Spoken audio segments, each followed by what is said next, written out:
While Susan was consoling Corey, Wyatt was using his information network to search for any information related to Handsome Fox and Devil/Demon Merchant. However, all his searches ended up with no results. It was as if the code name Handsome Fox was a ghost. There were no traces of him in the Grimoire network his Hive AI could access using the Superbrain card and VR universe. The search results of Devil/Demon Merchants yielded many results, however most of them were just spam. After sorting through them, what remained was a legend about a group among the demons and devils that call and identify themselves as demon/devil merchants. The information regarding this group of demons and devils was surprisingly positive, as they were considered to be easier to trade with compared to other groups of demons and devils. Wyatt combed through everything there was on the Grimoire network that he could access, and did not find any mention of the Devil Merchant code or how a card apprentice could become a demon/devil merchant. It was not surprising considering that the dark races were very secretive about the Devil Merchant code and hated the fact that the Devil Merchant code extended its invitations to any race in the myriad realms. This was apparent why Belphegor believed Wyatt used the Devil Merchant code to seal the Plague Egg, but did not dare to mention it in front of Henrix, Joy, and Colleen. When the dark races kept this matter a top secret, how did the demigod that ambushed Susan know that the card apprentice could be a demon/devil merchant? And why did they claim that if not for the demigod Handsome Fox's plot, they could have become devil merchants in another century? Many questions plagued Wyatt's mind, but he did not have answers for them, except for the information he gained for Zoltan Librarian Jr. that the card world had gained a new demon merchant and a devil merchant. Wyatt felt that these two incidents had a connection with each other, but he was lacking information to piece it all together. However, one thing was clear from all this: whoever ambushed Susan knew Wyatt was a demon merchant. They wanted to kidnap Susan and exchange her not for his VR universe or other inventions, but for the demon merchant recommendation quota that every demon merchant receives every decade. Wyatt wondered who were these 5 demigods who knew the information about how a card apprentice could become a demon/devil merchant when the royal families and central government had no idea that a card apprentice could become a demon/devil merchant. Soon Susan resumed her story, narrating the incident. Wyatt paused his contemplation and heard words carefully, not daring to miss a single word as he realized that he was not facing an old enemy or the villains from Clown Mask's future vision, but new and unknown enemies. These enemies were calculative and had a long reach. They knew exactly when the central government would attack the Southern royal family, when even the Morningstar University and Sansa were not aware of it. Wyatt believed of the 5 demigods, one or all of them must be hiding deep within the central government. This would explain how they knew the exact time the central government force would launch their attack on the Southern royal family. However, Wyatt's speculation changed when he heard that Handsome Fox used one of his party members to kill the other 3 party members and disposed of the last party member too, without much struggle. After listening to the whole incident, it was clear that it was Handsome Fox who had implanted the hypnotic suggestion in Bloodette after he had disposed of all his party members and collected their broken divinity and diamond grimoire. Wyatt felt that Bame's arrival at Susan and the rest's rescue might have been too perfect. Bame did not make it in time to save them. She only came when Handsome Fox left hypnotic suggestions deep in Courtney, Bloodette, Susan, and Corey's consciousness. With his work done, Handsome Fox decided to escape instead of facing the monster snake. Handsome Fox had a good head on his shoulder. He understood the presence of the demigod realm monster snake deep inside the southern region could only mean one thing: that it belonged to the southern royal family, as a demigod realm monster would never make it past or go unnoticed under the array formation covering the southern region. This was why Handsome Fox chose to escape without caring for the survival of Susan and the rest. Though Handsome Fox was wrong about the monster snake's origin, he was right about one thing. Beam was able to make it to the Sky Blossom City without obstruction under the array formation covering the southern region because Colleen allowed her to. With this, Wyatt was 100% certain that Handsome Fox had tempered with Susan and Corey's consciousness, but what bothered Wyatt the most was that Susan and Corey had no idea that the Handsome Fox had left behind a hypnotic suggestion deep within their consciousness, just like he did in Bloodette's consciousness. Wyatt held a shiver of hope that Bame had seen through the hypnotic suggestion planted in Susan and Corey's consciousness and removed it, but he knew that was not the case because if Bame had done that for Susan and Corey, she would have done the same for Courtney and Bloodette. But seeing how Bloodette detonated her blood rule body, it was clear Bame too was unaware of what Handsome Fox had done to them. For now, Wyatt prioritized figuring out how to get close to Susan and Corey without revealing his identity, so he could get a good look at what the Handsome Fox had done to their consciousness, which would allow him to find the solution for it in the Infinity Library. Once Susan was safe, he would be free to deal with the unknown enemy, Handsome Fox. Bloodette, Courtney, Susan, and Corey were alive when Bame arrived because the Handsome Fox wanted them alive to help with his agenda. Understanding this, Wyatt felt he had been neglectful of his people's safety, trusting that Southern Royal to protect them for him. From what Susan said to Diana, it was clear that the Handsome Fox had dealt with the Southern Royal family's demigod guarding them before ambushing them. Clearly, he did not kill the demigod, because if a demigod of the Southern Royal family was dead, their forces would be crawling all over the place. When the second demigod from the Southern Royal family followed Beam to Sky Blossom City, the first thing he must have done was contact the demigod posted here to protect Susan and the rest. Since there was no reaction from the Southern Royal family, then it would be safe to assume that the demigod guarding the city was not killed. Considering how calculative the Handsome Fox was in his ways, Wyatt deduced that he had used his hypnotic suggestion ability on the demigod guarding the city to ignore his party's ambush on Susan and the rest. This explains why he did not report the attack to the Southern Royal family. But what about the demigod that followed Bame to the city? They should have reported it, as nothing was stopping them from doing so. Unless the demigod following Bame could not keep up with her speed and only traced her to the Sky Blossom City. As such, their arrival at the city was delayed, and they missed Bame destroying the SSS-rank Space Isolation and Expansion Array and chasing away Handsome Fox.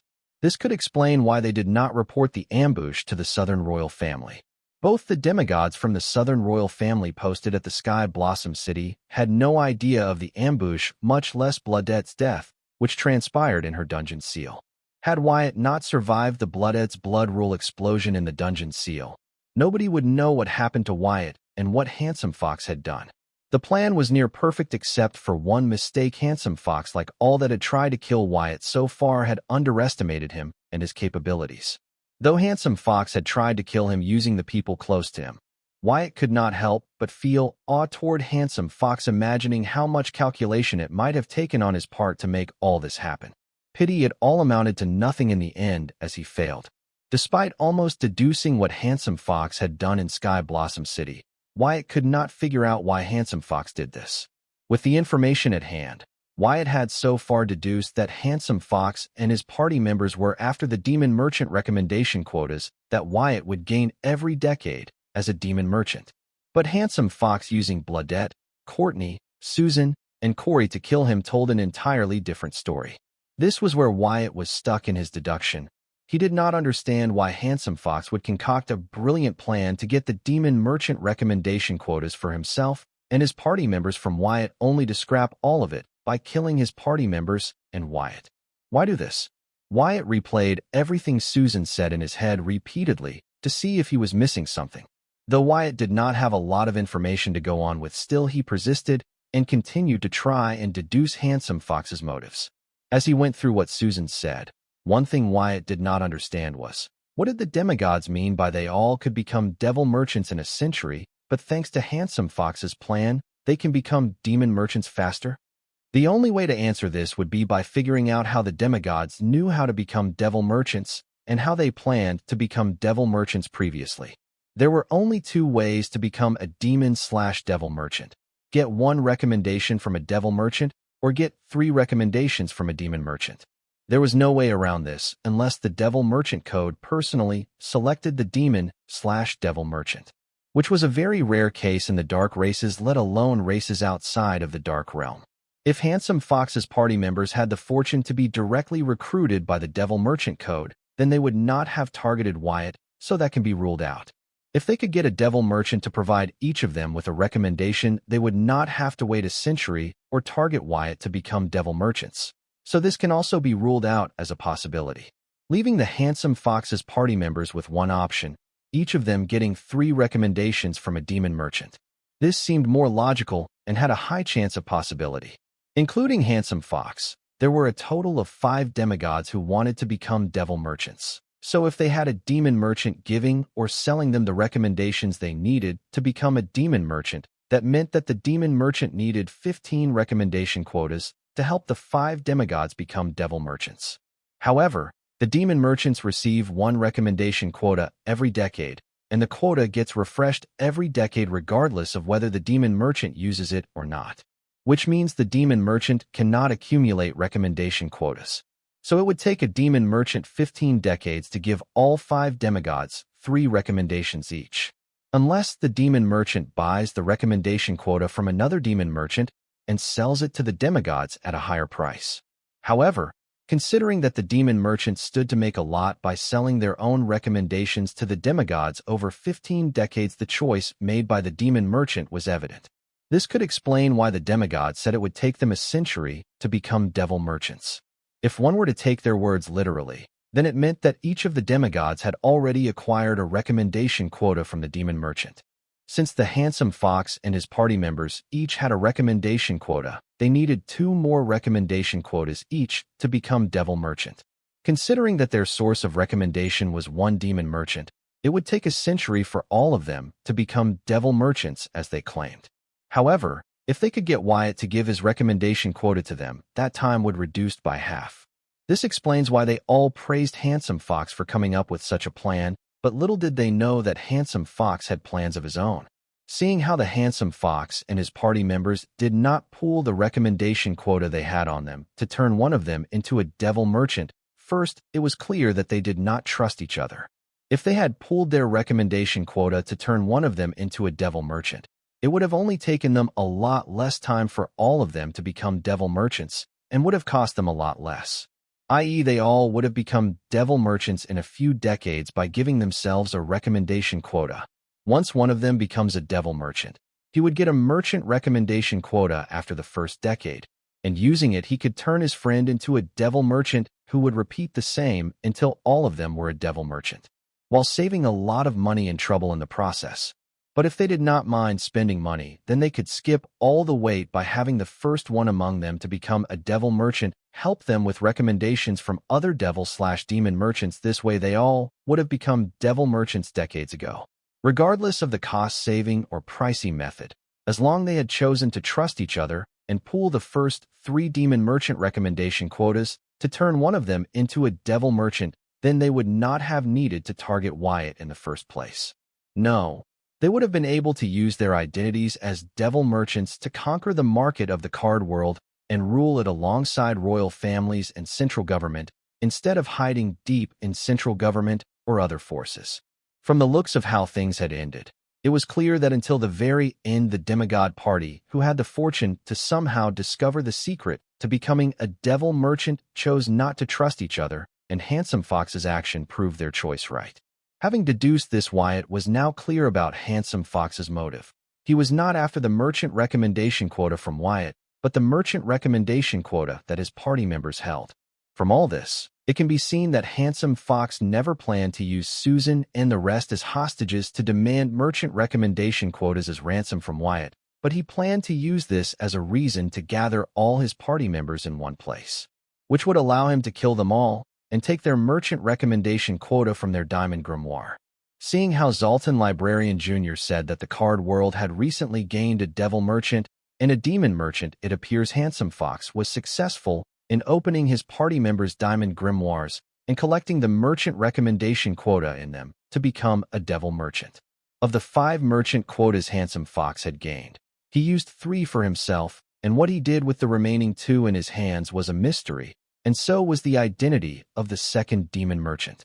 Or was Handsome Fox the person holding 2 merchant recommendation quotas that Zoltan informed him about? Wyatt's brain ran wild, having found the link between the information he got from Zoltan and the actions of Handsome Fox. But one last question remained unanswered. Since he got what he wanted, why does Handsome Fox want to kill Wyatt? Was he trying to reduce the competition, or was it because someone else instructed him to do so?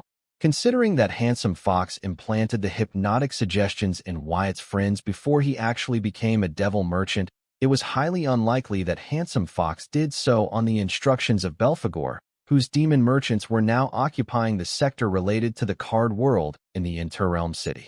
So, that would leave the possibility that the handsome fox was trying to kill Wyatt to erase his only competition in the card world. This was considering that he had no idea that there was another demon merchant from card world. Considering that Wyatt himself would not be aware of this information if not for Zoltan telling him, it was highly likely that Handsome Fox believed with his party members dead, there were only two people in the card world aware of the Devil Merchant Code, himself and Wyatt. This could prompt him to kill Wyatt and have a total monopoly over the card world's market in Devil Merchant Code. Having deduced Handsome Fox's complete motive, Wyatt felt that if he had died in Blooded's dungeon seal, then Handsome Fox would have been the biggest winner of the central government and Morningstar University's attack on Southern Capital. What was the shocking part was nobody would ever know what Handsome Fox had done and gained. Handsome Fox would have walked away with no consequence whatsoever. However, unfortunately for Handsome Fox, Wyatt had not died, and the consequences for his actions would catch up to him soon.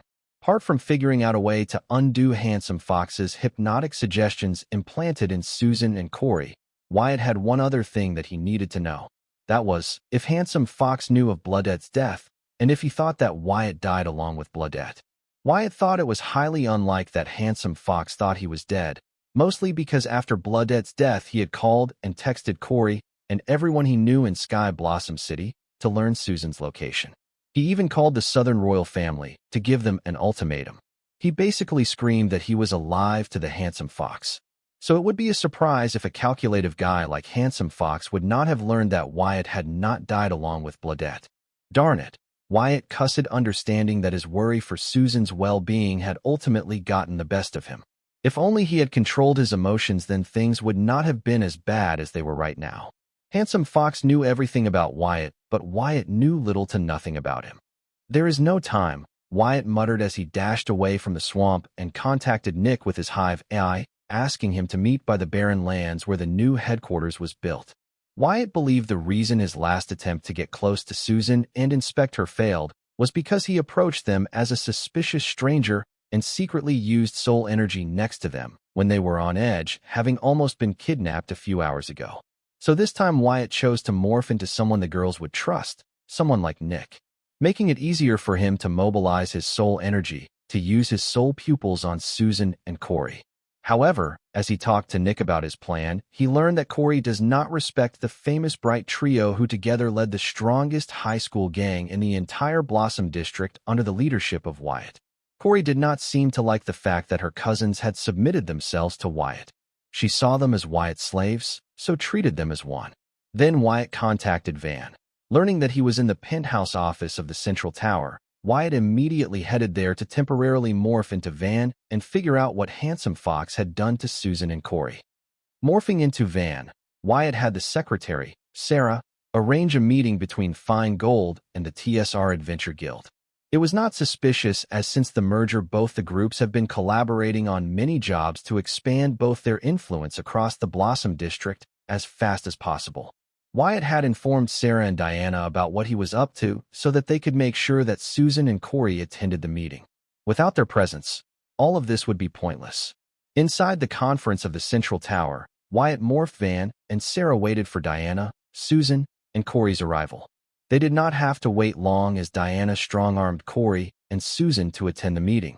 Since, after what happened earlier, Susan wanted to head home as she no longer wanted to endanger the innocent people around her.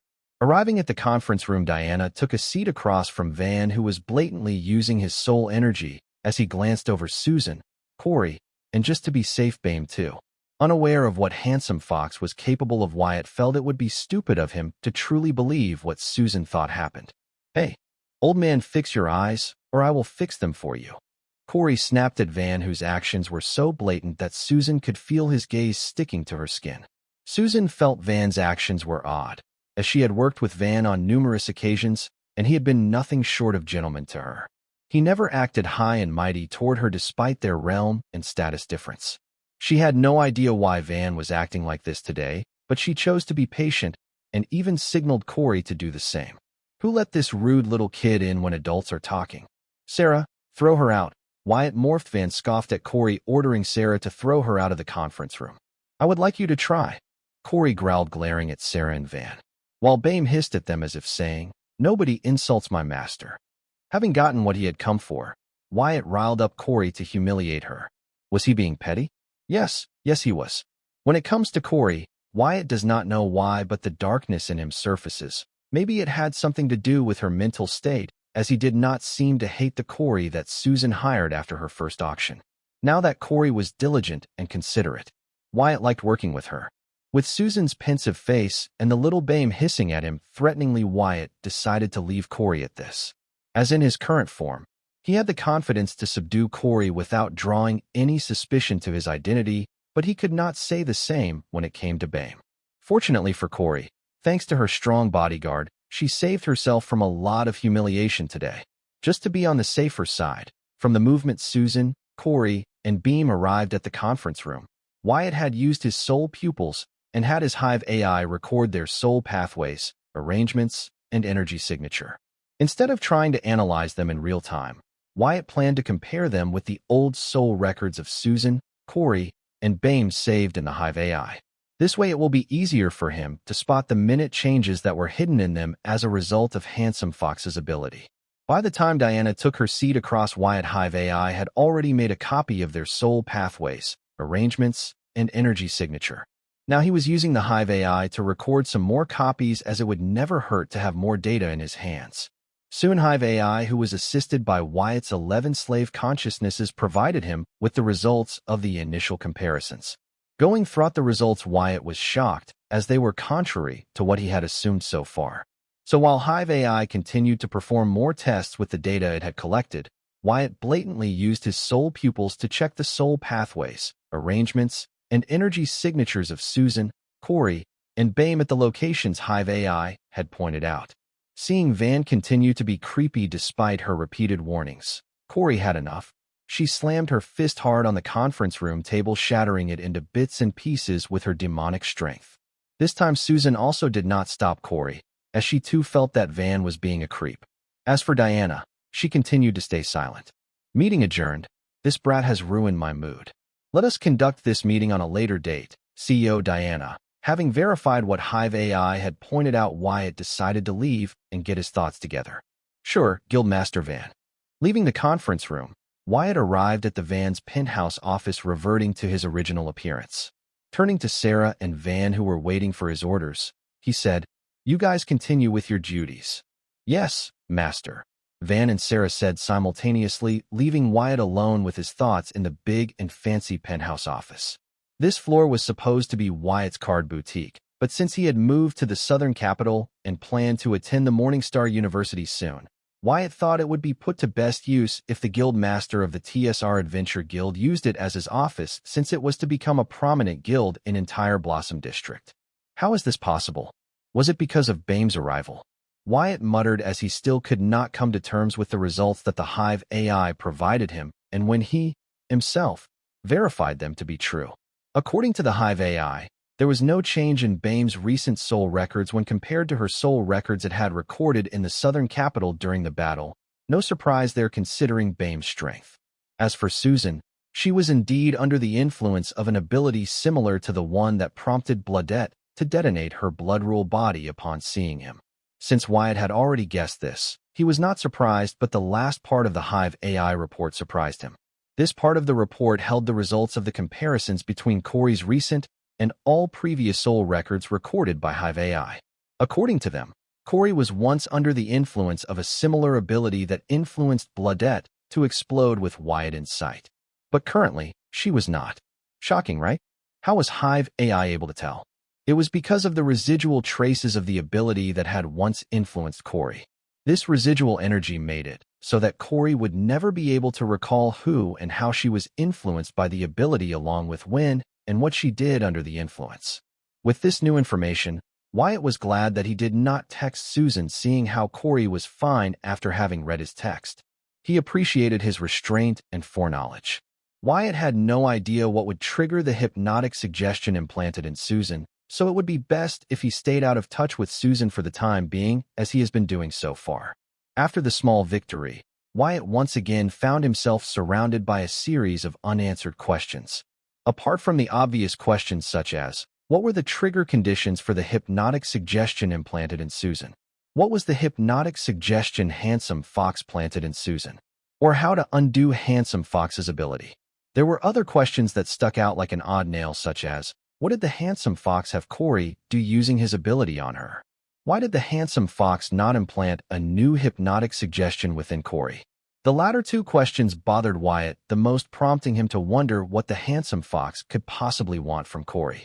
What did he have her do when he used his ability on her?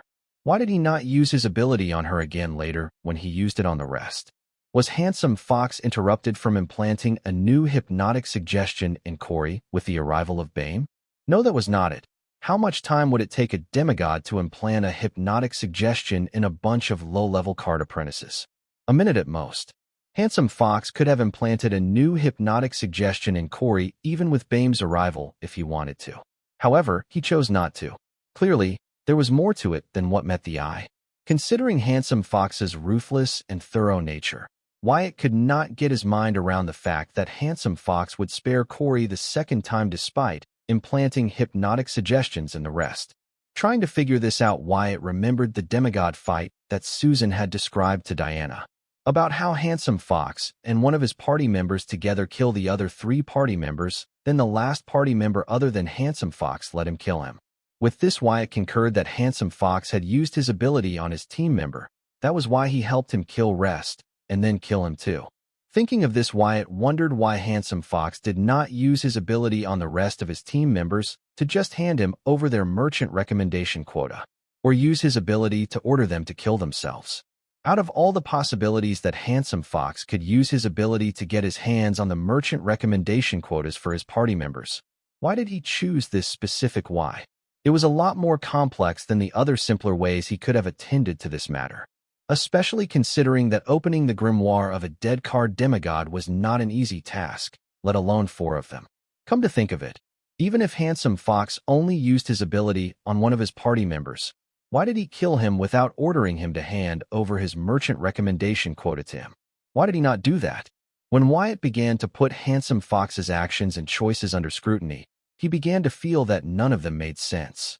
Based on his assumptions of Handsome Fox's ability, there were so many things Wyatt would have done differently to get his hand on the 4 merchant recommendation quota and kill everyone who knew about Devil Merchant Code to monopolize the card world's market in Devil Merchant Code. Wyatt and Handsome Fox were different people, so their choices would be different. However, considering that Handsome Fox was cunning and thorough, it would be reasonable to assume that he would choose the logical options when given the choice. But so far, Wyatt found his actions illogical and even deranged. This could only mean one of 2 things. Either Wyatt's assumption of Handsome Fox's ability was wrong, or Handsome Fox's ability was not as overpowered as Wyatt thought and had limitations that he had to adhere to, explaining his illogical actions and choices. Having seen Handsome Fox's ability in person as Blood Dead exploded her blood rule body, implanted in Susan's consciousness, and its residual energy in Corey's body, Wyatt knew his assumption of Handsome Fox's ability was not wrong, so he believed that Handsome Fox's ability came with conditions he was unaware of. These conditions of his ability might be the driving force behind his choice and actions. Understanding this, Wyatt realized he needed more information about Handsome Fox than he already had, so he decided to contact Corey, seeing how Handsome Fox had approached Corey first. Also, she did not have a new hypnotic suggestion implanted in her, so recruiting her help was given considering how deeply she was involved in this incident. Corey, pick up my call. First, listen to what I have to say, then you can hang up on me. Wyatt summoned his grimoire and sent a text to Corey asking her to pick up his call, knowing that Corey would reject all of his calls without bothering to hear him out. There was a lot Wyatt needed to explain to her, so he felt it would be easier to explain things over a call than text. Knowing how much Corey envied Wyatt and Susan's relationship, he was sure she would not tell Susan about his texts and calls. Wyatt, whatever you want to tell me, convey it to me through a text. Corey replied immediately, making it clear that she would not pick up Wyatt's call. This prompted Wyatt to wonder, is it because she is next to Susan? Then he replied to Corey's text, trying to reason with her. Corey, it is regarding the demigods that ambushed you this morning. I know you will do anything to protect Susan. So, let me help you do exactly that. For that, you will have to pick up my call. Corey, being Corey, She did not listen to any reason and texted back rejecting Wyatt's help. Wyatt, this is the last time. Text me what you want to say. Don't spam me with texts begging to pick up your call, or I will block you. That itch. Reading Corey's text, Wyatt was immediately pissed. It made him seem like a stacker. Especially the word begging irked Wyatt the most.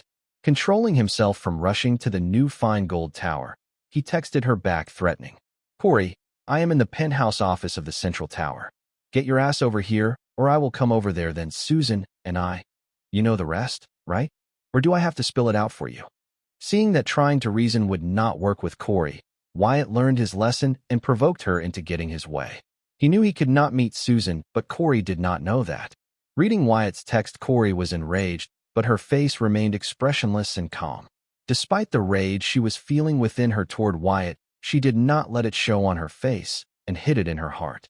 All this to ensure that Susan would not become aware that she was texting with Wyatt. As for Wyatt's text claiming that he was back in the city, she did not believe it. She felt it would be impossible for Wyatt to appear in the Sky Blossom City, escaping the eyes of the Southern royal family that kidnapped him in the first place. Corey had no idea about the Battle of the Southern Capital City, nor did Bame tell her about it. It hadn't been long since she met Bame. The first time she asked Bame how she arrived in the card world before answering her, Bame entered a slumber, and since then she has not had the chance to inquire Bame about it again. So, Corey had no idea about what had transpired in Southern Capital, let alone Wyatt's heroics. However, when it comes to Susan, Corey does not like to take chances. Grabbing little Bame, who was sitting on her head, she placed her in Susan's lap saying, I am going to the ladies' room. It's urgent, while signaling Bame with her eyes to stay put with Susan and guard her. Corey, you can use the one in my office. By the time Diana finished her sentence, Corey had already left the office, making use of her demonic agility. Leaving Diana's office in the new fine gold tower, Corey directly rushed to the penthouse office of the central tower. Nobody blocked her as she rushed to the top of the tower. Corey found this odd and wondered if Wyatt was not lying in his text. Soon Corey arrived at the penthouse office to find Wyatt waiting for her. Seeing her, he said, Could you not have sent a text if you were going to be late? I was about to head to Diana's office, feeling you ignored my text. You son of a... Listening to Wyatt, Corey suddenly burst with explosive speed and dashed at him, throwing a punch at his face while yelling. But to her surprise, Wyatt rushed toward her at an insane speed, meeting her halfway. Evading her punch, he got behind her and then grabbed her head by her hair to ruthlessly slam her face onto the office floor. The tiles shattered under the devastating blow. Some of its shards cut and pierced Corey's face as her blood tainted them. Then he whispered in her ears, Anna, and Agatha wanted to deal with you the day you almost gave into your darkness as you killed Roy. But I stopped them from doing so, and you repaid me by putting Susan in harm's way. You do not have the slightest idea what your little willfulness will end up costing Susan. What the FCK are you talking about? Corey asked Wyatt while struggling to break free of his restraints. Handsome Fox has murdered Bloodette, and Courtney's whereabouts are unknown. Wyatt refused to believe Courtney was dead until he had enough proof. Impossible, Corey yelled as she entered her demonic form and broke free from Wyatt's restraints. Stumbling a few steps backward, Wyatt stabilized himself as demonized Corey got up on her foot and glared at him, yelling. I saw them both return to Bloodette's dungeon seal. Handsome Fox's ability can implant hypnotic suggestions in his target, which get triggered when the conditions are met. He implanted a hypnotic suggestion in Bloodette, causing her to detonate herself upon seeing me. Half an hour ago, after I arrived at the city, I went to visit Bloodette in her dungeon seal, triggering the suggestion to detonate herself implanted in her. If you were right about Courtney also being in the dungeon seal, then she might have succumbed to the explosion. And I have already confirmed that Susan has a similar hypnotic suggestion implanted in her. Wyatt explained to Corey as he took out a neon blue elixir from his grimoire. Then he added, Take it. It will help you deal with your tidal demon core's mental corruption. Knowing Corey was mentally unstable and moody because of her tidal demon core's corruption, Wyatt had bought this elixir from Devil Merchant Code to have a proper chat with Corey. Corey did not reach out to take the elixir from Wyatt. She was still processing the information about Bloodette and Courtney's death, especially the part about how Handsome Fox was behind their death. Corey was aware of who Handsome Fox was. How could Corey forget the name of the demigod who almost kidnapped her and Susan this morning? Seeing Corey was in a trance, Wyatt threw the elixir at her. Its bottle was a lot more sturdy than it looked. Besides, Corey caught it reflexively, awakening from her shock. Then looking at the elixir in her hand, she asked, "What is this?" "Just drink it," Wyatt said in annoyance, not wanting to repeat himself. Bloodette and Courtney's demise came as such a shock to Corey that she muddleheadedly did as Wyatt said. Removing the stopper of the elixir, she drank it all in a single gulp. As soon as she drank the elixir, Corey's demonic form was lifted, and she was back to her normal appearance. It was surprising to see she was not obsessing over Susan at this time. It was a good change of pace. It seems Corey did think of Bloodette and Courtney as her friends. Seeing Corey like this, Wyatt frowned and called out, "Park, are you not going to come out after hearing all this?" Wyatt waited for Park to show herself, but time passed, and he got no reply, causing him to frown. In irritation, Wyatt wanted to peek into Corey's titled demon core to see what kept Park so busy that she would not show herself even after hearing 2 of her friends were murdered and Susan might be next. But Wyatt controlled himself from invading Corey and Park's privacy. "Corey, call Park out. I need to talk to her." Wyatt was adamant about meeting Park because he believed she must remember what Corey had forgotten. Even if Handsome Fox's ability had suppressed Corey's memory of what she had done when under the influence of his ability, Corey Park, her ego flame, should be aware of what Corey had done. After all, Corey was the one under the influence of Handsome Fox's ability, not Corey Park. "Corey Park? How do I call her?" "I am her. She is me," Corey said in confusion. Listening to her reaction, Wyatt frowned. Seeing how Corey Park would not show herself and Corey did not seem to think of Corey Park as a separate person, Wyatt had a bad feeling about this. Wyatt wanted to believe this was somehow related to Handsome Fox, but a part of him shouted something entirely different. He did not want to believe BAME had something to do with this. However, considering that she has waited for centuries to reunite with Corey Park, who knows what she was up to? Darn it, Wyatt cussed, unable to get hold of the only person who might know how and when Handsome Fox used his ability on Corey, and what he had her do when she was under the influence of his ability. Finding himself right where he started, Wyatt wondered what could he accomplish with such allies. Then he decided to take drastic measures, apologizing to Corey. "I am sorry, but I have to do this for Susan." Apologizing before committing the crime, Wyatt immediately made use of his soul pupils to peek into Corey's titled demon core. Soon Wyatt's spiritual body found itself surrounded by black smoke with no sense of direction within Corey's titled demon core. It had changed a lot since the last time he was here. No, it had not changed. Rather, this smoke was the security measure used by Corey and Park against anyone trying to invade their titled demon core. This might be effective against others, but for Wyatt, who had soul pupils, the thick smoke was nothing. Like a torch, Wyatt's soul pupils peered through the vile smoke veil, shining light on the way to the center of the titled demon core, where Corey's ethereal spirit was resting. As Wyatt prepared to move forward in search of Corey's ego fire, Corey's spiritual body manifested right next to him and warned, "Wyatt, get out of my titled demon core while I am being polite." Had it been old Corey, she would not have bothered to warn Wyatt, instead attacked him with waves of her army of sinners. But after drinking the blue elixir Wyatt had given her, Corey's mind had stabilized and the corruption of her titled demon core had receded. She was more reasonable now. "I am sorry, Corey, but I can't. I have to do this to get to the bottom of things." "You do what you have to do," Wyatt said, prepared to face what was about to come next. "I gave you a chance. Don't blame me later." Corey's spiritual body vanished from Wyatt's side as he continued forward in her titled demon core in search of Corey Park. "Let's see how you like to have your face pressed against the floor and eat dirt for a change," Corey said, looking at Wyatt's physical body after returning to her physical body. Though Corey was more reasonable and calmer than before thanks to the elixir, it did not resolve her grudge toward Wyatt for slamming her face into the dirt on multiple occasions. Corey slowly walked behind Wyatt, believing him to be defenseless as his spiritual body was blatantly exploring her titled demon core. Then she proceeded to grab Wyatt's head by his hair to slam his face on the floor as he had her.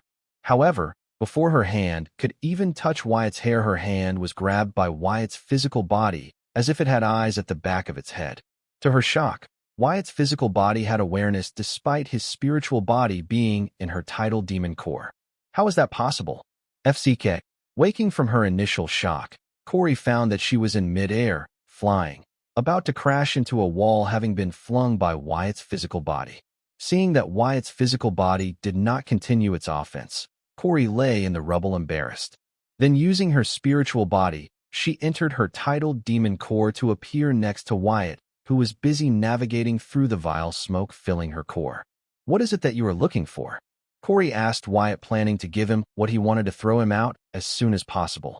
Inside the tidal demon core, Corey could make use of her rule power and runes with 500% more efficiency than outside to seriously hurt Wyatt's spiritual body or even destroy it if she wanted to.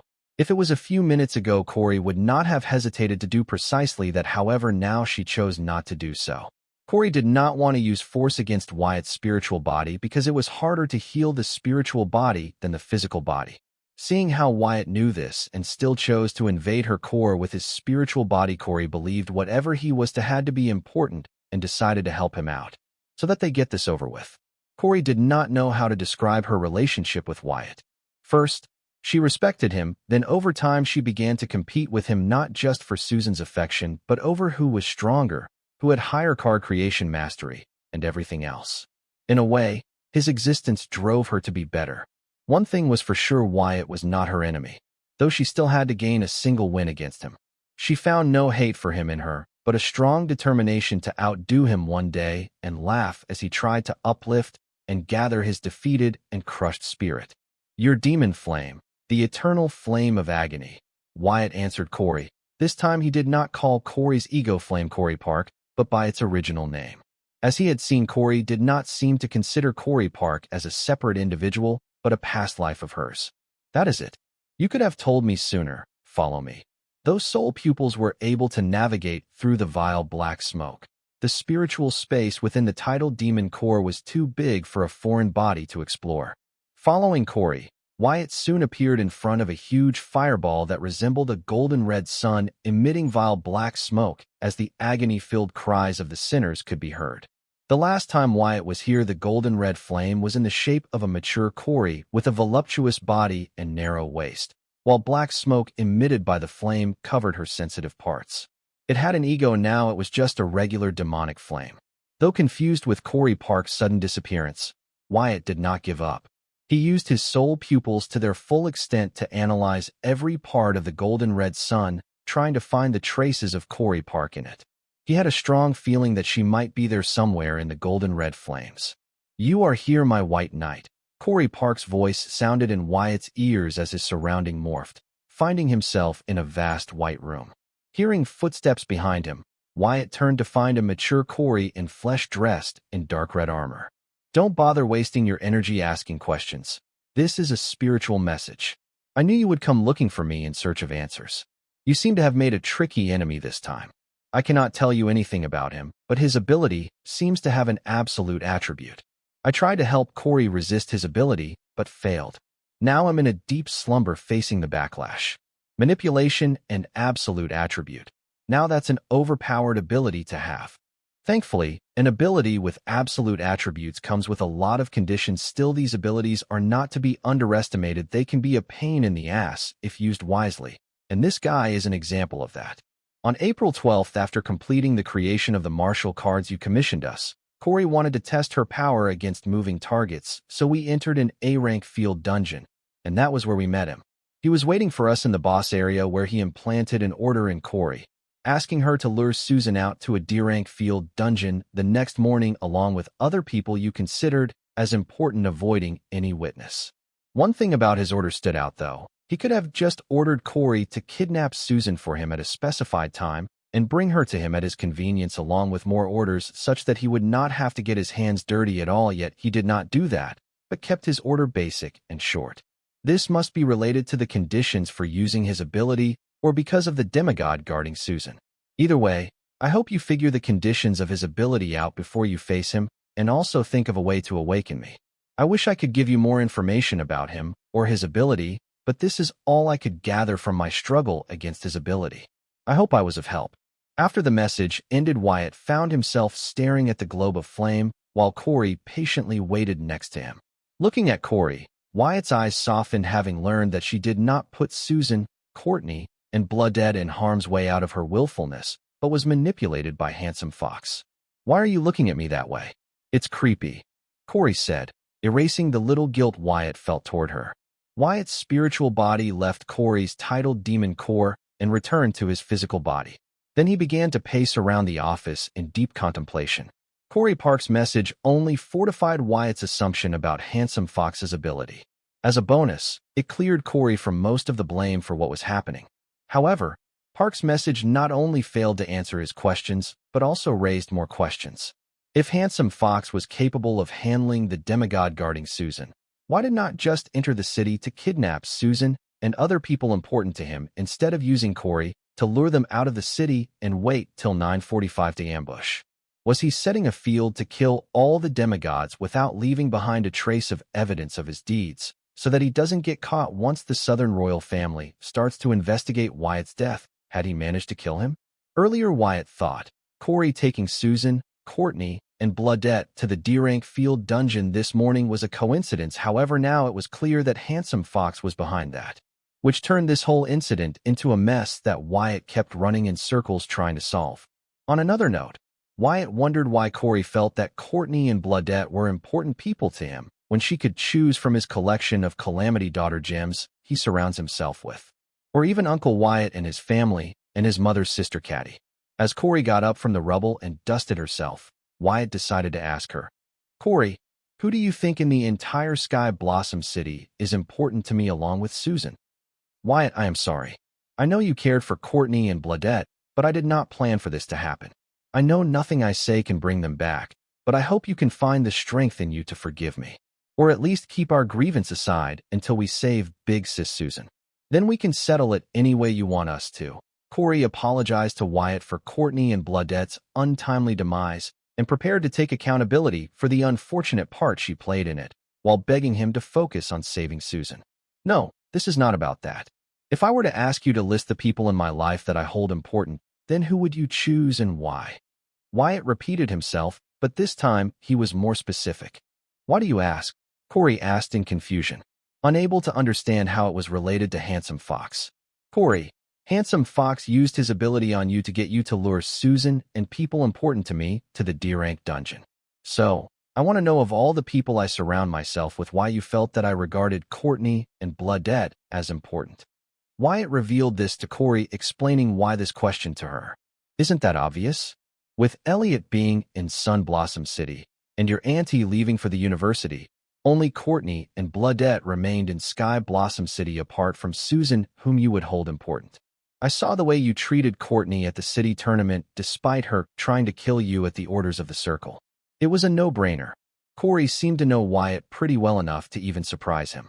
However, what surprised Wyatt even more was that Corey did not use the fact that Handsome Fox used his ability to lure Susan, Courtney, and Bloodette into his trap to defend herself. Wyatt understood that Corey blamed herself for Courtney and Bloodette's death and Susan being marked by the enemy. With this, he saw her in a new light. Underneath all her craziness, Corey was an honorable and good person. "What about your cousins and my other employees, whom I trusted my entire business in Sky Blossom City with?" Wyatt wanted to know why Corey did not choose his Calamity Daughter gems when they were people he trusted the most. "Didn't you just answer your question by calling them employees?" Corey said, not even bothering to mention Wyatt's uncle. They were close, even though not blood-related, but after the Ronnie fiasco, Wyatt's indifference toward them was apparent to everyone who knew their relationship. "Interesting. You claim to hate me, yet know me so well. By chance are you staking me?" Wyatt teased Corey and placed a bulk order for the blue elixir in his Demon Merchant Codex, seeing its miraculous effect on Corey. "You are my boss. This is the bare minimum I should know about you. Seeing how you are in the mood to tease me, did you figure a solution out for this mess?" Corey asked Wyatt in anticipation. "Nope," Wyatt said casually as he walked to the balcony of the penthouse office and glanced over his empire, the towers, and the infrastructure surrounding them. "What?" Corey exclaimed in shock and followed Wyatt to the balcony. "Big Sis Susan's life is at stake here. Why are you so relaxed instead of using that beautiful brain of yours to figure out the solution?" Susan's life is not in danger as long as I stay away from her. It sucks for me, but you should be loving this arrangement, right? Wyatt's calmness was starting to get on Corey's nerves. That is just the precaution, not prevention. We have to take Handsome Fox down before he comes to finish what he started, Corey yelled.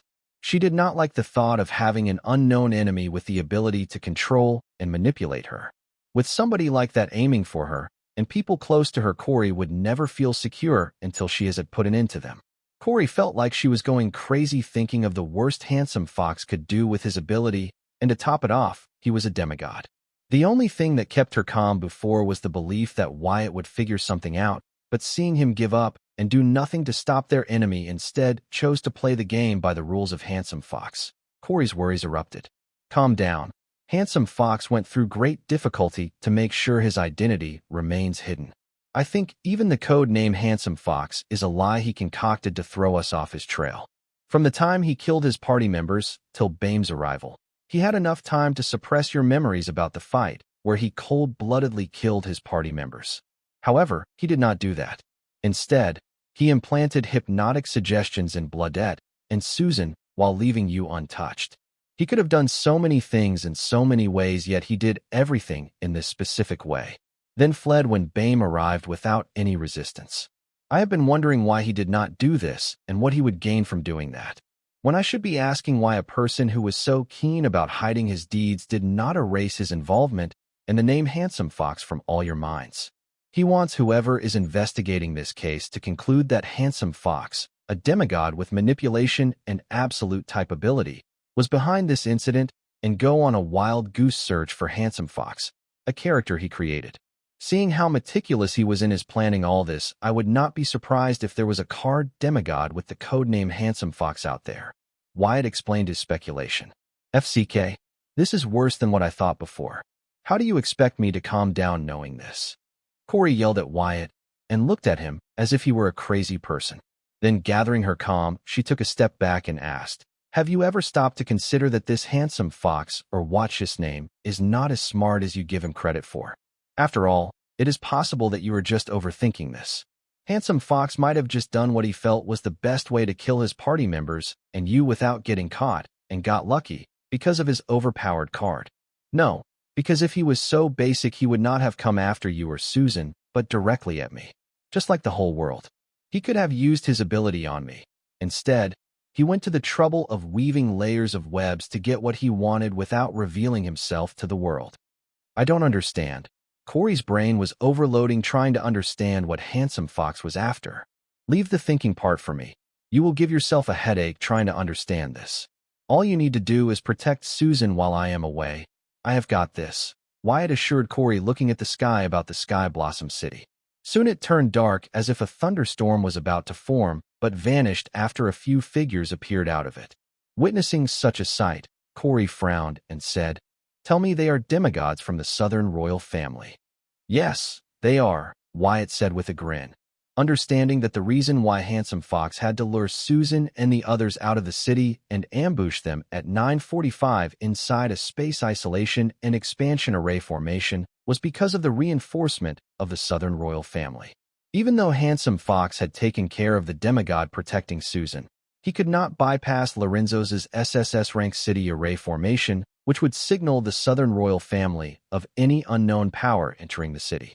This was why he chose to ambush Susan at 9:45, such that even if by any unforeseen events his ambush on Susan was to be exposed, with the Southern royal family under the attack, they could not send reinforcements to protect Susan.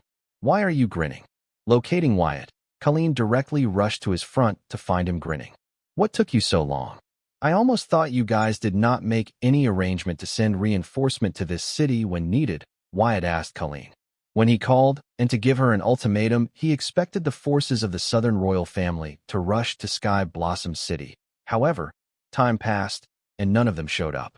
This was when Wyatt thought the Southern royal family only arranged one demigod to protect Susan and made no arrangements for reinforcements, prompting him to wonder if this were the case what stopped Handsome Fox from ambushing Susan in the city.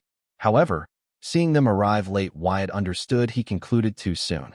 The Southern royal family had made arrangements to send reinforcement to the Sky Blossom City if needed, only they were delayed this time. With the southern capital city's array formation destroyed, we needed all hands on deck to restore it using the Golden Gate array formation. The whole city has been restored, and the people can continue with their daily life. As for the valuables the people lost, the royal family will reimburse them. Colleen explained to convey to Wyatt that she could not arrive sooner because she was busy helping the city resume its regular way. Then she added, "Plus you have already proven you can take care of yourself, so you get it, right?" Then, as if having thought of something, Colleen hurriedly said, "This does not mean we do not regard your friend's life is not as important. It's fine, but did you guys really get the city array up and running again?" Wyatt did not criticize Colleen for prioritizing the needs of her citizens.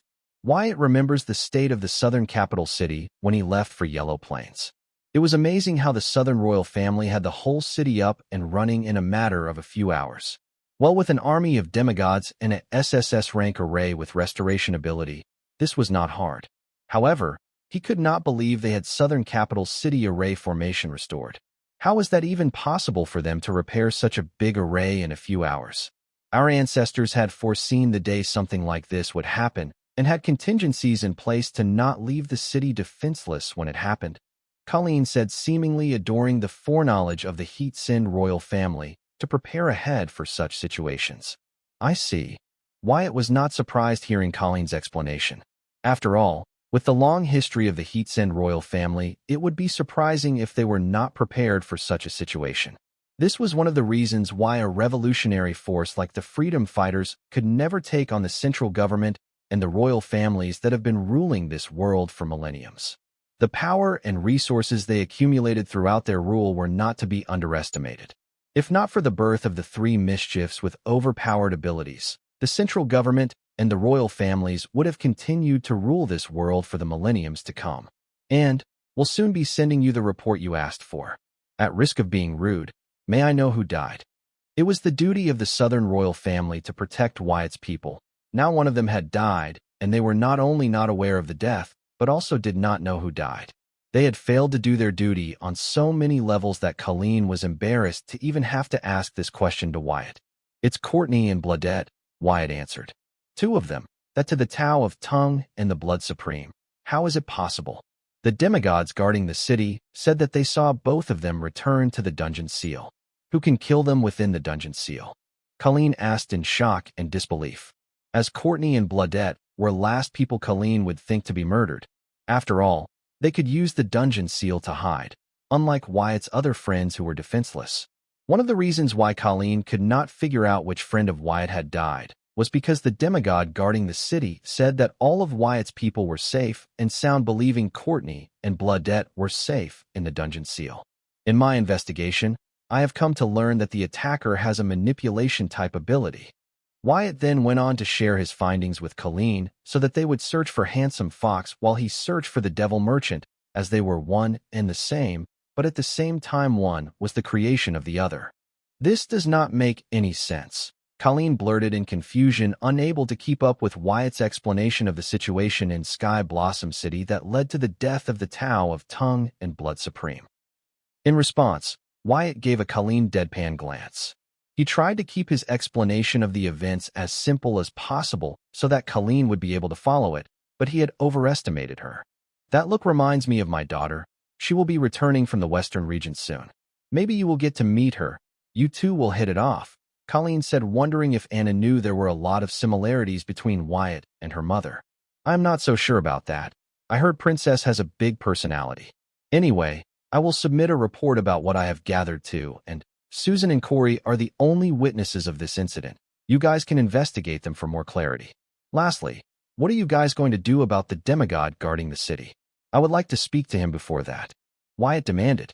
He planned to cooperate with the Southern royal family as much as possible to ensure they hunt for Handsome Fox while he hunts for the lone devil merchant of the card world.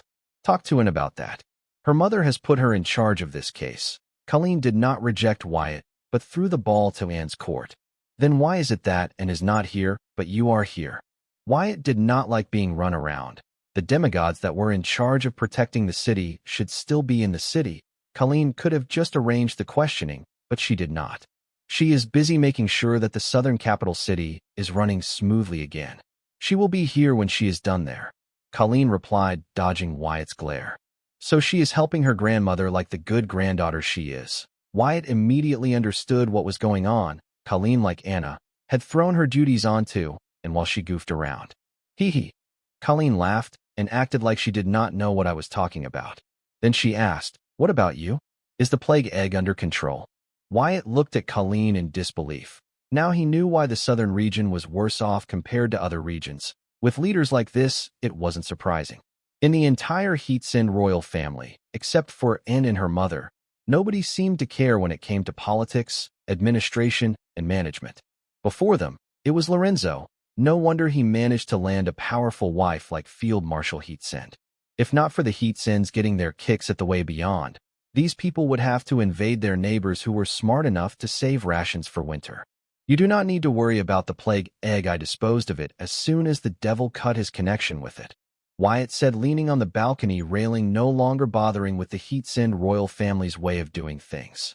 The Heatsins managed to keep the southern region running so far, which meant that they were doing something right. They were strong enough to keep Wyatt's enemies from blatantly attacking him. Even though they were weak to conspiracies, that was enough. The Battle of the Southern Capital was proof of this. The Southern royal family failed horribly in their mission to protect Wyatt. But Wyatt made peace with that because the only reason the leaders of the central government and Morningstar University did not come in person to get what they wanted and instead sent their subpar lackeys was because of their fear of the Heatsin royal family. If not for the Southern royal family protecting him, he would have been erased from this world the moment the world leaders knew of the silver milk powder and VR universe. With the power he displayed in the Battle of Southern Capital and Heatsin royal family backing, Wyatt believed there would not be many who tried to conspire against him. As such, he achieved the purpose he was after when decided to attend the Morningstar University's early admission interview despite knowing it was a trap. All in all, the Battle of Southern Capital was huge even without considering the unexpected gains such as Belphegor's 2 relics and the storage item, the plague egg, and finally the freedom fighters. It was a shame that Matron escaped. If the forces of the central government had not changed their plan last minute and stuck to one they agreed with the Morningstar University, he could have used this opportunity to understand her origin card and then put an end to the proof. Sansa Orion persona with the strength of 12 blood curse incarnation body. Such a same. Wyatt could not help but wonder if what he gained from the Battle of Southern Capital could compare to foiling the perfect chance for him to uncover Matron's origin card. If Belphegor's hourglass relic worked as advertised, then maybe. After all, time rule mastery was one of the most dreaded rule mastery across the myriad realms. That is good to know. What about the freedom fighters? You promised me that you would make them pay. Don't tell me you have changed your mind about them. Colleen did not bother to dig into how Wyatt managed to dispose of the plague egg. By now everyone close to him knew he had many secrets. Rather focused on freedom fighters. She was worried that having spent time with freedom fighters, Wyatt might have been infected by their so-called cause like their many naive members. Otherwise, how did Wyatt manage to come to Sky Blossom City? Well, they are on their last leg. You might have noticed with all the SHD going in on Southern Capital, you should take with your daughter. She should be fully aware of their current situation. Talk to her and get back to me. I would like to know her thoughts on this. This is not what you promised me, Wyatt. Colleen fumed with anger. I don't make promises I do not plan on keeping. Just talk to your daughter and get back to me, Wyatt said, nonchalantly ignoring Colleen's rage. He knew Colleen's rage was justified, but he did not plan to change his plans for Freedom Fighter just because she was impatient. You have gotten too comfortable around me. I'm still your queen, Colleen reminded Wyatt, knowing she cannot get an upper hand on him in conversion. Yes, my queen, Wyatt said sarcastically. Then seeing Colleen's serious face, he mocked. Is this enough? Or do you want me to bow to you? You are lucky my granddaughters find you cute, otherwise, humph. Colleen snorted, expressing her dissatisfaction toward Wyatt. Her words hinted to him that Nguyen's feelings for Wyatt, and she did not mind it. Wyatt wondered what was Colleen's intent here. Was she sabotaging Anna or helping Anne? She did both, but the question, what did she think she was doing? So, Wyatt responded. So, I am lucky Anna has a loving grandma such as yourself, I guess. Speaking of freedom fighters, did you meet Luna? How is she doing? Colleen asked with a depressed voice. Don't you mean how is that traitor doing? Wyatt frowned his brows, seeing Colleen's eyes tremble, hearing him call Luna a traitor. Come to think of it, when the incident happened, Colleen did condemn Luna's action, but nothing more than that, instead vowed vengeance toward freedom fighters. This was surprising considering that Luna's grandmother, Field Marshal Heatsen, did not hesitate to disown Luna from their family tree. The Southern royal family was messed up. For a child carrying their family bloodline to betray them, there were no words for this. She is doing exceptionally well. She seems to be more of a fit there than here. Were you aware of her bloodline?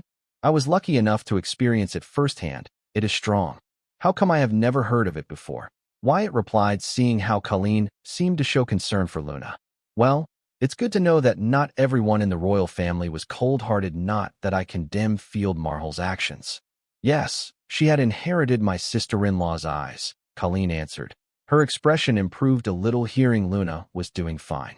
From the looks of it, she did not blame Luna for her choice. She seemed to blame Freedom Fighter for corrupting her family's child. Now this Wyatt condemned. Luna was a grown-ass woman. She should be held accountable for her actions. Wyatt shook his head, wondering what was going through the head of the ruler of the South to leave his region under the governance of someone like Colleen when he left for Way Beyond. Did he believe his counsel would help her? That was how it seemed, seeing how it was Lorenzo and Anna's mother doing all the duties of Colleen for her. And now even Anne was added to the mix.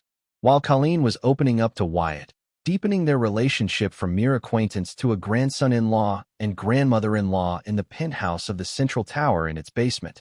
Inside the tunnel of the Gate Dungeon Bloodrock Cave, vapors of the blood rule began to condense on the ceiling of the tunnel, slowly forming droplets of blood rule. Soon the droplets gather to form a big drop of blood rule, which suddenly glowed with a brilliant red light and grew in size, morphing into a female humanoid blood rule body.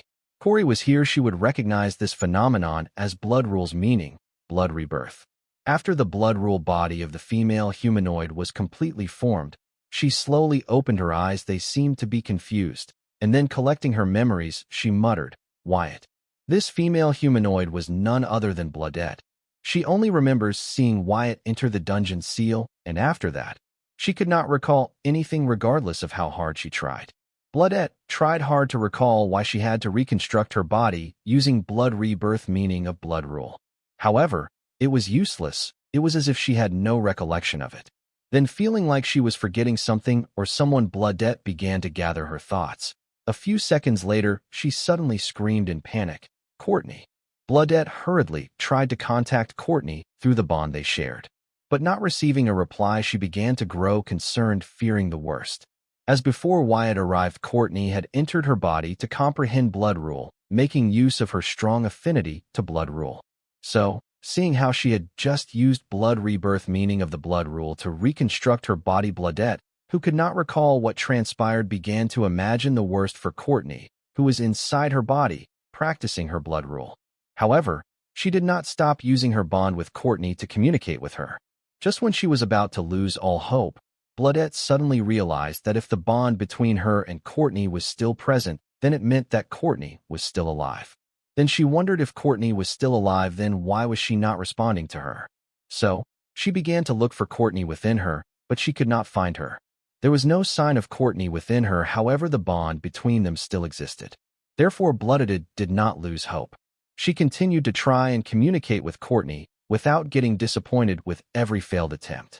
Bloodette did think of getting help, but because of the dungeon seal, she was unable to leave the dungeon or even use her blood flash rune.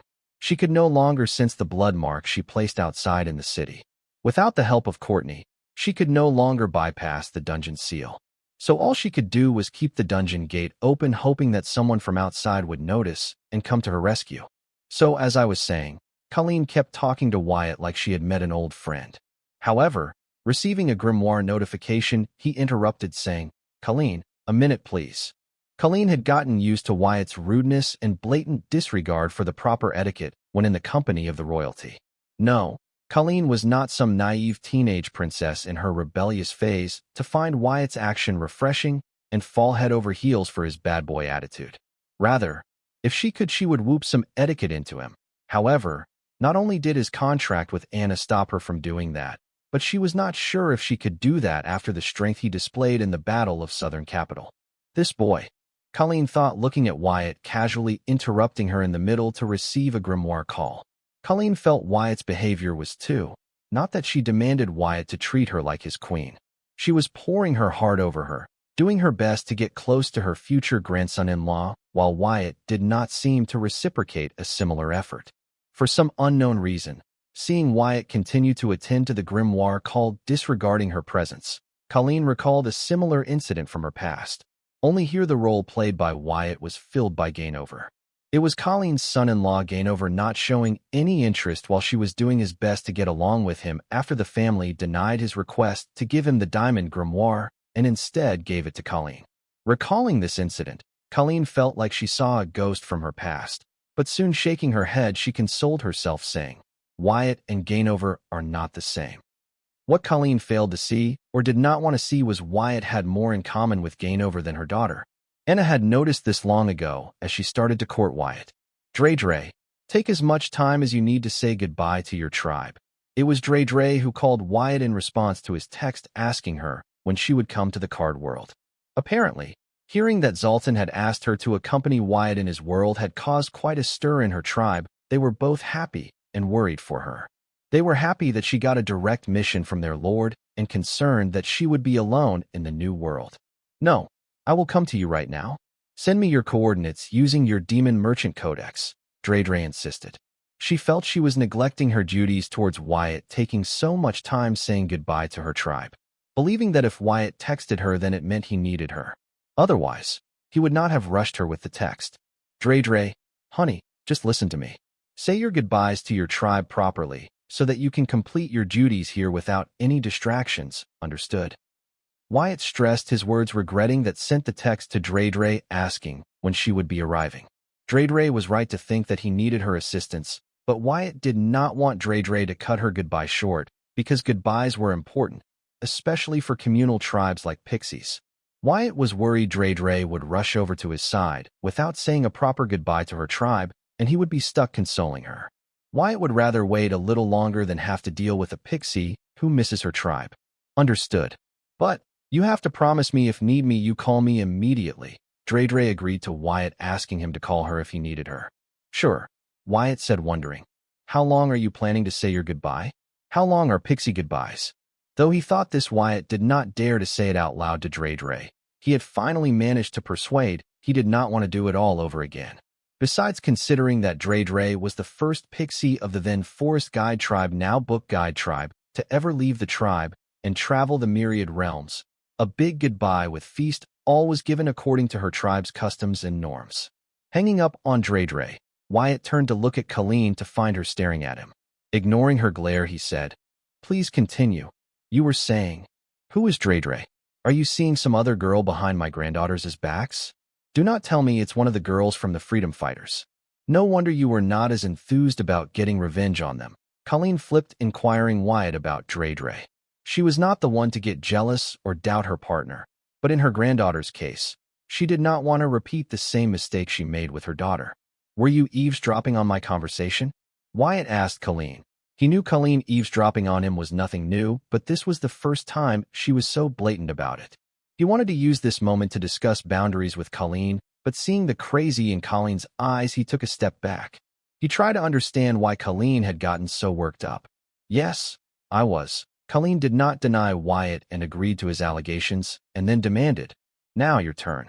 Are you cheating on my granddaughters with Dre? None of your business, or granddaughters. There is nothing between and me. Those were what Wyatt would have replied to Colleen with if he did not feel that she would not hesitate to rip his head off if he answered her with anything other than a resounding no. So he did.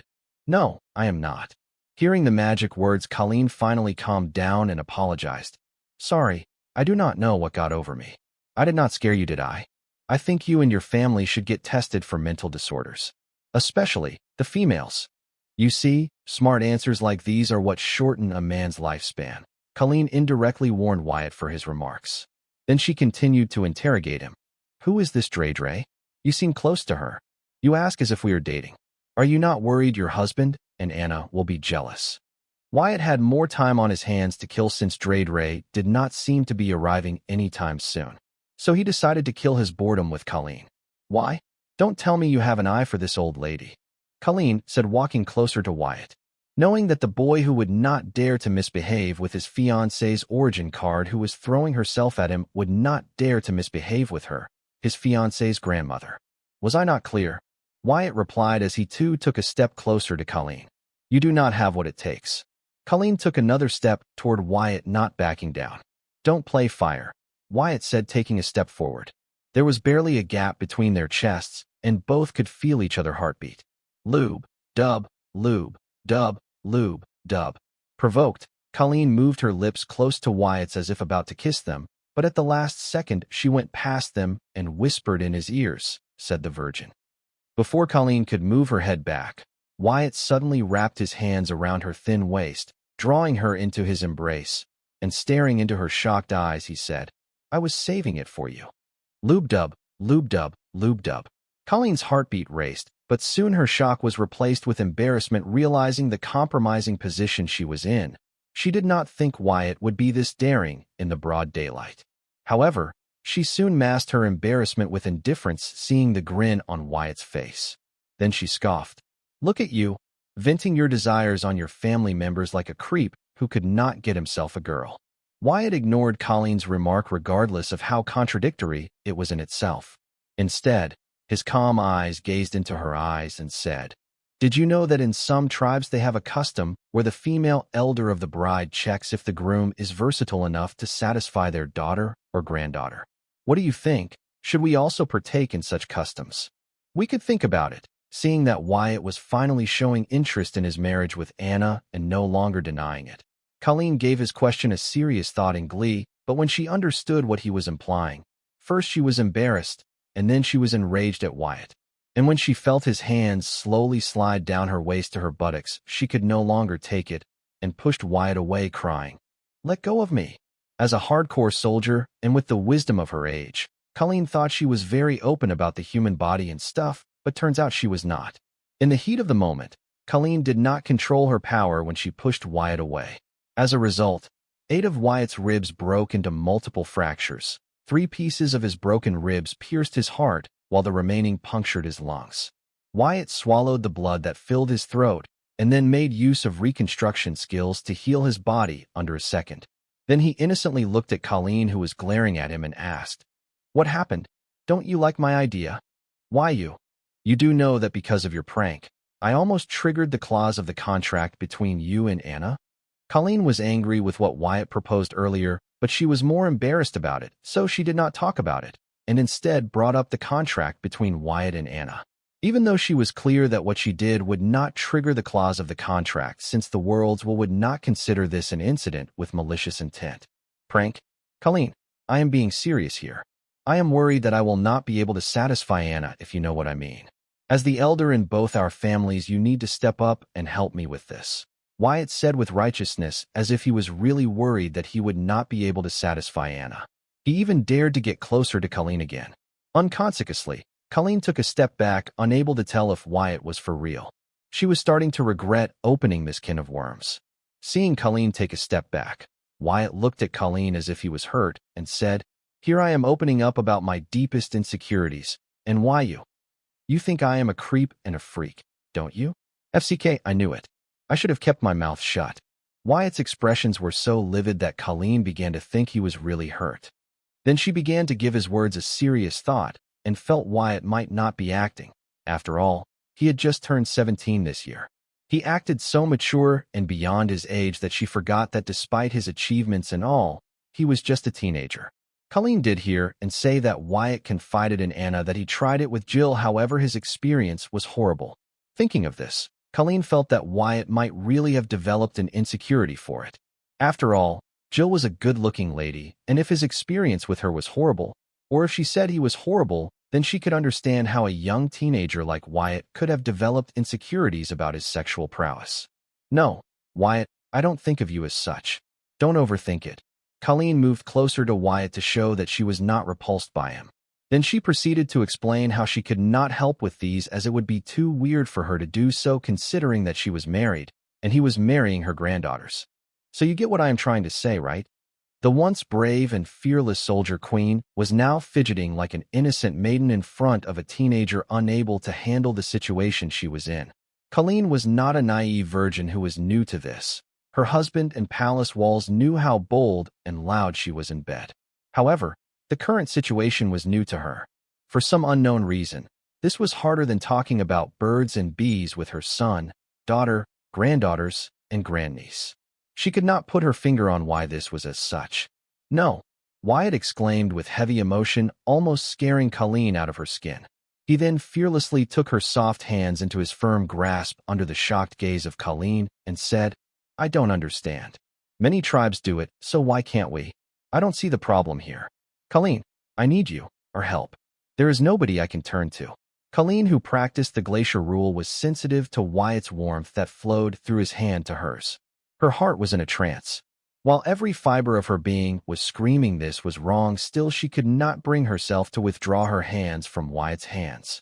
It has been ages since she felt this feeling, the sense of anticipation stirred by the craving for the forbidden. On the surface, Colleen's expression looked like she was confused and struggling, but inside she was frozen. She was not conflicted, just savoring the feeling. At her age, such feelings were very rare. It was not cheating until she acted on these feelings, so she hoped that this second would be longer, so she could cherish this feeling of youth longer. Right now, Colleen felt as if she was back in her teenage years in the presence of her crush, and they were the center of the myriad realms.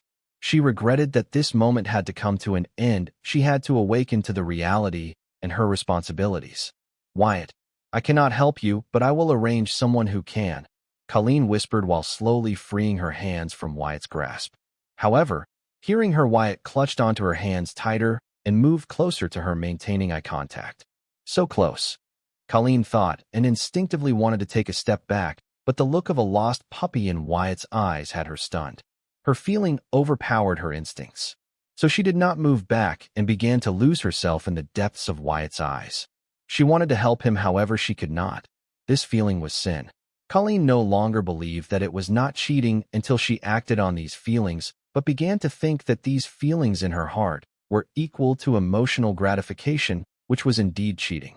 She could not do this to her granddaughters above all. She could not do this to her loving husband. Knowing that she could not bring herself to do what needed to be done while looking into Wyatt's eye. Even if it meant hurting Wyatt, she had to do it. Resolving herself, Colleen turned her face, breaking the eye contact with Wyatt. "Tremble, tremble." What was that? Wyatt let go of Colleen's hands and immediately used his soul pupils to locate the source of the disturbance causing the tremors in the towers and surrounding infrastructure. "Enemy attack," Colleen said in alert as her divine sense scanned the skies of the barren land and area around her in search of the tremors as the tremors continued to get frequent. "No, it is coming from below," Wyatt said as his soul pupils pinpointed that the origin of the tremors was coming from the ground, the basement of the central tower. Knowing that the Blood Rock Cave Gate dungeon was located underneath the tower, Wyatt wondered if the tremors might be connected to it, then thought it was a dungeon break. However, the Blood Rock Cave Gate dungeon was not a normal gate dungeon, but a dungeon seal. So a dungeon break was not possible, unless... Thinking of this, Wyatt rushed toward the basement, and Colleen followed him closely. Though delayed, she too pinpointed that the tremors were coming from the basement of the tower. Considering that this was Wyatt's turf, she chose to let him act and not intervene until needed. If it were some other time, Wyatt would have stopped Colleen from following him to the basement in order not to reveal the Blood Rule stone mine that he was monopolizing. However, times were different now. He might need the help of Colleen's Glacier Rule mastery. Soon they arrived in front of the huge vault door. Without hesitation, Wyatt broke through and headed straight to the secret passage to the gate of the Blood Rock Cave Gate dungeon. "Let us head in. Be careful," Wyatt warned Colleen, seeing the dungeon gate open. Wyatt morphed his shape to that of a middle-aged man before rushing into the dungeon gate, as Colleen followed behind him. Colleen was not surprised to find the Blood Rock Cave Gate dungeon underneath the central tower. The royal family was aware of this. They figured, based on his relationship with the Blood Supreme, they thought Wyatt was doing this to guard the dungeon seal. However, stepping into the dungeon, Colleen looked at the cave walls intently, and then at Wyatt's back. "You are alive," Wyatt blurted, looking at Bloodette, who was waiting for them at the entrance. He figured she came feeling the two unknown energy signatures enter the dungeon seal with her connection to the seal. "Who are you?" Bloodette asked Wyatt in alert. She was expecting the members of the TSR Adventure Guild to arrive, not an unknown card master and a card demigod. She did not have many memories of things that led to her exploding her body, so when two strangers entered her dungeon instead of the faces she was familiar with, she could not help but get on guard. At first, Bloodette continued to try and contact Courtney through the bond between them, not letting the failure get to her, while waiting for the help to arrive from outside, as she left the gate of the dungeon sealed open. However, as time passed, the toll of the failure kept adding while there was no sign of help from outside. As more time passed, Bloodette got more desperate. The feeling that she was not doing enough to get her friend back began to eat at her, until she could not take it, then decided to break free from the dungeon seal and find the help she needed. Bloodette kept striking against the dungeon seal with all her might, but it would not budge. The dungeon seal was meant to hold back the Blood Supreme at her peak, so Bloodette's struggle was nothing to it, not even enough for her to leave a scratch on it. Frustrated that her attack was having no effect on the dungeon seal, Bloodette began to violently attack it, but it was all wasted effort. However, just when she thought all hope was lost, the Blood Rule stepped up to help her daughter. In a moment of epiphany, Bloodette mastered a new meaning of the Blood Rule, Blood Invoke. In a matter of minutes, Bloodette mastered this meaning of the Blood Rule to ultimate mastery without any obstacles. It was as if this meaning was specially created by the Blood Rule for Bloodette. However, all that did not matter to Bloodette, as she believed that every passing second could prove deadly for her friend. Blood Invoke was a Blood Rule meaning that allowed the user to call on their ancestors' spirit for guidance and help through their blood for a limited time. The time limit could be increased with blood. This rule meaning's usefulness varied from user to user. If all of the ancestors of the user were weaker than him, then this meaning was totally useless to them. However, if the ancestors of the user were stronger than the user or had higher achievements than the user, then they could call them through their blood for guidance and help, making this Blood Invoke meaning of the Blood Rule a game changer for them. However, this meaning was the best suited for Bloodette, who was the daughter/avatar of the Blood Rule on the physical plane. This meant that if Bloodette were to use the Blood Invoke meaning of the Blood Rule, considering that she was the daughter of the Blood Rule of the card world, she could call upon the Blood Rule itself to guide and help her. Blood Invoke. Bloodette chanted, having mastered this particular meaning of the Blood Rule to the ultimate mastery. Soon the atmosphere in the Bloodrock Cave Gate dungeon stirred up as a bright red pattern began to cover Bloodette's entire Blood Rule body. Bloodette was surprised to feel pain all over her Blood Rule body as the archaic pattern spread across her body from head to toe. Bloodette closed her eyes, trying to withstand the pain. Soon the atmosphere in the cave settled as the pattern being imprinted on Bloodette was completed, marking the descent of the power of the Blood Rule stream from the world's Rule River into Bloodette. Feeling the power coursing through her body, Bloodette opened her eyes, and a radiant red light shot out of them. With the newfound powers, Bloodette began to attack the dungeon seal again, planning to break free of its imprisonment once and for all. However, she came to realize the cruel reality. Even with the help of the Blood Rule, she was still no match for her peak, the Blood Supreme, for whom this dungeon seal was designed to imprison. Nonetheless, all hope was not lost, because this time, unlike the previous time, she was not helpless. Her attacks, though not strong enough to break the dungeon seal, it was enough for her to create a minute ripple in it, which was better than nothing. She believed as long as she kept at this, she would be able to break the seal. Over time, through accumulation, the ripple would turn into a wave. Unknown to Bloodette, with every attack that sent a ripple across the dungeon seal, she was causing strong tremors in the outside world connected to the seal through the dungeon gate that she had left open. Even if Bloodette knew, she would not care, as right now she was focused on using borrowed power to create an opportunity to help her friend. Bloodette was so caught up in the moment that she never considered using this opportunity to ask the Blood Rule for the whereabouts of Courtney, who was practicing the Blood Rule inside her body. Sometimes one is not limited by their body, but mind. The strength and abilities of a person are only as good as their knowledge and experiences. Bloodette, who currently possessed the Blood Rule stream of the card world within her, did not even know that instead of using it for strength, she could use it for guidance. There was only so much the Blood Rule could do. Bloodette asked for strength to search for answers. It showed her Blood Invoke meaning of the Blood Rule. Now if only Bloodette had asked for guidance, then it might have given her the answers she was searching for through strength. Just as Bloodette was about to attack the dungeon seal with all her might again, she felt the presence of two unknown card apprentices enter the gate of the dungeon seal. So she stopped attacking the dungeon and rushed to the entrance. But when she saw two unfamiliar card apprentices enter the dungeon seal, Bloodette was alerted instead of being revealed that help was finally here. "You are alive. Who are you?" Bloodette was surprised that the card master looked at her as if they were friends, but she had no recollection of having met this middle-aged card master. "Who are you?" As Bloodette asked the friendly middle-aged card master, the blood rule stream in her answered her, "Dalton Wyatt." "Wyatt? Is that really you?" Hearing the blood rule stream identify the friendly middle-aged card master as Wyatt, Bloodette felt bizarre. However, she knew the blood rule stream had no reason to lie to her, so she asked the middle-aged card master for confirmation. "Whoa!" Wyatt exclaimed, looking at the Bloodette's body through his soul pupils. He wanted to see if the hypnotic suggestion that drove Bloodette to detonate her blood rule body upon seeing him the first time was still there. But what he found was beyond his understanding, and he could only find one word in his dictionary to describe what he saw: miraculous. "Is that a part of the blood rule stream inside you?" Wyatt asked Bloodette. He did not plan to reveal his identity to Bloodette until he was certain she was in clear. Now more so than ever, the detonation of an average Bloodette was enough to vaporize him. If the Bloodette possessing a part of blood rule stream were to detonate herself, then he had no idea what the consequences could be, especially to the world that was connected to the dungeon seal. "I asked you first, are you Wyatt?" Bloodette did not answer. Wyatt instead asked him to confirm his identity. As for Colleen, she chose to stand back, believing that Wyatt knew what he was doing. After the incident of the plague egg, she has come to trust him a lot more than she knew, especially when he confided in her that he used the plague as a ruse to infiltrate the freedom fighters.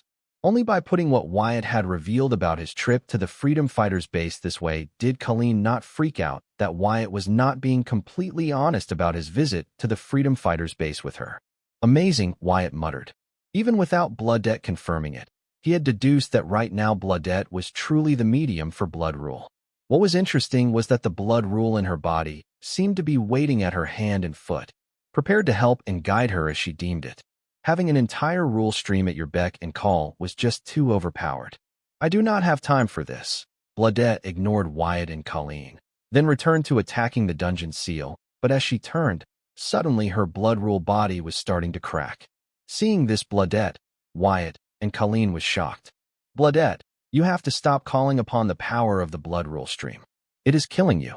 Even though you are the avatar of blood rule, I don't think you can bear the price of summoning such power," Wyatt advised Bloodette. He continued to use his soul pupils to see if she was still under the influence of the power that took over her to detonate her body in the first place, only to find that, like Corey, she too only had traces of the power that was suppressing Bloodette's memories of it and its influence. "No, I need this power to help to find Courtney," Bloodette yelled as continued to use the blood invoke to attack the dungeon seal, despite the cracks spreading across her body. "Bloodette, it is me, Wyatt.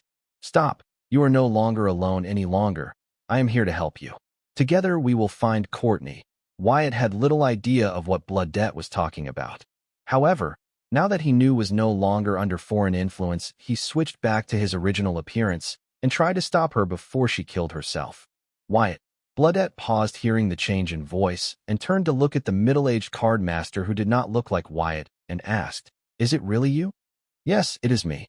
I am sorry I did not reveal myself earlier when you asked, but trust me, I had my reasons," Wyatt explained. Finding someone she could trust, Bloodette, who was in crisis mode, finally let go and broke down. Rushing into Wyatt's embrace, she wailed, "Wyatt, Courtney. I can't find her. I can feel her. She is alive, but she is not responding to me." The only reason Bloodette was able to get out of the crisis mode was because she had passed it to Wyatt, who comforted her while trying to make sense of what she was babbling. Then, striking Bloodette's head that lay on his chest, Wyatt in a calm voice ordered her, "Bloodette, calm down. First of all, stop borrowing power from the blood rule stream. If you die, we will never be able to find Courtney." Listening to Wyatt's words, Bloodette nodded and stopped using the blood invoke, blood rule meaning. As she did, the archaic pattern spread across her body, stopped glowing, and slowly retracted into her blood rule epidermis. With the blood invoke, blood rule, meaning no longer requiring sacrifice, Bloodette's insane vitality started to work normally, and the cracks on her body instantly healed as if they were never there to begin with. Just when Wyatt thought he had consoled Bloodette's rampant emotions and could have a proper conversation with her, she began to squirm in pain. Seeing her in misery, Wyatt immediately used his soap pupils to check what was happening to her. It was not the drawback of her calling upon the blood rule, but the other way around. Turns out the only reason Bloodette was able to attack the dungeon seal without facing backlash was the blood rule stream that was restraining the dungeon seal from doing so. Now with the blood rule stream looking out for Bloodette returned to the spiritual realm, the dungeon seal descended its accumulated worth on Bloodette. The accumulated backlash was so strong that Bloodette's blood rule body kept trembling as she grunted in pain. Looking at Bloodette in his embrace, who was suffering from the backlash of having attacked the dungeon seal, Wyatt felt sorry for her, while also frowning as Bloodette was in no shape to answer his questions. He went through what Bloodette said to him and realized that Bloodette was so agitated because Courtney was missing. She was alive as Bloodette could feel her through the bond between them. However, she was not able to communicate with her through the same bond as she did not receive any reply from Courtney. The bond Bloodette talked about was the one she and Courtney developed when she helped Courtney create her ego gem. As a result, Courtney ended up creating a mutated ego gem, which not only displayed a high synonization rate, but had a high affinity to blood rule and also came with an innate blood rune Blood Supreme. The blood rune Blood Supreme connected Courtney and Bloodette in an unexplainable bond which allowed Courtney to house Bloodette in her mutant ego gem's innate rune, which not only empowered Courtney, but also allowed her to use all of Bloodette's powers while sharing her sense with Bloodette. Making use of this innate rune, Courtney was able to bring Bloodette out of her dungeon seal and into the outside world. Over time, Bloodette had duplicated Courtney's innate blood rune, which allowed her to store Courtney in her rune and share her senses with Courtney. This property of the duplicate innate blood rune was very beneficial to Courtney, as it allowed her to get a lot more closer to the blood rule in the womb of the world's will at the spiritual plane, helping her to comprehend blood rule and its meanings at a faster pace than her mutated blood ego gem could ever allow her to. SHD. Wyatt cussed, having deduced what Bloodette was trying to say. Wyatt, what happened? Is she okay? Hearing Wyatt cuss, Colleen asked. Earlier, noticing Wyatt was in deep contemplation, Colleen did not disturb him for an explanation of the situation. As a soldier, she was used to not asking questions and doing what was asked of her. Even after she became a queen, this habit that she had cultivated in Southern Watch did not leave her, which was why she was not the great queen or the kind queen, but the soldier queen. Yes, she is the Blood Supreme. This much is nothing for her racial traits to handle. As for the pain, she can only bite her lips and walk it off. The problem is Courtney. She is missing, Wyatt explained, but did not go into details about Courtney's situation since he was busy using his pupils to find the duplicate innate rune in Bloodette's body. The soul records Hive AI had previously made of Courtney and Bloodette were a big help here, giving Wyatt an idea of what to look for and where to begin the search. Colleen was happy to learn that Wyatt's friends were not dead. Even though Wyatt did not make a big deal about it, the Southern family was seriously disappointed in its failure to not his friends. Her daughter was especially disappointed and furious. Therefore, instead of continuing to repair their diplomatic relationship across the world using the promise of VR Universe cards, she planned to return to the Southern region and get the house in order. What was the use of strong foreign relations when the house was failing from the inside? Therefore, she decided to pause her foreign relations plan for now and return home to do the things that needed to be done to secure the strong reign of the Heatsend family over the southern region through a royal engagement. Colleen continued to be a silent bystander, not letting her curiosity and confusion disturb his concentration and thought process. Looking at Wyatt's mystical eyes that seemed to be peering into every secret in its path, she wondered how he would react to the announcement his daughter was soon going to make. She wondered if she should give him a heads up. However, she knew that her daughter never did anything without thinking them through and must have plans about this. A way that would not only finally make things official, but also not offend Wyatt. Colleen did not think that was possible, but her daughter has achieved the impossible many times, so she chose to believe in her judgment and stay quiet. as she preferred her granddaughter's engagement to be official and not speculation spreading through word of mouth. "This is going nowhere," Wyatt muttered as he and his 11 other consciousnesses along with Hive AI explored every corner of Bloodette's blood rule body and soon found the duplicate innate rune, but they were not able to explore it. They needed Bloodette's cooperation for that. Despite that, Wyatt tried to read the blood rune and trace its bond with the original, but all of his attempts failed. "Can't we do anything to help with her pain?" Colleen asked, thinking that the faster Bloodette was able again, the faster they would be able to find the answers they need for searching the Tao tongue that was missing. Though Blood Supreme claimed that the Tao of Tongue was still alive, Colleen was starting to feel that Blood Supreme was unable to cope with her friend's death and sticking to a delusion, fooling herself. No, she was not being cold-hearted, but she had seen many soldiers go through this on the battlefield. Regardless of how strong-willed and professional one was, some death just hit too hard, and one cannot help but let the death haunt them for the rest of their lives. It was what it was. No, I have no idea how to help her with this. Even if I had a way to help, us helping her would only intensify the punishment of the dungeon seal. It had been 5 hours since the dungeon seal unleashed its wrath on Bloodette. It did not seem to stop anytime soon. Unable to handle the pain, Bloodette lost consciousness 3 hours ago. Even though she was unconscious, her body kept squirming and trembling in pain. Wyatt was shocked by the dungeon seal's prowess. He wondered if it was planning on killing her. Just as this thought crossed Wyatt's mind, he felt Bloodette's energy signature sharply decrease by a major realm. Despite seriously injuring Bloodette to such an extent, the dungeon seal did not stop, but continued to attack her mercilessly. From the looks of it, it appears as if the dungeon seal did not plan on stopping until it reduced Bloodette to the card student realm. That was until she was barely alive, knowing that she could not killed until there was blood rule in the card world. It appears as if the dungeon seal was programmed to descend punishment on Bloodette when she reaches a specific realm. This condition seemed to have been satisfied when she called upon the power of the blood rule river into her body. The reason behind this was that to stop Bloodette from ever being able to cultivate the realm required to possess the power to break the dungeon seal, imprisoning her to this dungeon. The dungeon seal was able to intact despite its age, mostly because of this ruthless cycle. It was using Bloodette as its battery to charge and maintain itself. The blood rule was dominant in this dungeon because it wanted to help Bloodette cultivate. As Bloodette cultivated with the blood rule power, similarly the dungeon seal used the blood rule power she brought to charge and maintain itself. As Blood Supreme of the card world, Bloodette would never be short of blood rule. Yet her realm continued progressing at a snail's pace for someone of her caliber. This was because the dungeon was leeching off her. Whoever it was that designed this dungeon must have hated Bloodette to put her through this cycle of never-ending misery. Sigh. Wyatt shook his head as he retracted his soul pupils after inspecting the dungeon seal. The only positive thing he could say about this situation was Blood Rule River's love for Bloodette. For Bloodette, it turned a gate dungeon into the holy place of blood rule. The worst thing about this whole arrangement was that Bloodette was the core of this dungeon seal. The dungeon seal was a prison and curse at the same time. The only way she could escape it was by killing herself, and which was not possible, as the card world's blood rule would never allow it. In this dark situation, Courtney was the only hope for Bloodette. Not because they were friends, but because of the innate rune Blood Supreme that she had gained after forging her mutant ego gem.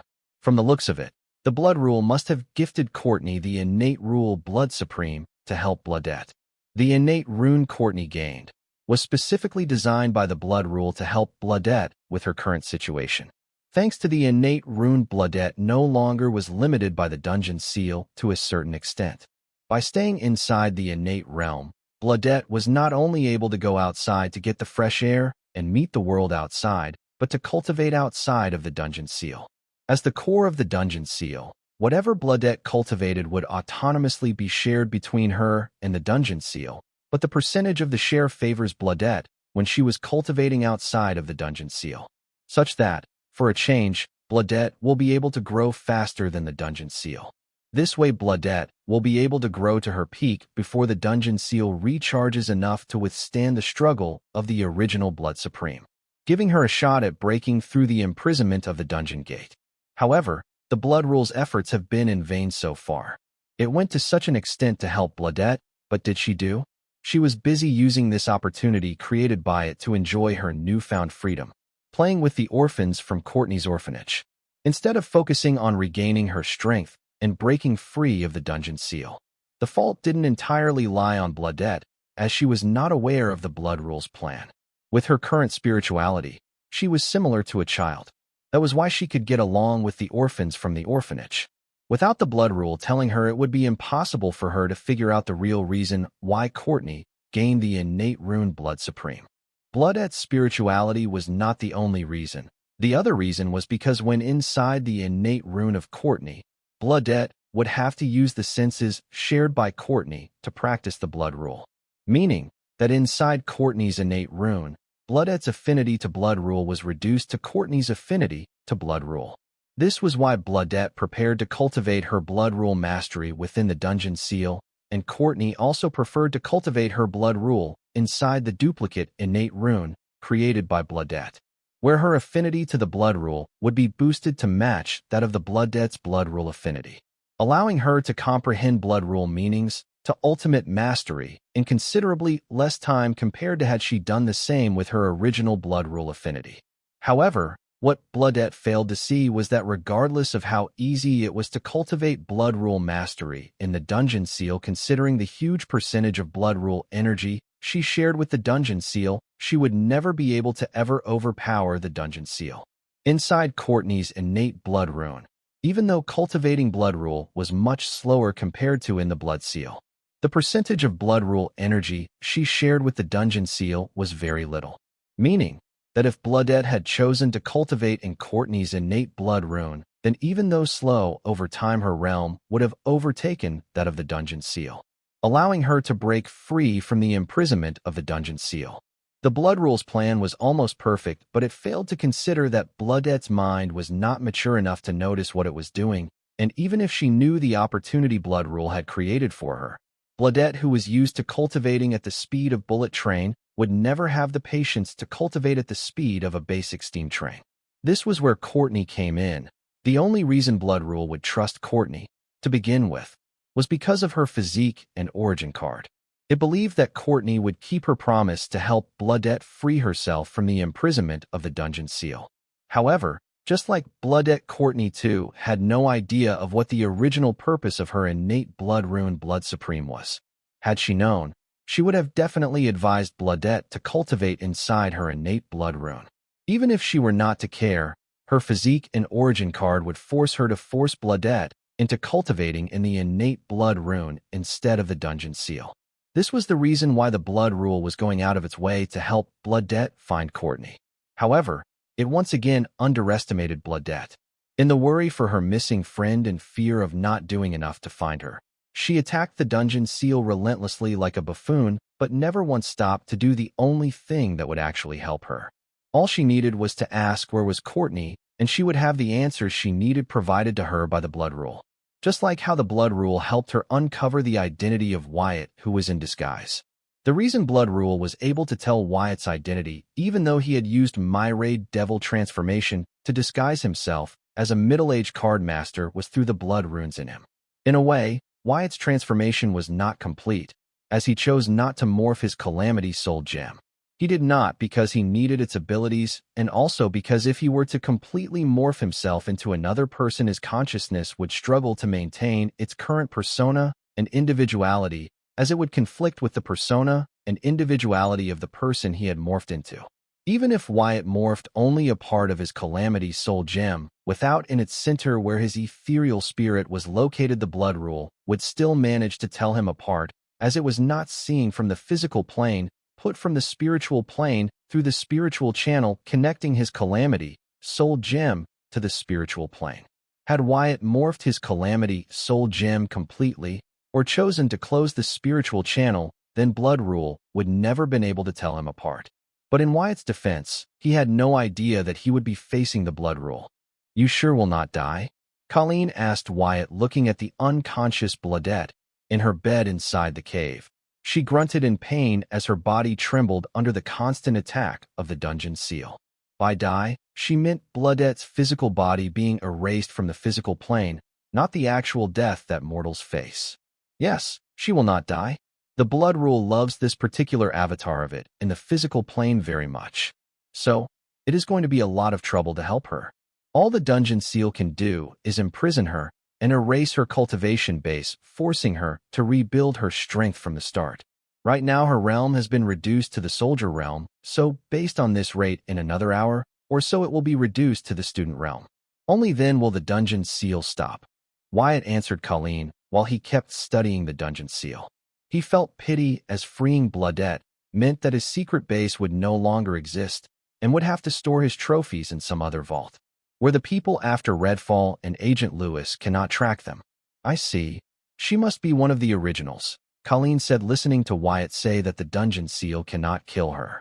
The records in your family archive did not mention it, Wyatt asked, busy trying to locate the weakness of the dungeon seal to release it or even modify it, having decided to find a solution to set Bloodette free from her imprisonment once and for all. He believed that he had the strength to shoulder the responsibility of letting Bloodette out of the prison the predecessor of the Card Apprentice created.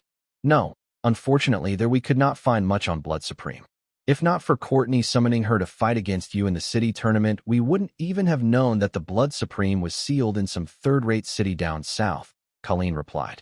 Having fought the Supreme Beings for a good chunk of her life, nobody knew the terror of originals among the Supreme Beings.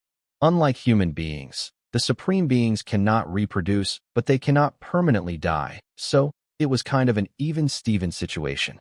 A somewhat similar death to what the devils enjoyed. They cannot be killed across the myriad realms, only in the Dark Realm. Wish the Supreme Beings could not killed in the card world. Even if they were to be killed outside of the world, a new Supreme Being take its palace. Dealing with them was hectic and troublesome, so the best option was to seal them. This was not the solution, but having an out-of-sight, out-of-mind attitude helped here. Because of this reason, some in the research field believe that Supreme Beings, who were birthed by the rules in the world's will's womb, were the rightful higher of this world, and card apprentices were invaders similar to the monsters invading the card world by the various dungeons summoned in it. The only difference was monsters failed to successfully rebel against the Supreme Beings, whereas the humans were successful. Many in the research field rejected this theory, as the world will not only did not reject humans, but helped humans in many different. If the Supreme Beings were truly the true children of this world, would the mother help her children's bullies? This debate has been going on in the research community for a millennium, and it hasn't aged, while seeing how the Card Apprentice managed to banish Supreme Being to the way beyond. However, this sparked another debate that the world was so big that even the founding card demigods of the 5 regions could not go around it in a decade, yet the fastest card demigod at present was noted to have traveled from the northern capital city to the central capital city under half a day without any space rule. This could only mean that the 5 regions were only a tiny piece carved out by the Supreme Beings for the Card Apprentice in this big world. The other side claimed that the reason the fastest card demigod at present was noted to have traveled from the northern capital city to the central capital city in under half a day without any space rule, because he did not have to pass through the territory of any strong Supreme Beings or SSS-ranked dungeons breaks during his sprint. However, the founding card demigods of the 5 regions had to cross the territory of many dangerous Supreme Beings and SSS-ranked dungeons that had undergone dungeon break since nobody cleared them. As a result, even a decade wasn't enough for them to go around the world. The only reason these debates were propping up in the research communities was that the central government, the 4 royal families, and the noble families of the central capital were not willing to share the entire maps of the world with the general public and strictly regulated the entire world map among themselves. The map available to the general public only showed the 5 regions and empire, but nothing across the way beyond. Even the Card Apprentice posted there was given temporary access to the incomplete map of the edge of the way beyond, overlapping with the outer boundary of the 5 regions. Because of this reason, except for the few powerful card apprentices who held authority in the 5 regions, nobody actually knew what in beyond the way beyond. Many believed it was filled with rare resources that one can't imagine to find in 5 regions, but others believed it was flooded with strong monsters that broke out of the dungeons without the card apprentice clearing them. Many greedy card apprentices have tried to explore the way beyond on their own. At first, the authorities could not be bothered to stop these greedy people from certain death, But once they started to attract the fury of supreme beings toward the guards at the way beyond, they had little choice but to intervene, making it illegal for the forces to travel across the way beyond without proper clearance. Don't you have much free time on your hands for a queen? Wyatt said, looking at Colleen, who was cultivating her blood rule mastery, making the most of the opportunity. I have a good council serving me. I can trust them to step up in my absence. So, yes, I do have a lot of free time on my hands. Colleen's affinity to blood rule was not high, but with the help of her divinity in this holy place of blood rule, she too had hope of forging a blood rune or two.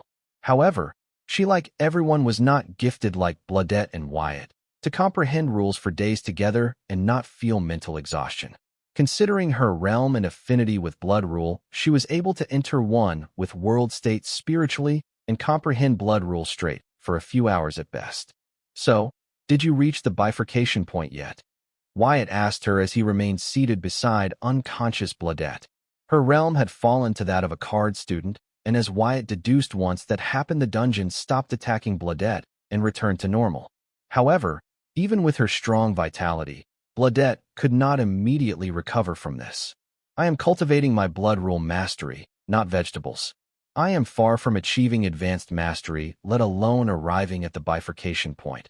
Overall, Colleen's talent as a card apprentice was average. If not for the guidance of her in-laws and the resources of the royal family, it would have taken a few more centuries to get where she was today in terms of her realm and power.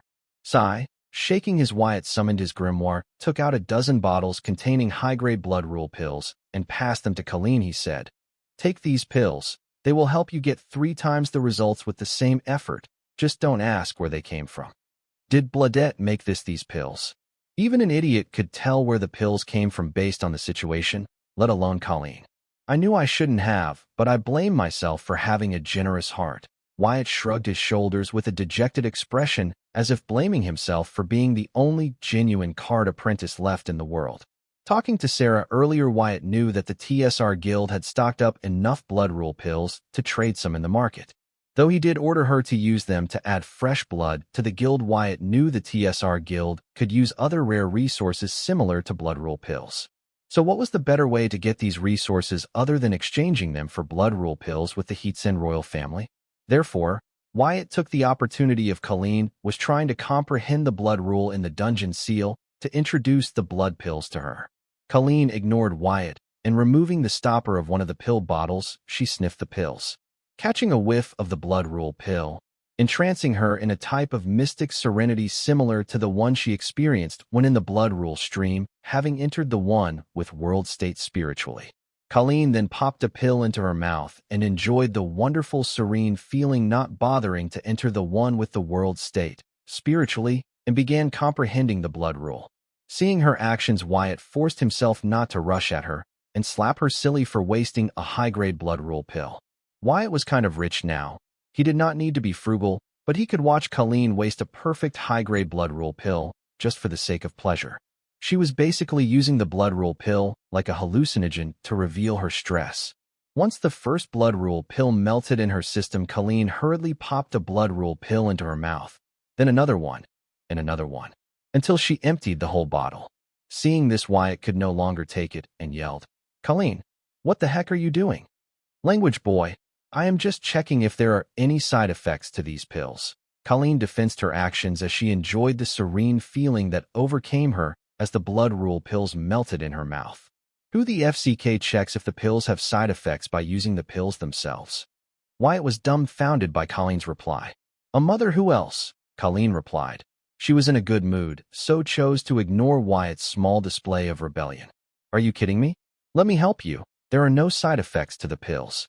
My employees and I have used these blood rule pills to comprehend blood rule for weeks now, and all of us are fine and dandy. That should be evidence enough that these pills do not have any side effects." Wyatt vouched for his product. "Wyatt, let me be the judge of it. Don't get me wrong. I trust you, but you and your employees must have not used the pills wastefully like I am doing right now, and instead used them sparingly and carefully. But the children of the royal family will not. I am just doing what I think they will do when they have more than enough blood rules at their disposal," Colleen explained as she emptied another bottle of blood rule pills in her mouth.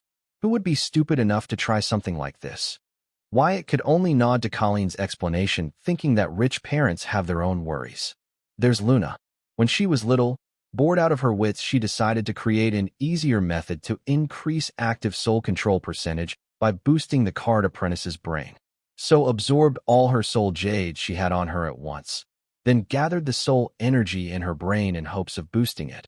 If not for me stopping her in time, it would not have ended with a temporary coma, but her head exploding.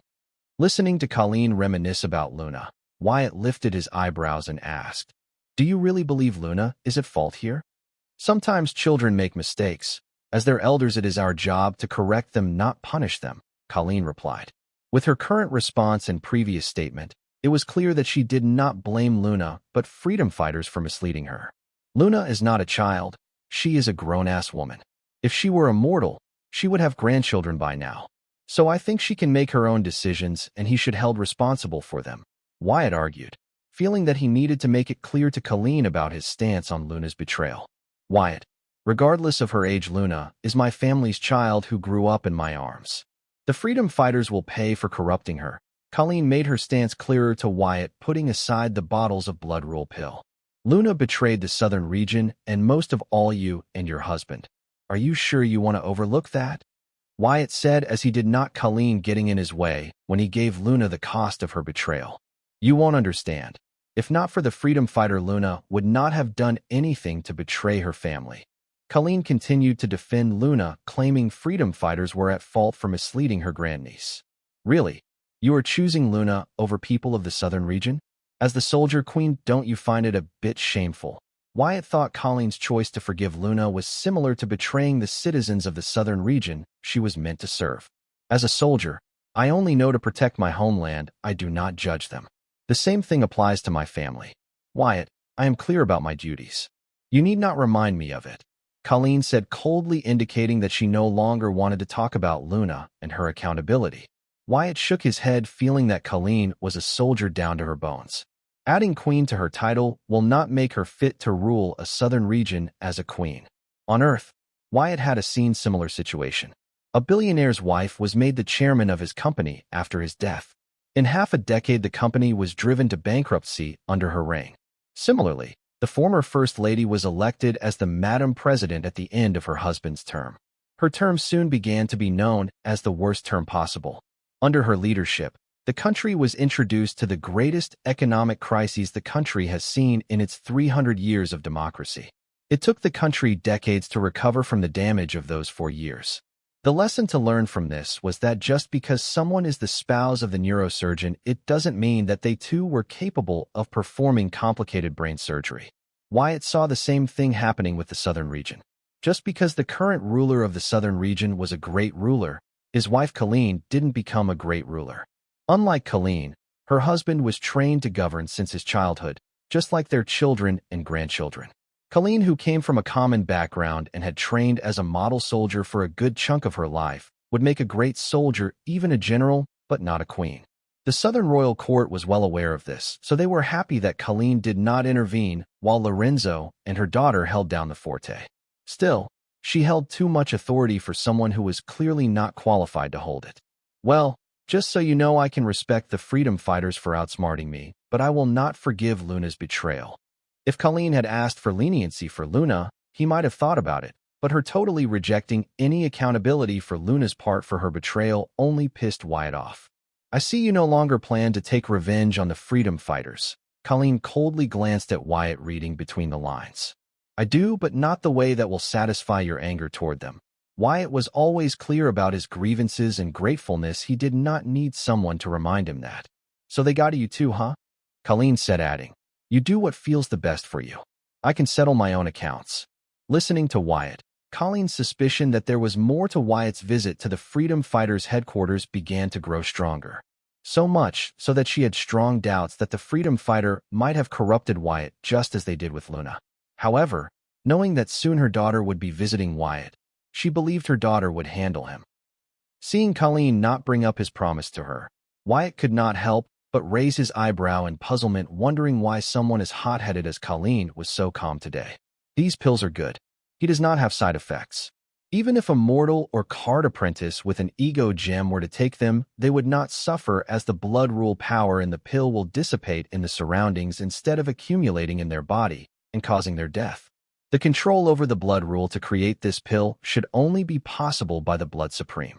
No wonder you people move the base of your operation to this barren lands on the edge of the city, Colleen said, picking up a blood rule pill bottle she had kept aside earlier. Wyatt responded to Colleen with a nod, not planning to discuss further about who and how the blood rule pills were made. These pills are way better than the ones available in the market, still we cannot afford to pay you a huge price. How much do you plan on selling them for? Colleen was very impressed by the blood rule created by Bloodette. The purity of blood rule power refined by Bloodette was astounding. The higher the purity, the easier for the consumer to use the energy of the pill. How about you have your people discuss it with the TSR Adventure Guild? I am sure they will work this out fairly. Wyatt could use his relationship with the Southern royal family to exchange blood rule pill for better resources, but he did not plan on doing it this time. It was normal circumstances Wyatt would not mind using their relationship for a more profitable price, but currently, he wanted to conduct business with the Southern royal family as equal. So, he decided to let the sales be done through proper channels. Wyatt's actions might seem a little ungrateful after all. Without the Southern royal family covering for him, would not have lived to live this day. But if not for the benefits he could provide them, the Southern royal family would not have bothered to go to such lengths for an orphan from a third-rate city. The relationship between the Wyatt and Southern royal family was more of a business that only lasted till they were beneficial to each other. However, that was only at the beginning, as over time their relationship morphed into something like a friendship. They did not agree with each other on many things. At the end of the day, they were cut from the same cloth, the southern region. Good, I will do that, Colleen said before she popped a high-level blood rule pill and entered the one with the world state to continue comprehending the blood rule. To avoid any further discussion with Wyatt, because she felt the direction the conversation was headed, they would no longer argue verbally, but physically. Seeing Colleen start to comprehend her blood rule, Wyatt looked at her intently, because Colleen's actions were totally contrary to his thoughts. It's as if she was a changed person today.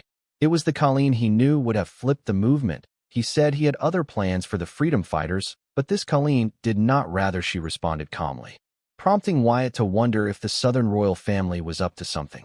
FCK this. Wyatt cussed as he summoned his grimoire, planning to access the VR universe as its administrator. Before that, he took one last look at the unconscious Bloodette, who did not seem to be about to wake up anytime soon.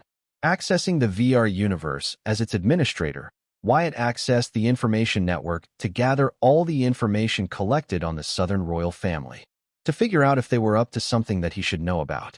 Going through the information network, Wyatt found something shocking. The Southern royal family was building another silver milk power manufacturing plant, but this time it was not being built in a secure area, but in the industrial area of the Southern capital. Wyatt wondered why the Southern royal family would do that, even though they did not have a stable source of silver milk to manufacture silver milk powder, and above all, why they did not inform him about this. Wyatt could not think of any reason why the Southern royal family would be so bold to build a manufacturing line for silver milk powder so openly. He thought they were smarter than considering what was happening to the freedom fighters who tried to openly monopolize the silver milk powder. What was puzzling was that the order to build the silver milk powder manufacturing factory in the industrial area of the Southern capital was given yesterday afternoon, a few hours after I revealed my arrival in the Sky Blossom City to the Southern royal family. That was to say that something changed after he foiled the plans of the central government, Morningstar University, Matron, and after he defeated Belphegor. Something that gave the Southern royal family the assurance they needed to work on their plans for the silver milk powder monopoly openly. Wyatt used his information network to go through everything that occurred around the world after his victory in the Battle of Southern Capital. But nothing had changed, as only a few were aware of the fight, since all the parties involved in this battle chose to keep this matter on low. Especially the Southern royal family, as they did not want the world to think that the Southern royal family was not competent or the Southern capital wasn't a safe place. Therefore, Wyatt did not find anything that would prompt the Southern royal family to be bold about their plans for the silver milk powder. He turned to look at Colleen, who was busy comprehending blood rule. He had so many questions he wanted to ask her, yet he controlled himself from rudely disturbing her practice. Wyatt stopped his mind from wandering and thinking the worst. But it was hard for him not to wonder why the Southern royal family did not tell him about their move. He did not know what to think of their actions, especially with the silver milk powder bringing their doom upon the freedom fighters. Shaking his head, Wyatt prepared to leave the VR universe, but stopped seeing a message from Ned arrive in his virtual account. He paused to read it. VR Universe Instant Message Service allowed players to talk to each other in the VR universe using their grimoire's contact list, as long as the person they were trying to reach also had a virtual account in the VR universe. Wyatt, I agree that I underestimated you. Let us meet up and have a proper discussion. Ned. Reading the message from Ned, Wyatt felt no sincerity from him. So, he decided to ignore it and wait until the desperation of their situation forced them to cultivate a more genuine and sincere attitude toward him. Considering that the world leaders were getting impatient, he would not have too long, making it easier for him to get the freedom fighters to submit to him as his hired thugs. Wyatt respected their game, but that did not mean that he would forgive and forget what they did to him so easily. Before leaving, Wyatt decided to take a moment to sort his virtual inbox, which was filled with messages from people seeking to cooperate with him in different ways with the help of Hive AI. It was not clear how these people got his contact ID, but they were smart enough to not directly contact his grimoire and instead contacted Wyatt through the VR universe. After all, it was not hard for a smart person to know that Wyatt's grimoire was under the constant surveillance of the Southern royal family. Wyatt did not directly delete all messages, but decided to go through them because he felt that he could no longer delay his plans to build his force that would help him stand equal to the Southern region. He was about to swallow the freedom fighters, but they were not enough since they could not even defend themselves. How can he expect them to defend him? It be London B, for they would be of any use to him. Wyatt wanted to sort the messages based on who wanted to genuinely cooperate with him and who wanted to use him. His information network made it easier for him to do so by allowing him to do a thorough background check on each of them and learn their real motives. As of now, Wyatt does not plan to cooperate with people who genuinely want to work with him because he does not have the assurance that he would be able to assist them if they were targeted because of him. So Wyatt was after the people who approached him with the thought that they could use him to achieve their various motives. Wyatt was not worried about controlling these people as he had his Calamity Daughter gems for this occasion. Its power was limited to card kings, but that was enough for him to spread his influence among all the third-rate cities across the 5 regions. After learning that the Southern royal family did not involve him in their plans to open a silver milk powder manufacturing factory in the southern capital, he started to feel the urgency of building his force. Especially with unknown enemies like Handsome Fox propping up, Wyatt knew he no longer had the time or luxury to slowly build his forces the righteous way with capable and talented people whom he could trust. He too decided to choose the path the 3 mischiefs used to build their forces that were strong enough to topple the central government, the 4 royal families, and the nobles of the central region, making use of their origin cards. Unlike Matron, who was born with a golden spoon, the supreme leader and emissary of light who rose to power from dirt started building their forces by expanding their influence among the third-rate cities of the 5 regions and the slums of the empire. Similarly to them, with the current limit of Wyatt's Calamity Daughter gems, it would not be difficult for him to start his raise from the third-rate cities. No, the irony was not lost on Wyatt. He was fully aware of his actions by choosing the same path as the 3 mischiefs. Wyatt did not want to build an army of the Calamity Daughter gem, but the myriad realms reminded him that it was a lot scarier than his imagination. Wyatt would soon be leaving to help Zoltan in exchange for lifting the ban on him and the VVIP access to the Infinity Library. Before that time came, Wyatt wanted to make sure that the emotions and substance that he had built in this world would be protected and taken care of even in his absence. The last few days have been chaotic, especially yesterday. From all this chaos surrounding him, Wyatt took one thing: that he was weak. Whenever he felt that he had finally gained control over the chaos in his life, the universe would throw a curveball at him, and he would be right back at where he started, weak and helpless. The question was no longer about having control over his life, but being prepared for anything that would come at him. So it was no longer about just growing strong alone, but growing strong as an army that would not only protect his interest in the card world, but myriad realms. After sorting out the messages, Wyatt made a list of card apprentices who were from third-rate cities and then sent a message to each of them indicating his will to cooperate with them. These card apprentices were worse than the 3 mischiefs in their respective cities. So, Wyatt would not have a problem using them as a tool for his race. Then leaving the VR universe, Wyatt entered the Interrealm city. With Bloodette unconscious and Dreydre still with her tribe, Wyatt's current plans could only be paused and chosen to prepare for his future plan. The plan was to curve his name in the heart of the myriad realms by hunting down the devil that terrorized it, Belphegor. Arriving at Sector DS-0909, Wyatt tried to collect any and all information he could gather on Belphegor, which was proving to be difficult since not many in the Sector DS-0909 dared to offend Belphegor's faction, the 7 Princes of Hell, as they had a widespread and notorious influence in the Dark Realm. But this did not stop Wyatt, because if Belphegor had people who feared and revered the power and wealth that Belphegor held, then he would have people who hated him and lusted for the power and wealth that Belphegor held. All Wyatt had to do was find them, which was not hard considering that the power in the Dark Realm was clearly split between various local factions and dark races. Wyatt had no trouble finding the factions and dark races that would not mind not only offending Belphegor, but also killing him. However, there was a problem. It was Wyatt's origin, that he was not a demon merchant native to the Dark Realms. Regardless of how many disputes and grudges these factions and dark races had between them, they would stand together against a devil/demon merchant who was not native to Dark Realms. This was one of the main reasons why Sector DS-0909 managed to stay as the only hub of demon/devil merchants despite the Devil Merchant Code having hired numerous demon/devil merchants across the myriad realms. Wyatt had 2 ways to solve this problem.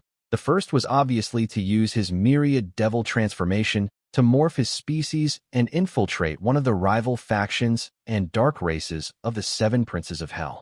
The second one was to prove himself worthy of being a demon merchant and gain the respect of these factions and dark races such that they would invite Wyatt into their factions or families with open arms as one of them despite him not being a native of the Dark Realm. Regardless of the option Wyatt chooses, they would have their own challenges for him to overcome. The first option was to morph his species to match the dark race or the faction he was planning to infiltrate to plot against Belphegor was the most difficult one among the 2 options. These factions and dark races didn't start in the Interrealm city, but in the Dark Realm where they did most of their recruitment. If Wyatt were to choose the first option, then just morphing his species would not be enough as he would need an identity and residence within the Dark Realm. Like any organization, these factions and families would be on the lookout for spies and traitors, so before accepting Wyatt into their organization, they will put his identity through a thorough background check not only in the Interrealm city, but even in the Dark Realm. Wyatt can move to the Dark Realm temporarily to prove his identity with the help of Devil Merchant Code, but that would be expensive and too much trouble. Whereas, the second option to gain the respect of these factions and families by proving himself to them seemed to be a lot easier option, especially with the fact that he killed Belphegor's Worldhog incarnation in the card world. However, he would have to share the card world with them. After all, if he wanted to use them, he would have to let them use him. Though the second option was easier, he would bring a new wave of troubles to the card world, especially since it hasn't been that long since the card world's forces had exterminated the last wave of demonic forces trying to infest the card world. The 2 options that Wyatt had at his hands were not easy, but he was clear about his bottom line: he would never be a traitor. So, the choice he had to make could not be more obvious to Wyatt. Having decided to infiltrate the rival factions and families of the 7 Princes of Hell faction by morphing his species to that of a dark race, Wyatt decided to first change into a dark rak that had a good rep among most of the dark races. This was to collect information on the hierarchy and power struggle in the Dark Realm to select the perfect faction or family to make a move against Belphegor and his 7 Princes of the Hell faction. If Corey Park was still awake, he would have reached out to her, but unfortunately, she was the unknown victim of the Handsome Fox incident. Thanks to the myriad realm race records, Wyatt knew exactly what dark race he could morph into to achieve his agenda, the Chaos Dwarven race.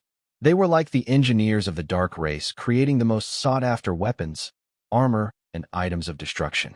Due to their top-notch skills despite their erratic behavior, many dark races extend a warm welcome to them and don't dare to offend them, since offending one Chaos Dwarf was equal to offending the entire Chaos Dwarven race. As a Chaos Dwarf, Wyatt could easily gather the information he needed regarding the power structure in the Dark Realm. Having decided on which dark race to morph into, Wyatt now needed something containing the DNA material of the Chaos Dwarf for his Myriad Devil body to activate Myriad Devil transformation and morph him into a Chaos Dwarf. The only place Wyatt could something like that except for the Inter-Realm City was the Inter-Realm Network and the Devil Merchant Code. Wyatt then offered a reasonable offering in exchange for the demon core of a Chaos Dwarf.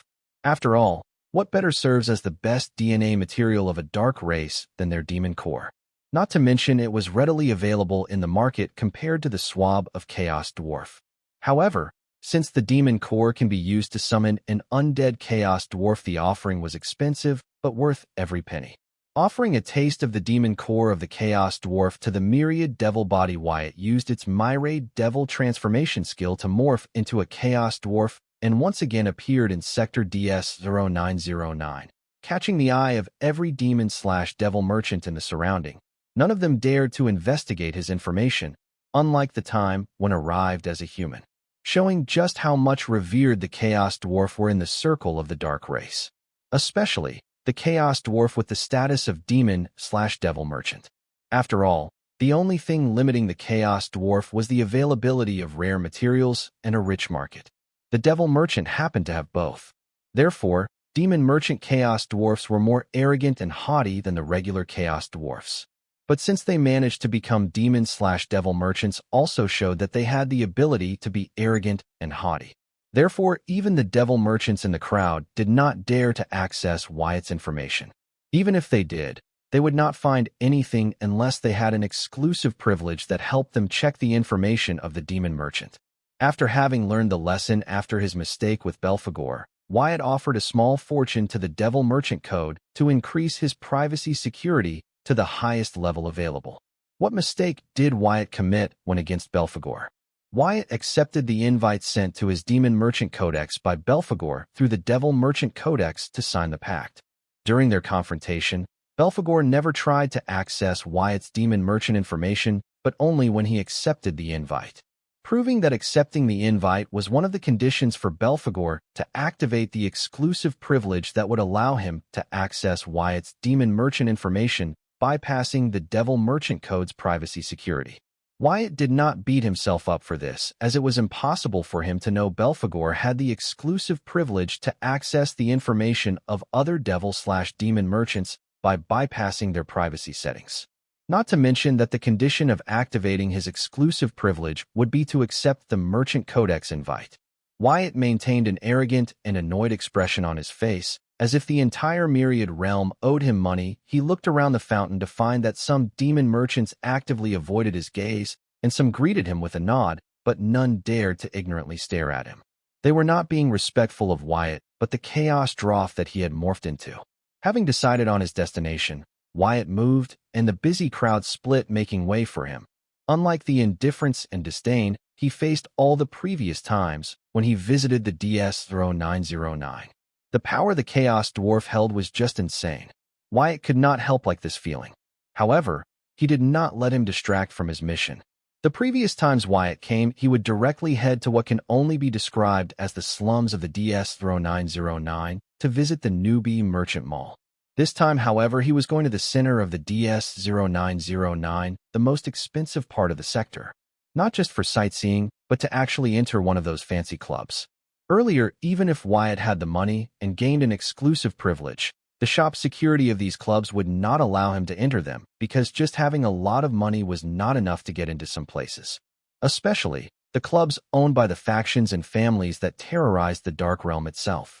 As a demon merchant not native to the Dark Realm, regardless of how much wealth Wyatt possessed, these clubs would not give him entry. But with his new identity as a Chaos Dwarf, it was a different story. These clubs will not only invite him, but do their best to entertain all his wishes. Blight Brood Club, a young Chaos Dwarf with gray skin, strip pattern tattoos, and a menacing Viking beard stood in front of a luxurious club and muttered, This Chaos Dwarf was none other than Wyatt, and the club he was standing in front of was one of the most exclusive clubs in the Sector DS-0909, collectively owned by the leaders of the faction Seven Princes of Hell. Earlier, Wyatt wanted to gather information to find a rival faction or family that could help him take down Belphegor, but then he thought that since he was planning to infiltrate a faction or family anyway, why not just infiltrate the faction Belphegor belonged to? This way he could not only learn everything Belphegor was up to, but also subtly sabotage him. With this thought, Wyatt adjusted his plans and headed right to the Blight Brood Club, knowing that it was collectively owned by Belphegor and his faction. Wyatt did not directly enter the club, instead stood in front of it, because he wanted the club to invite him in. This was not only in line with the attitude of the Chaos Dwarfs, but also helped Wyatt avoid the shop security function that every infrastructure in the Interrealm was provided by the Devil Merchant Code. The demon/devil merchant he came across in the Interrealm city might not be able to see through his true identity, but the same was not true when it came to Devil Merchant Code. So just to be on the safer side, Wyatt planned to avoid the shop security function of the club, which would obviously not allow entry to demon/devil merchants based on the predetermined conditions instructed to it. Just like all the clubs owned by the Dark Race, Blight Brood would not allow entry to demon merchants who were not native to the Dark Realm. The only way to avoid this was to be invited into the club, hence, arrogantly waited in front of the club. Soon, in line with Wyatt's expectation, half a dozen staff of the club rushed to the gate of the club and respectfully greeted him in unison with a perfect bow. "Esteemed guest, welcome to the Blight Brood." Wyatt stared at the leading staff with indifference, who panicked, not receiving a response from the esteemed guest. Then one of the staff members came forward and whispered in his ears, "Manager, send an invitation to the esteemed guest to appear genuine." Understanding his mistake, the leading staff soon summoned his merchant codex and sent the highest-level club invitation available for guests to the demon merchant Chaos Dwarf. Receiving the Xavier-level guest invitation with indifference, Wyatt accepted the invitation, knowing that the staff did not have the guts to try and access his information. Even if they did, at most he would get caught and mocked by Belphegor for his failed attempt. As for the consequences, as long as he was prepared to pay enough offering, he basically had nothing to worry about in the Interrealm city. "Esteemed guest, I am Mactull, manager of the Blight Brood Club.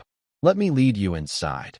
Seeing the Chaos Dwarf accept the invitation, Mactull was revealed, and very soon he was more excited than ever before in his 4 centuries of lifespan, as if he had won a lottery. Inviting a Chaos Dwarf into the Blight Brood Club would push his career to the new heights that he dreamed of. When the greeting staff said that she saw a Chaos Dwarf at the gate, Mactull mocked her, believing that she was mistaken, but still he could not take chances, so he checked the gate as a formality. To find that the greeting staff was not a mistake, it was indeed a Chaos Dwarf waiting at the gate of their club. Though this Chaos Dwarf appeared to be young, regardless, a Chaos Dwarf was a Chaos Dwarf. Not to mention, this Chaos Dwarf was a demon merchant, meaning it either had a strong talent to be selected by the Devil Merchant Code or a huge background for it to collect the merchant tokens. Either one was a blessing. Not once did the question of why a demon merchant Chaos Dwarf was waiting in front of their club cross Mactull's mind. Mactull was an opportunistic person who made sure to seize every opportunity that he came across. Otherwise, he wouldn't have been able to stay in one of the most coveted and respected positions in the Dark Realm for 1.5 centuries. The manager of one of the most exclusive clubs in the central area of Sector DS-0909. Besides, how would he know that someone would be daring enough to impersonate a Chaos Dwarf, especially within the Interrealm city? Wyatt nodded boldly and walked ahead of the manager himself. Now that he had received one of the highest invitations to the Blight Club, he had little to worry about his actions revealing his identity. Besides, this was in line with the attitude of the Chaos Dwarf. Seeing Wyatt take the lead and head into the Blight Brood, without even bothering to introduce himself, Mactull was not angry. He hurriedly followed behind Wyatt and said, "Esteemed guest, if you do not mind me asking, are you here for the action?" "What auction?" Wyatt asked without stopping. "Sir, are you not here for the realm fragment?" Manager Mactull asked Wyatt, wondering why would the Chaos Dwarf come to their club if not for the auction. Unlike the auction houses across the Sector DS-0909, The auction being held in the Blight Brood Club was exclusive only to the demon/devil merchants of the faction 7 Princes of Hell. Money and rare resources were no good here, as one could only bid for these items with merits gained by performing tasks for the faction. Wyatt suddenly paused his stride, then sharply turned to look manager Mac Tull in the eyes and asked, "Even if I could afford the realm fragment, what would I do with it considering my realm?" This.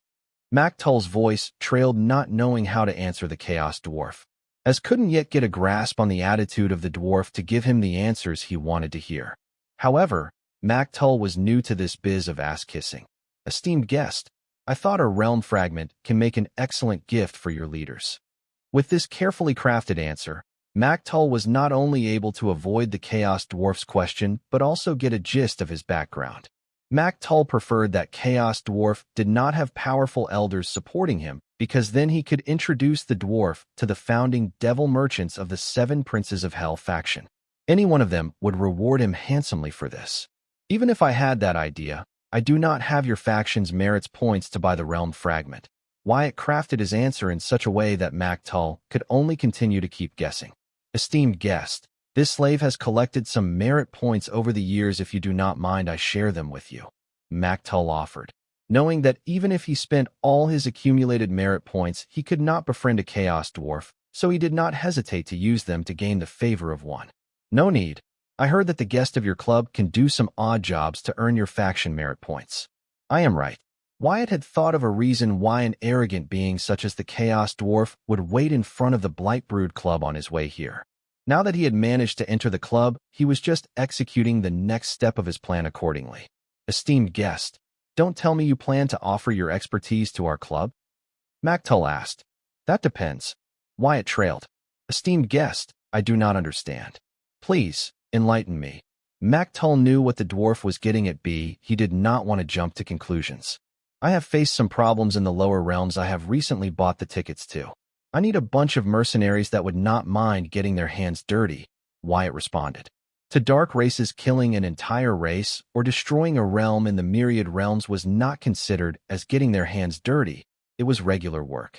The only thing that would hurt their consciousness and make them feel guilty was hurting their own. They were similar to other myriad races in this way.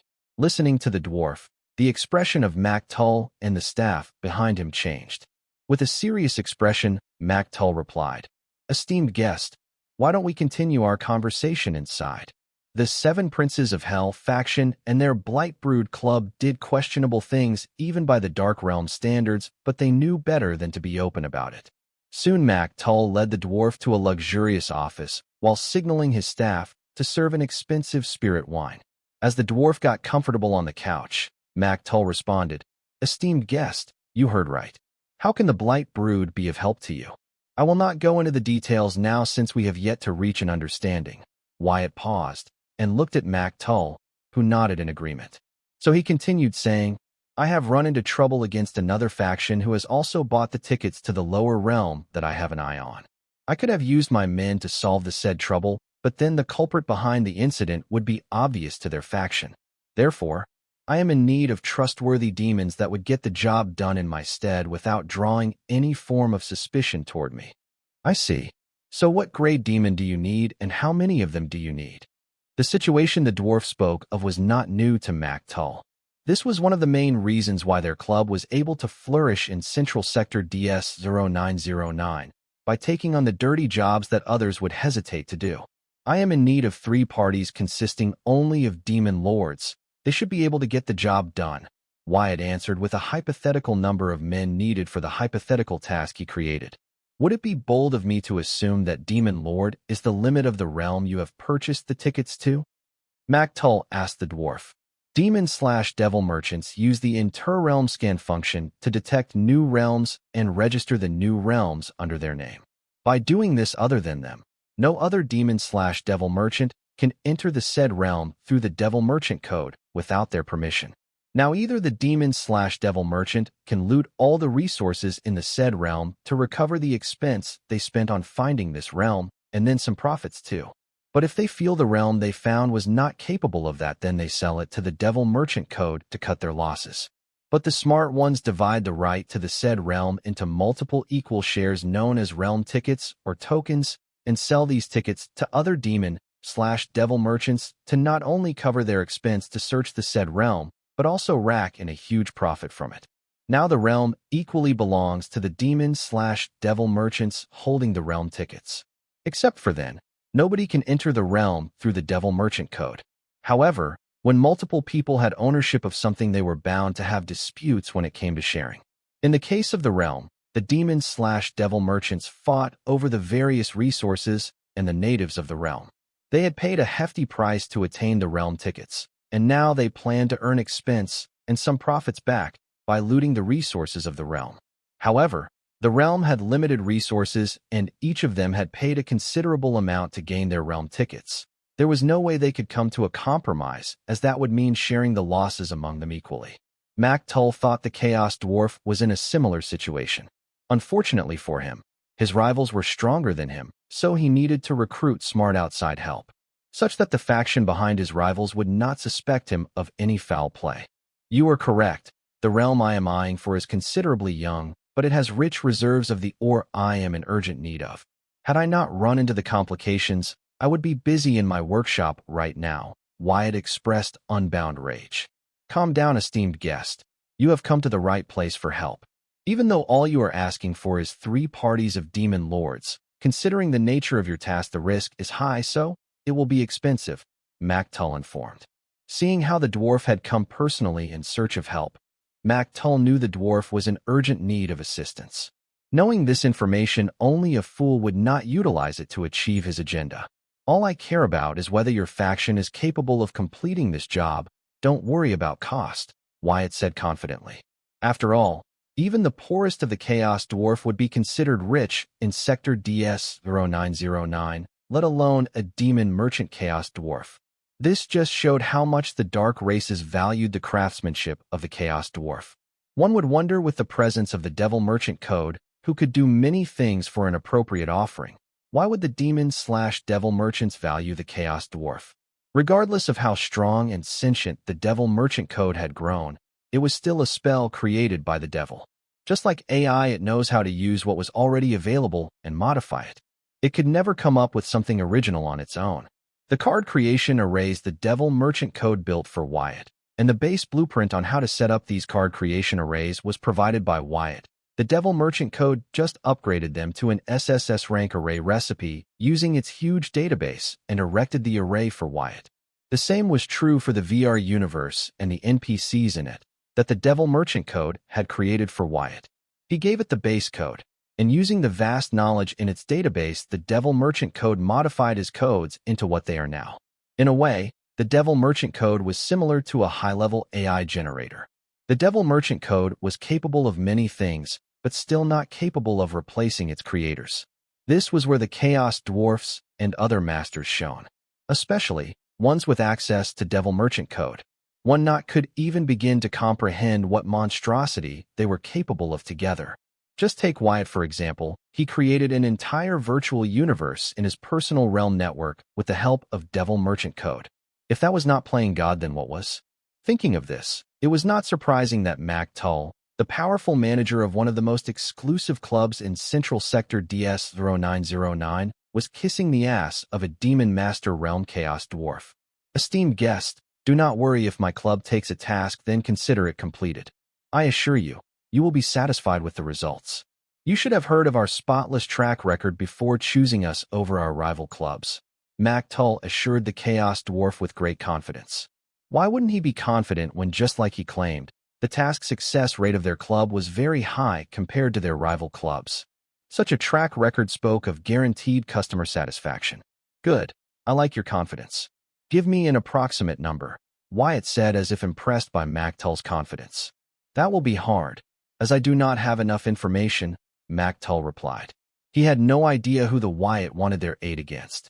Not that there was anyone in the Dark Realm they dared not offend, but the valuation of the task highly varied based on the threat level of the opponent they would be facing. So without a proper idea of who they had to go against, it would be hard for him to even give the client an approximate cost for this deal. You dealt with this kind of situation before. Just give a valuation based on your experience. Wyatt planned to not tell more lies because the more lies he told, the more chances of his cover being blown. The more information Tull had on the Chaos Dwarf, the easier it would be for him to find the identity of the Chaos Dwarf.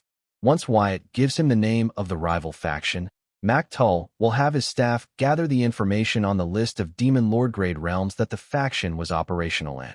Using that list, Tull would try to get information on every demon merchant that had bought a realm ticket for one of these realms listed in the list. With the information network of the 7 Princes of Hell faction, this would not be hard for him.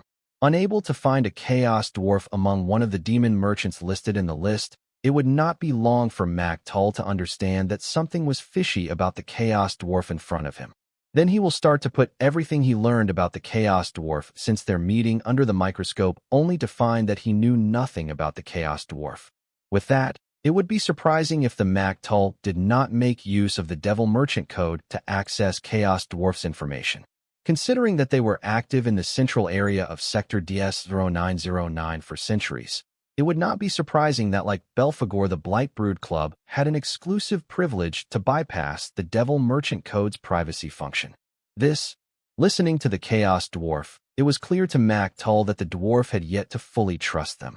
Had it been some other client, Tull would not bother to personally persuade them, but a Chaos Dwarf client was different.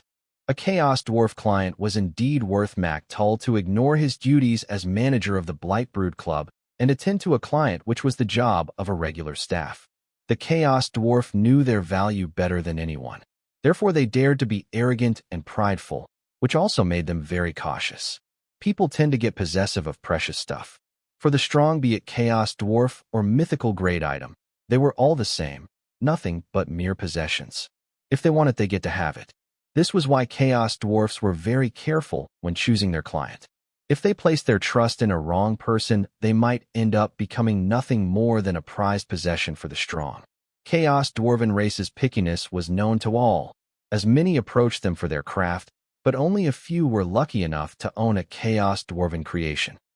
Tull knew about this better than anyone else, as for centuries the workshop of the 7 Princes of Hell faction has been actively trying to recruit a Chaos Dwarf among their ranks, hoping that adding one Chaos Dwarf to their ranks would attract other of their kind. However, the reputation of their faction was not that high among the dark races. So for the Chaos Dwarf, who had many invitations available, they never even looked at their faction. So, this time, if Tull were able to just build a good connection between their faction and the Chaos Dwarf, he would be making a huge contribution toward the faction and would be rewarded handsomely. After all, finding a puddle of muddy water in a dry well was akin to a miracle.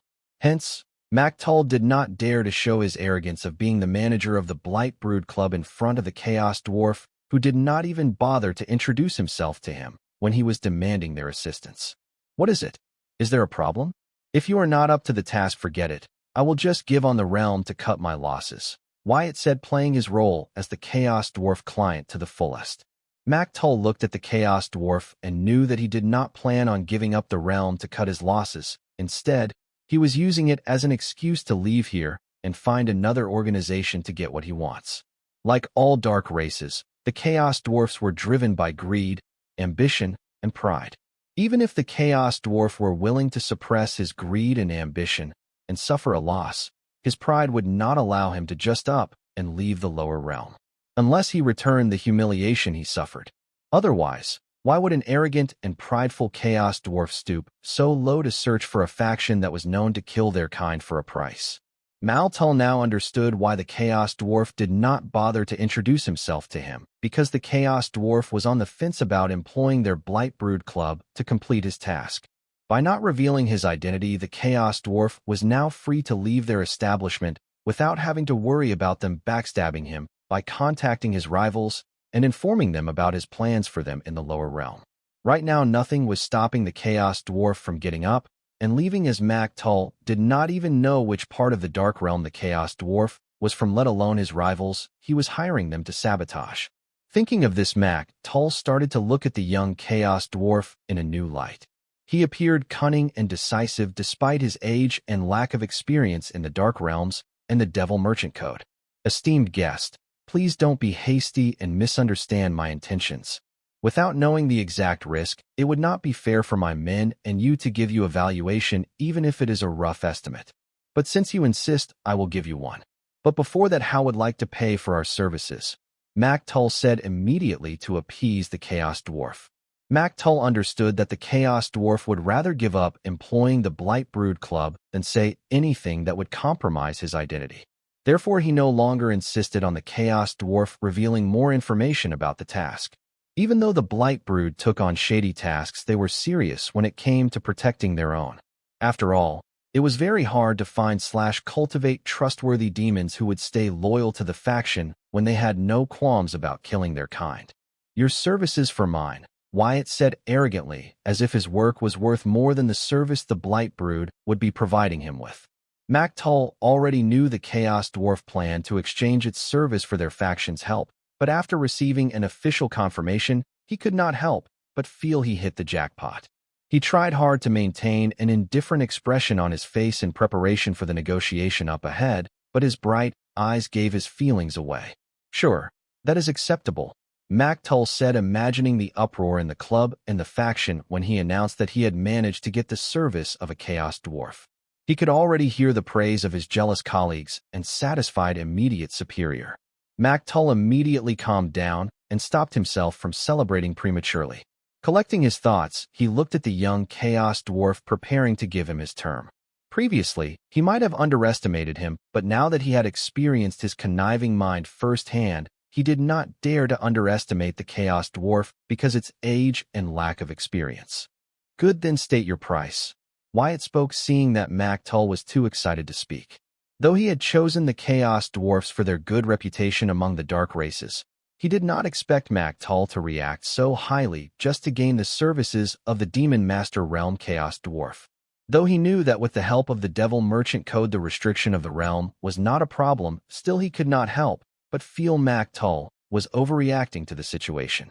What Wyatt did not know was that Mactull was planning to use him as the poster boy to increase the reputation of the Seven Princes of Hell faction among the Chaos Dwarf community, in hopes of collaborating with the Chaos Dwarfs on different projects until they manage to gather enough trust among the Chaos Dwarfs such that they don't mind joining their faction.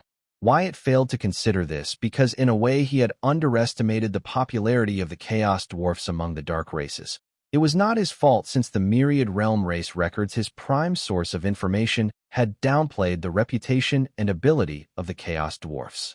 According to the races listed in the Myriad Realm Race records, there are many other races in Myriad Realms that were better than Chaos Dwarfs in creation and development, but they were not native to the Dark Realm. So, by that standard, Myriad Realm Race records could only register Chaos Dwarf ability as good, but not the best in Myriad Realms. As for these races, their lives were tragic as their members were in hiding, killed, enslaved, or extinct. Since their race was mentioned in the Myriad Realm Race records, it meant that these races were discovered by the Dark Races. Knowing that the attitude of the Dark Races towards the races not native to Dark Realms, their fate was limited to being killed or enslaved. According to my rough estimate, 15 projects. You have to take on 15 projects on behalf of our faction, one of each demon lord who will be assisting you. Of course, we will be providing you with the required ingredients, manpower, and equipment for the projects. But you prepare to use your manpower and equipment, we will compensate you accordingly. Mactull put forward what he felt would be the appropriate compensation for his faction, lending the Chaos Dwarf 15 demon lords to sabotage an unknown faction in the lower realm. 15 projects? Why don't you just have me sign a slave contract with your faction instead? Wyatt said sarcastically and prepared to leave.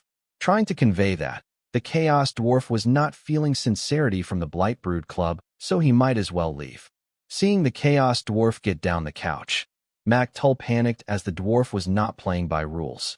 Mactull asked for such a huge compensation for their services because he was fully expecting the Chaos Dwarf to reject this first offer and then try to bargain with him, but to his surprise, instead of trying to bargain or making a counter, the Chaos Dwarf just prepared to leave.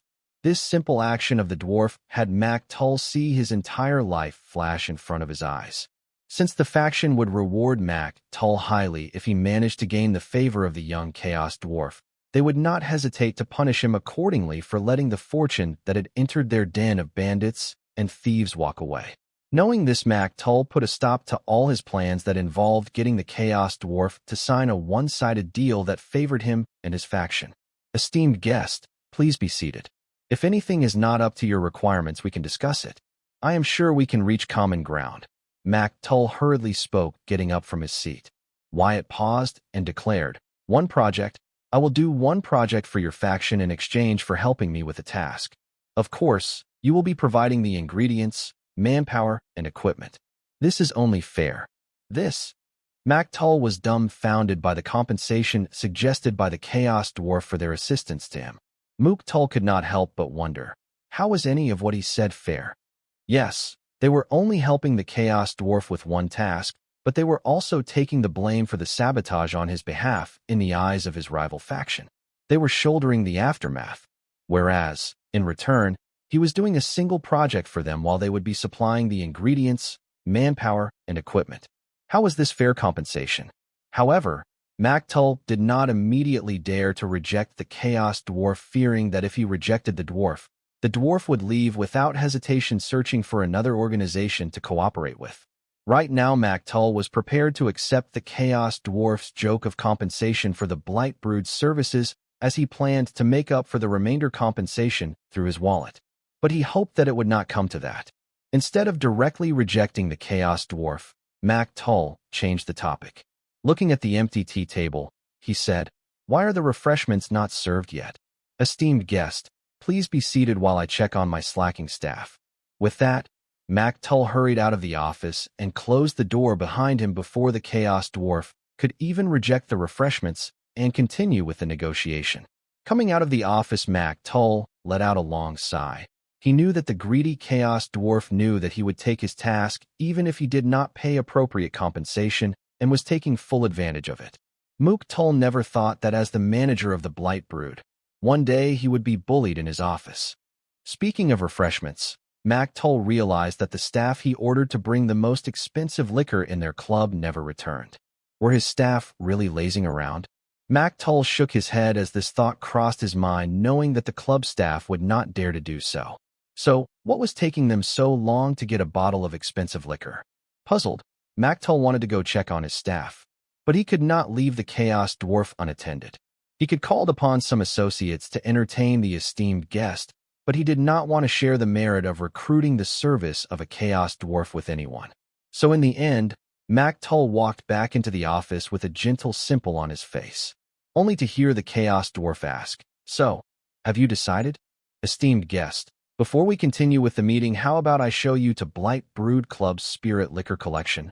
Mac Tull proposed, knowing that Chaos Dwarf, young or old, could never say not to liquor. "Sure, let us do that," Wyatt answered, Mac Tull appearing to be conflicted with his decision, but then finally giving in to his desires.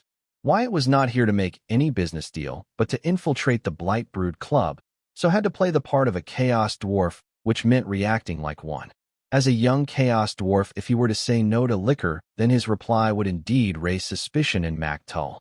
Maybe not about his identity, but about his story and the reason why he was here. Haha, esteemed guest, I guarantee that you will not be disappointed.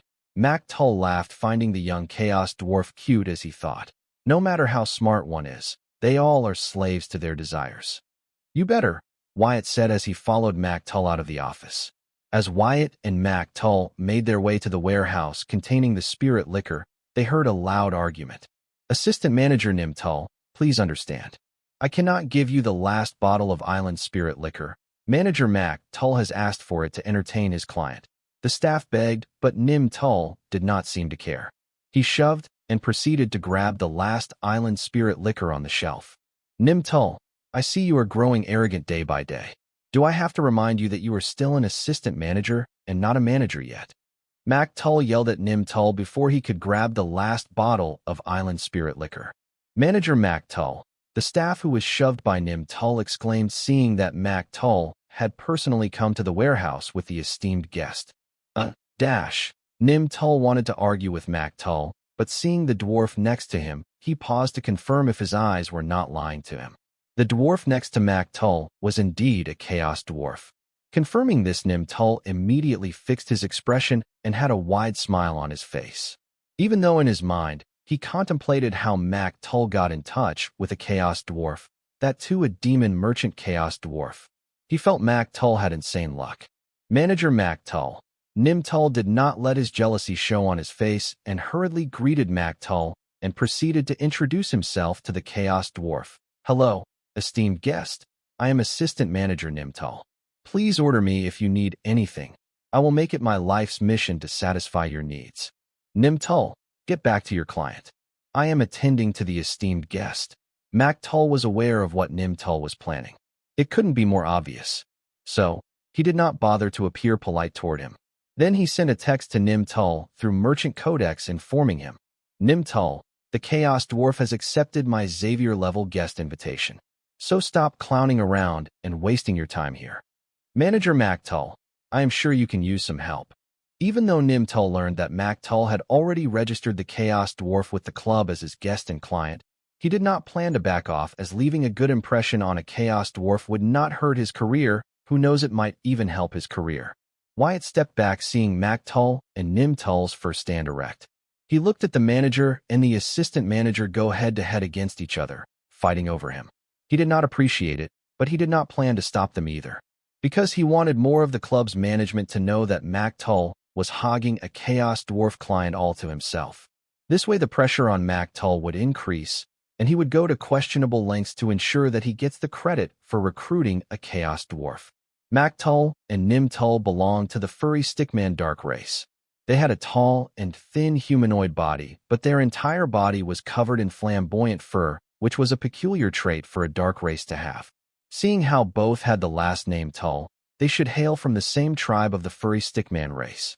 It was a known fact that when angered or threatened, the fur of the furry stick race would stand erect like thorns. Right now Mac Tull and Nim Tull's fur were standing erect, showing that they were angry at each other. Considering their job, this was the worst trait they could have. However, this was what applied to the clients about them, as the clients feel less guarded toward them, knowing that their fur would give away their feelings. However, with enough practice, the furry stickman race can control their emotions, hence control the reaction of their furs to a certain limit. Thanks to this, they could take advantage of unsuspecting clients and guests. Right now, clearly out of spite for each other, Mac Tull and Nim Tull had forgotten to control their emotions, and their erect furs were the dead giveaway of that. The two were not only of the same race and grew up in the same tribe, but they competing for the same job. The odds of a tribe giving rise to two demon merchants were very slim, but the furry stickman race's Tull tribe had beaten them. It should be a cause for celebration. Unfortunately, because of the rivalry between the two, the tribe had now split into two. One half supported Mac Tull, and the other half supported Nim Tull. For a century and a half, Nim Tull was holding in his resentment, seeing Mac Tull get the job that he deserved. And now seeing Mac Tull have the fortune to come across a Chaos Dwarf, Nim Tull lost it, feeling that he should be the one recruiting the Chaos Dwarf. He thought that Mac Tull was stealing his fortune and luck. Mac Tull had enough of Nim Tull's ungratefulness. He was the one who recommended Nim Tull to the Blight Brood when he lost all his belongings and was knee-deep in debt, having failed trying to crack it as a demon merchant. Now this ungrateful bastard was trying to bite him on every opportunity he got. If not for one of the founding members of the Seven Prince of Hell faction supporting him, Mac Tull would have fired Nim Tull long ago. Nim Tull, I am warning you to back off, Mac Tull uttered, staring into his tribe member's eyes, forgetting the esteemed guest he was fighting for, as he was too emotional right now.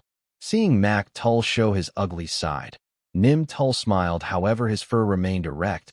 It was puzzling considering the characteristic of their trait.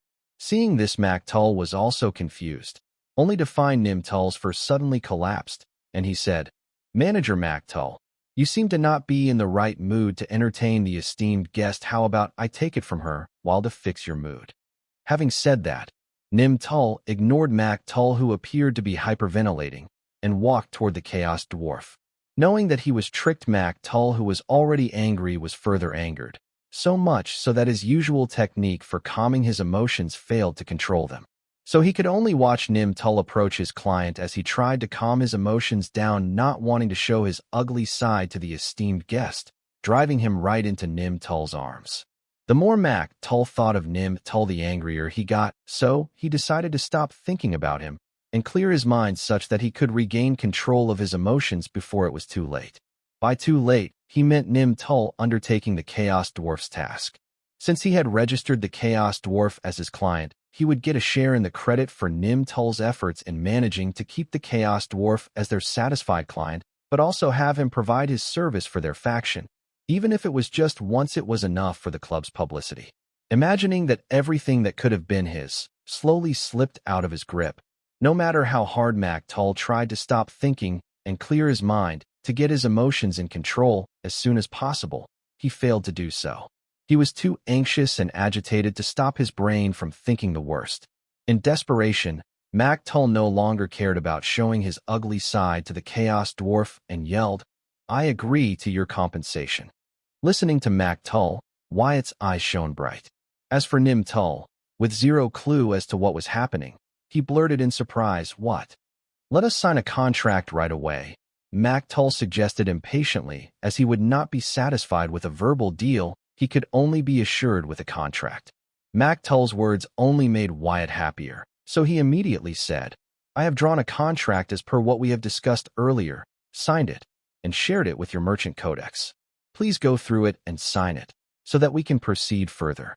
Hearing the Chaos Dwarf, Nim Tull panicked and hurriedly suggested to the dwarf, "Esteemed guest, please do not be hasty. I think I can give a better deal than whatever you and manager Mac Tull have agreed upon." Mac Tull, who was going through the contract that the Chaos Dwarf had drawn and shared with his merchant codex, could not help but frown and went through the contract in a hurry. Finding the terms and conditions of the contract was simple and reasonable, he did go through them a second time, but urgently signed the contract on behalf of the Blightbrood Club using the authority granted to him by the real owners of the Blightbrood Club. Done. Esteemed guest, I have shared a copy of the contract with your merchant codex. Please check. With this, Mac Tull's emotions finally changed for the better, and his fur returned to normal. Then he looked at Nim Tull proactively. "Manager Mac Tull, you can now call me by my name now that we are partners in crime," Wyatt suggested to Mac Tull. He could not believe how everything went so smoothly. Yes, Mac Tull agreed with the Chaos Dwarf and checked the contract for the dwarf's name.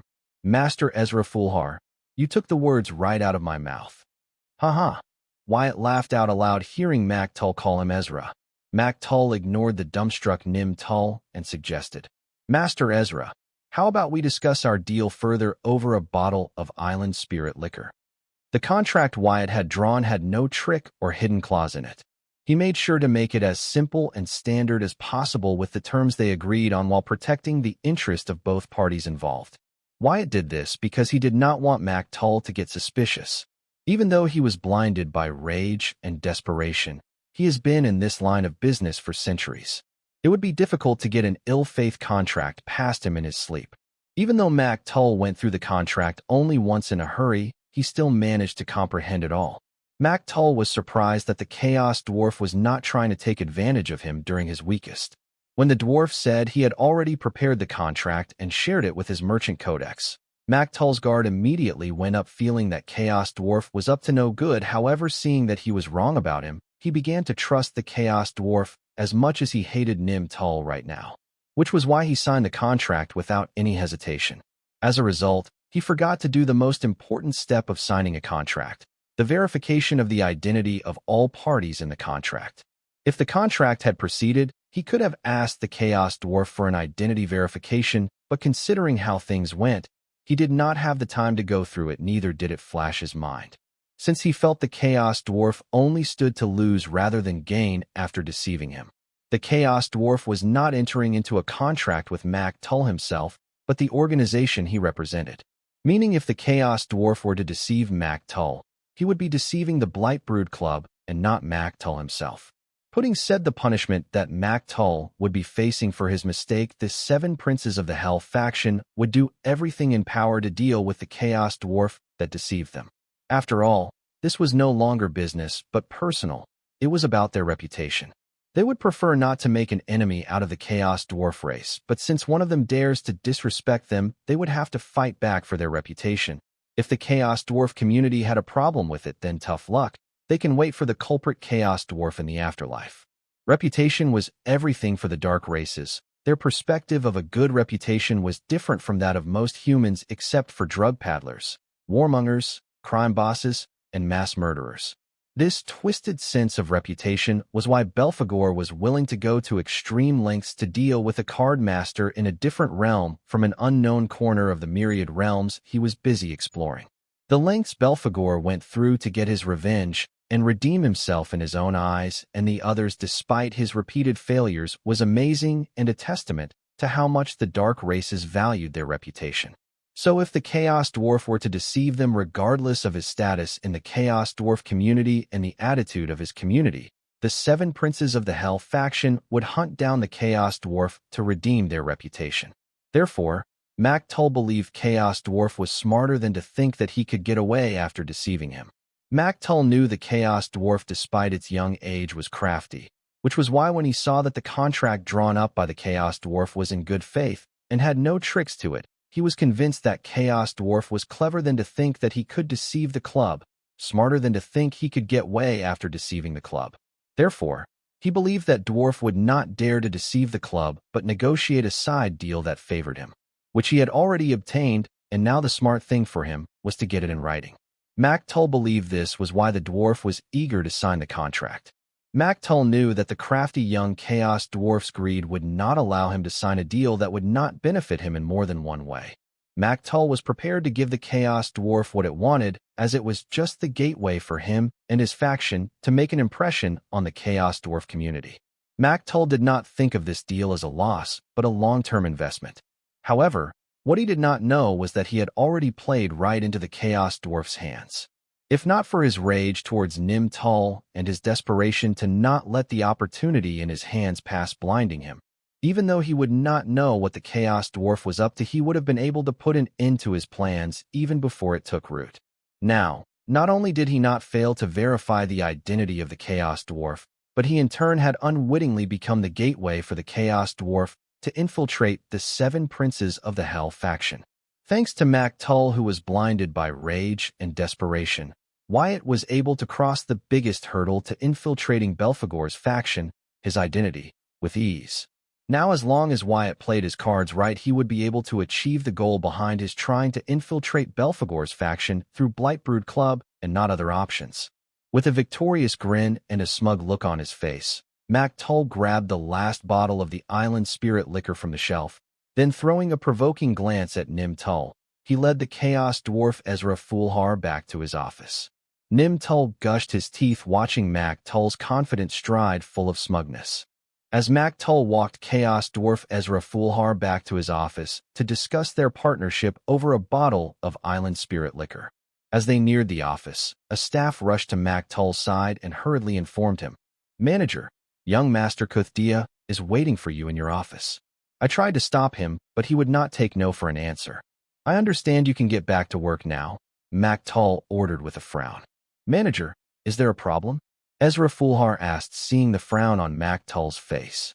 "No, Master Ezra. Everything is under control. Let me introduce you to young Master Kuthdia. He is going to be your client," Mactull informed Ezra. "You have arranged for a client already?" Wyatt was surprised to hear Mactull say that he had already found a client for Ezra who would redeem the service that he agreed to in exchange for them helping with his task. It seems that Mactull had already used the service of a Chaos Dwarf as a bargaining chip to stabilize his political standing in the 7 Princes of Hell faction. No wonder this guy was able to stay in his position for more than a century with enemies like Nim Tull trying to do everything in their power to see him fall. "Master Ezra, I do not have to tell you the demand for a good craftsman in the market. I hope you do not mind helping young Master Kuthdia first. I owe his father Devil Muthdia a little favor," Mactull requested the Chaos Dwarf Ezra. Clearly, Mactull had sold the one-time service of Chaso Dwarf Ezra to the highest bidder, Devil Muthdia, mostly to help his position in their faction. "Sure, we have already signed the contract. It is only a matter of time before I hold my end of the deal. Better sooner than later." Wyatt agreed to Manager Mactull's request readily. After all, this worked in favor of his plan. "Thank you, Master Ezra." Mactull grinned widely, feeling that things were finally working as he planned. He did indeed sell the one-time service to the Devil Muthdia to ensure and solidify his reign as the manager of Blightbrood for another few decades. But he did not expect the devil Muthdia to send his son to him so soon. Well, considering the popularity of the Chaos Dwarf, he must be worried that one of the founding devils would take fancy to this. The authority and power held by the founding devils in the faction were totally unmatched compared to the authority and power of the devils that joined the faction later based on its future prospects. As Tull led Ezra into his office, they saw a young humanoid demon with cowtail and stag horns with zebra strips and hoofs for feet get up from the couch and greet them. "Hello, Manager Tull. This must be Master Ezra. I am Kuthdia. It is an honor to meet you, Master Ezra." The young demon was in the Demon Lord realm, yet he did not hesitate to bow down and sign praise of a Demon Master realm Chaos Dwarf, showcasing a decent amount of patience and forbearance. Ezra arrogantly nodded, and without sparing him a glance, he turned to Tull and said, "Are you going to open that bottle of island spring liquor?" Seeing the reaction of Chaos Dwarf Ezra, Kuthdia did not dare to show any kind of disrespect. This was not only an opportunity to make use of the Chaos Dwarf's craftsmanship to increase his strength, but also to build a relationship with him. With the friendship of a Chaos Dwarf, not only will he gain the favor of his father, Devil Muthdia, but it will also open up new doors for him both in the Dark Realm and in Terrealm City. Therefore, regardless of how rude and sadistic the Chaos Dwarf was toward him, today Kuthdia would go above and beyond to please the Chaos Dwarf Ezra and gain his friendship. "Let me get the glasses," saying that Tull opened the glass cabinet by his office table, and taking out 3 crystal glasses, he opened the bottle of island spirit wine and poured it equally into the 3 glasses, saying, "Master Ezra, sorry for the delay." Ignoring the 2, Ezra picked up his glass, and without bothering to make a toast or cheers, he emptied it in a single sip. Seeing this, Kuthdia's eyes sparkled. Instead of picking up his glass, he summoned his demon merchant codex. Pulling an expensive-looking spirit liquor out of it, he said, "I was saving this bottle of Alp spirit liquor for a special occasion, but this moment seems as special as it can get for me so why not?" "Haha, young Master Kuthdia. You could not be truer." Tull gave Kuthdia a thumbs up as he emptied his glass of island spirit liquor and greedily stared at the bottle of Alp spirit liquor in Kuthdia's hand. After all, it was among the top 100 expensive liquors in the Dark Realm and in Terrealm City. "Master Ezra, hopefully, it is to your taste," Kuthdia said as he cleaned Ezra's glass anew with soul energy and poured the Alp spirit liquor into it. "Haha, any liquor is to my taste, but the costlier the better." Ezra laughed as he slowly savored the Alp spirit liquor. After all, this liquor was not the same as island spirit liquor. Even if one were willing to pay 10 times the market cost of the Alp spirit liquor, one might not be able to procure it since compared to its high demand, its supply was very low. Not because the people creating it were controlling its supply, but because the ingredients used to create this spirit of liquor were very rare even in the Inter-Realm City's market. Portraying the greed of a Chaos Dwarf, Wyatt alone drank of the Alp spirit liquor, while Tull and Kuthdia shared the other half. Seeing the emptying bottle of the Alp spirit liquor, Tull reached for the half-empty bottle of island spirit liquor, and pouring himself a little, he muttered, "After tasting the Alp spirit liquor, it will be hard to be satisfied with other liquors." "Liquor is liquor. Pour me some," Wyatt said, slamming his empty glass on the table. Neither Tull nor Kuthdia were displeased by the growing rudeness of the Chaos Dwarf with his consumption of liquor. Instead, they were pleased. They knew that sharing liquor with Chaos Dwarf was the same as being recognized by the Chaos Dwarf. The more casual the Chaos Dwarf was toward them, the more he trusted them. So, they regretted drinking the other half of the Alp spirit liquor such that there was more for the Chaos Dwarf to get him more drunk. However, the spirit liquor was just too good, they could not resist. "Master Ezra, should I order another bottle of spirit liquor?" Tull asked the Chaos Dwarf, seeing the island spirit liquor would also be emptied soon. He could have just had the staff bring another bottle of liquor, but there were 2 problems with that. The first being that there was no spirit liquor in the warehouse that could be considered on the same level as island spirit liquor, let alone the Alp spirit liquor. The second reason being that a heavy drinker like Chaos Dwarf Ezra would immediately notice that they were trying to get him drunk. With this, Tull will be risking the good faith he built with Ezra so far. So he restrained himself from playing games or using underhanded methods. Because, if exposed, he will lose everything he has built so far. No, let us start meeting, Wyatt said with a serious face. Listening to Chaos Dwarf Ezra, both Mukhtal and Kuthdia's eyes showed a hint of disappointment. After all, the Chaos Dwarfs were known for their greed for liquor. Seeing one refusing it only showed that he still did not trust them completely enough to indulge in his desires in front of them. However, they did not dare to show their disappointment on their face and actions. Right now, for them, the Chaos Dwarf was like a lady they were trying to court. So, they did not dare to be obvious about their intentions because it would only cause the Chaos Dwarf to be disgusted by them. Yes, Master Ezra, as you say, I will follow your arrangements. Kuthdia took the initiative to agree with the Chaos Dwarf Ezra, while Mukhtal nodded. Among the three merchants in the office, Mukhtal as Demon Emperor had the highest realm, but he did not have the highest say among the three. Neither did Kuthdia, who was the son of a devil, but Chaos Dwarf Ezra did, despite him having the lowest realm of the there. The son of a devil and the Demon Emperor did their best to curry favor with the Demon Master, all because of his craft. Regular demons would not keep a Chaos Dwarf on a pedestal like Mukhtal and Kuthdia, since they were ignorant and struggling to survive day-to-day life. Unlike Mukhtal and Kuthdia, were fought to stay in the top layer of the society. They knew the exact worth of the friendship of a Chaos Dwarf up here. Therefore, they were willing to keep their arrogance aside and go to such lengths to please Demon Merchant Ezra. Okay then, Wyatt nodded in satisfaction, seeing that both Mukhtal and Kuthdia were willing to follow his arrangements. He was starting to enjoy the importance these fools gave to a Chaos Dwarf. So, tell me, what do you need my services for? Wyatt said, looking at Kuthdia. After all, it was already decided that the one-time service he promised to Blight Brood in exchange for their help would be utilized by Kuthdia. Master Ezra, I need your help with forging my tidal demon core, Kuthdia revealed, surprising both Mukhtal and Wyatt. Your father Muthdia is a devil.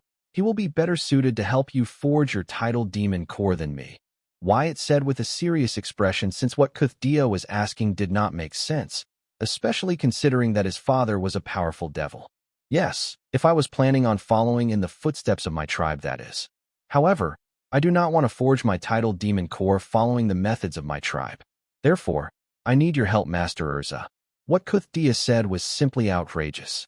His words scared the SHD out of Mukhtal. Young Master Kuthdia, forgive me for asking this, but does your father know of this? Mukhtal asked Kuthdia while using his merchant codex to contact Devil Muthdia and inform him what his son was up to. Yes, Manager Mukhtal. My father is fully aware of this. In fact, he is the one who instructed me to take this path.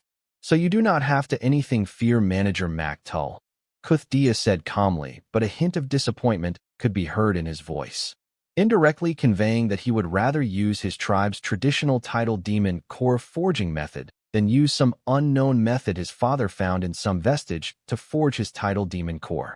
This, Mukhtal first did not believe Kuthdia when he said his father knew about his plans, but then hearing him say that it was his father who ordered him to do so, he realized that Kuthdia, regardless of his status, was just a guinea pig for Devil Muthdia. Any devil who would willingly join the Seven Princes of Hell faction of all the other factions and families in the Dark Realm had to be this ruthless, considering the jobs their faction indulged in. Like how the Card Apprentice had their specific method of forging their ego gems and divinity, each dark race had their own method of forging their tidal demon core. The humans of the card world categorized all beings from the Dark Realm as demons. However, the fact was they were not all the same, but different. Hence, they had different methods of forging their tidal demon core passed down in their tribe over generations. These methods were specifically tailored to their race's physique and spirituality, just like how the method of forging ego gems and divinity in Card Apprentice was specifically created for them. If a demon were to use the method of forging the tidal demon core of their tribe to forge their tidal demon core, then the chances of them succeeding in forging their tidal demon core were very high. After all, being passed down among the various generations of the tribe, the method gets modified by the tribesmen based on their experience, further optimizing the method to help them forge their tidal demon core with ease and a higher success rate. However, rejecting the tribe's method to forge the title demon core and using an unknown method to forge one's title demon core was the same as seeking death. This was why Tull panicked when he heard Kuthdia say that he wanted to forge a title demon core using an unknown method instead of the one belonging to his tribe. He felt Kuthdia was not only seeking death for himself, but planning to drag him along with him. After all, Devil Muthdia would hold him responsible for his son's death if Kuthdia were to die here. Therefore, regardless of how he felt about the story Kuthdia just narrated, Tull did not stop trying to reach Devil Muthdia through his merchant codex. Unless he receives confirmation from Kuthdia's father himself, Tull does not plan to let Chaos Dwarf help Kuthdia forge his title demon core using an unknown foreign method. As for Wyatt, he felt sorry for Kuthdia, but was excited to learn a foreign method to forge the title demon core. The Infinity Library had a few methods to forge title demon core, but they all belonged to dark tribes that were either extinct or had to sell it because of their class financial situation. However, the Infinity Library did not have foreign methods to forge title demon core found in the vestiges across the Dark Realms, as these were remains of an unknown civilization, and most of the time they were incomplete or proved to be malicious. However, this was mostly because the original meaning gets watered down with translation. If what Demon Merchant Kuthdia said was true, then Devil Merchant Muthdia must be one heartless bastard to order his own son to be a guinea pig to test a foreign title demon core forging method, especially knowing that there was a high probability of death in case of failure. Master Urza, you can continue with Kuthdia's request. He was not lying to us. Tull was finally able to reach Devil Muthdia and confirm what Kuthdia said. However, learning that Kuthdia was not actually valued by Muthdia and was soon going to die, he no longer addressed him as a young master, but just by his name. Kuthdia noticed the change in the attitude of Tull toward him, but he only looked at him in amusement, as if looking at a clown who had no idea of what actually was happening. Yes, Kuthdia's father was forcing him to forge his title demon core using an unknown foreign forging method. This sucked, but only he knew why his father was forcing him to try out this foreign title demon core forging method instead of using some other tribe member as a guinea pig. That was because if he were to successfully forge his title demon core with this method, stepping into devil rank would be guaranteed for him. This was why Devil Muthdia did not spare any effort in increasing his son's odds of forging his title demon core using foreign forging methods by recruiting the help of a demon merchant Chaos Dwarf. Devil Muthdia loved his son in his own way. However, it was difficult for others to understand it. He was doing his best to give his son the life of a winner rather than a mediocre one, even if it meant him losing his son. The reason why Kuthdia was disappointed was because as a second-generation bully, he would rather eat the fruits of his father's efforts than risk his life to build a life of his own. He did not understand why his father was willing to take such a risk. However, he had no say in this matter since if he did not do this, his father was prepared to disown him and adopt a child from their tribe and raise him as his own. If that child succeeded in forging a title demon core using the foreign forging method in question, then he would name that child as his successor. Given the choice between losing everything he had and risking his life to increase what he had 1,000-fold, Kuthdia made the obvious choice.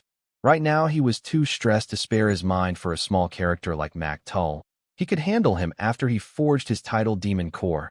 If fails, then he would be dead, making all this pointless. As for the Chaos Dwarf, since his life was literally in the hands of the Chaos Dwarf Urza, Kuthdia was willing to bend over backward for the dwarf. Not to mention, befriending a Chaos Dwarf would only add to his prestige and power among his friend's circle of second-generation bullies. Master Urza, I have shared the unknown foreign forging method with your merchant codex. Please advise. Wyatt pensively went through the foreign forging method shared by Kuthdia. Honestly, he had no idea what he was looking at, but for the sake of maintaining his cover, he had to act like he knew what he was doing. Wyatt had a little idea about forging demon cores thanks to the Voltronian cores that learned to make through Jaya. As for the titled demon cores, he did not expanded his knowledge in that field yet. Not that he did not want to, but he was too busy with other things that he did not have time to get to it yet.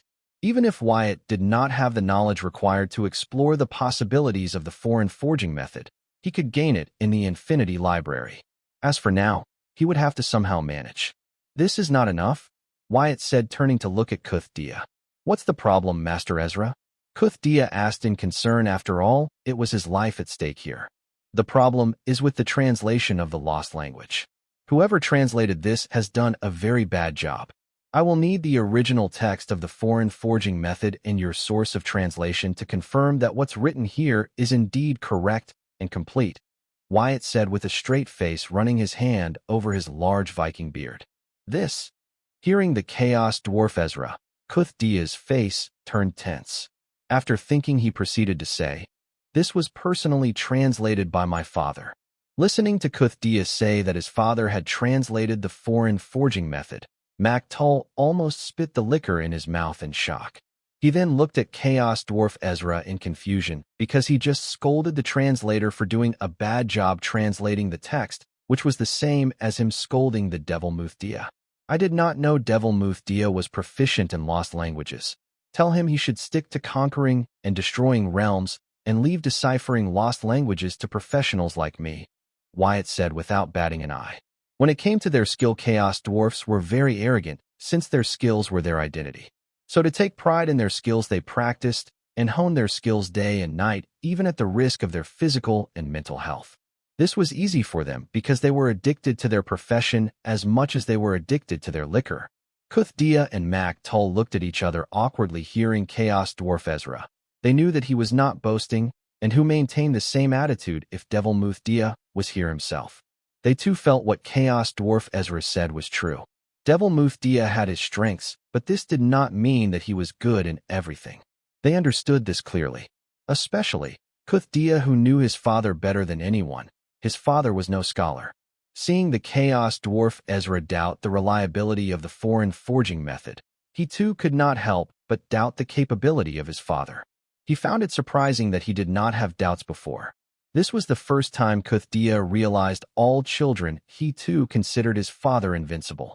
As an adult, he knew that reality was different from the child's imagination and decided to trust Chaos Dwarf Ezra and leave the deciphering of lost language to the professionals. The reason Kuthdia and Maktul did not doubt Chaos Dwarf Ezra for a second was because of the out-of-proposition reputation of the Chaos Dwarf race and the confidence displayed by Ezra. In a way, it was soothing. They don't know when, but a perspective in there had taken shape that Chaos Dwarf Ezra could not wrong. If Ezra cannot be wrong, then Devil Muthdia had to be wrong. "Master Ezra, give me a minute. I will contact my father and talk to him about this," Kuthdia informed in embarrassment for not having thought of this until Chaos Dwarf Urza pointed it out to him. "Sure, while you have him, talk to him about giving me access to your tribe's traditional forging method.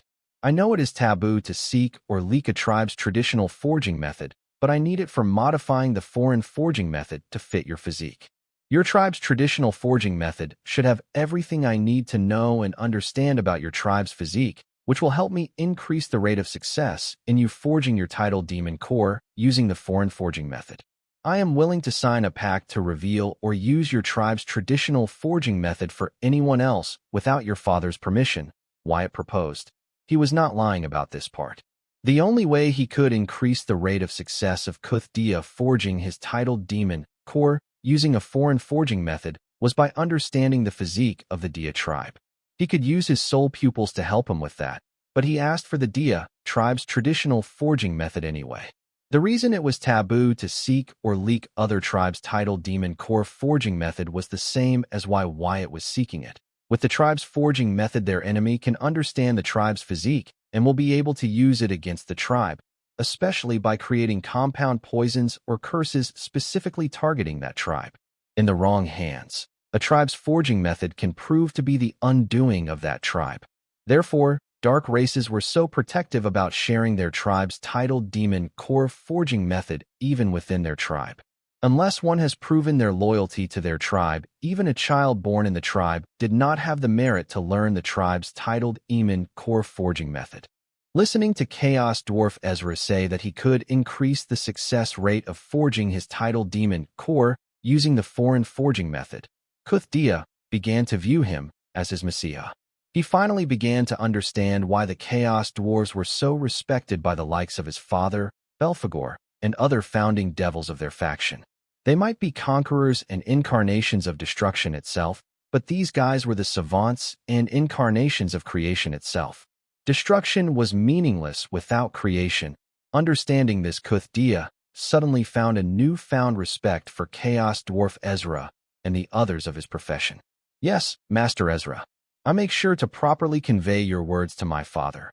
Kuthdia's politeness and respect for Choas Dwarf Ezra was no longer half-hearted, but genuine from the depth of his heart. Then he left Mak'Tul's office to contact his father in privacy. Seeing this change in Kuthdia, Mak'Tul could not help but shake his head. Not that he did not agree with the sudden change in the attitude of Kuthdia toward Chaos Dwarf Ezra, but he felt that he had underestimated Kuthdia. This kid had his flaws, but he was a fast learner.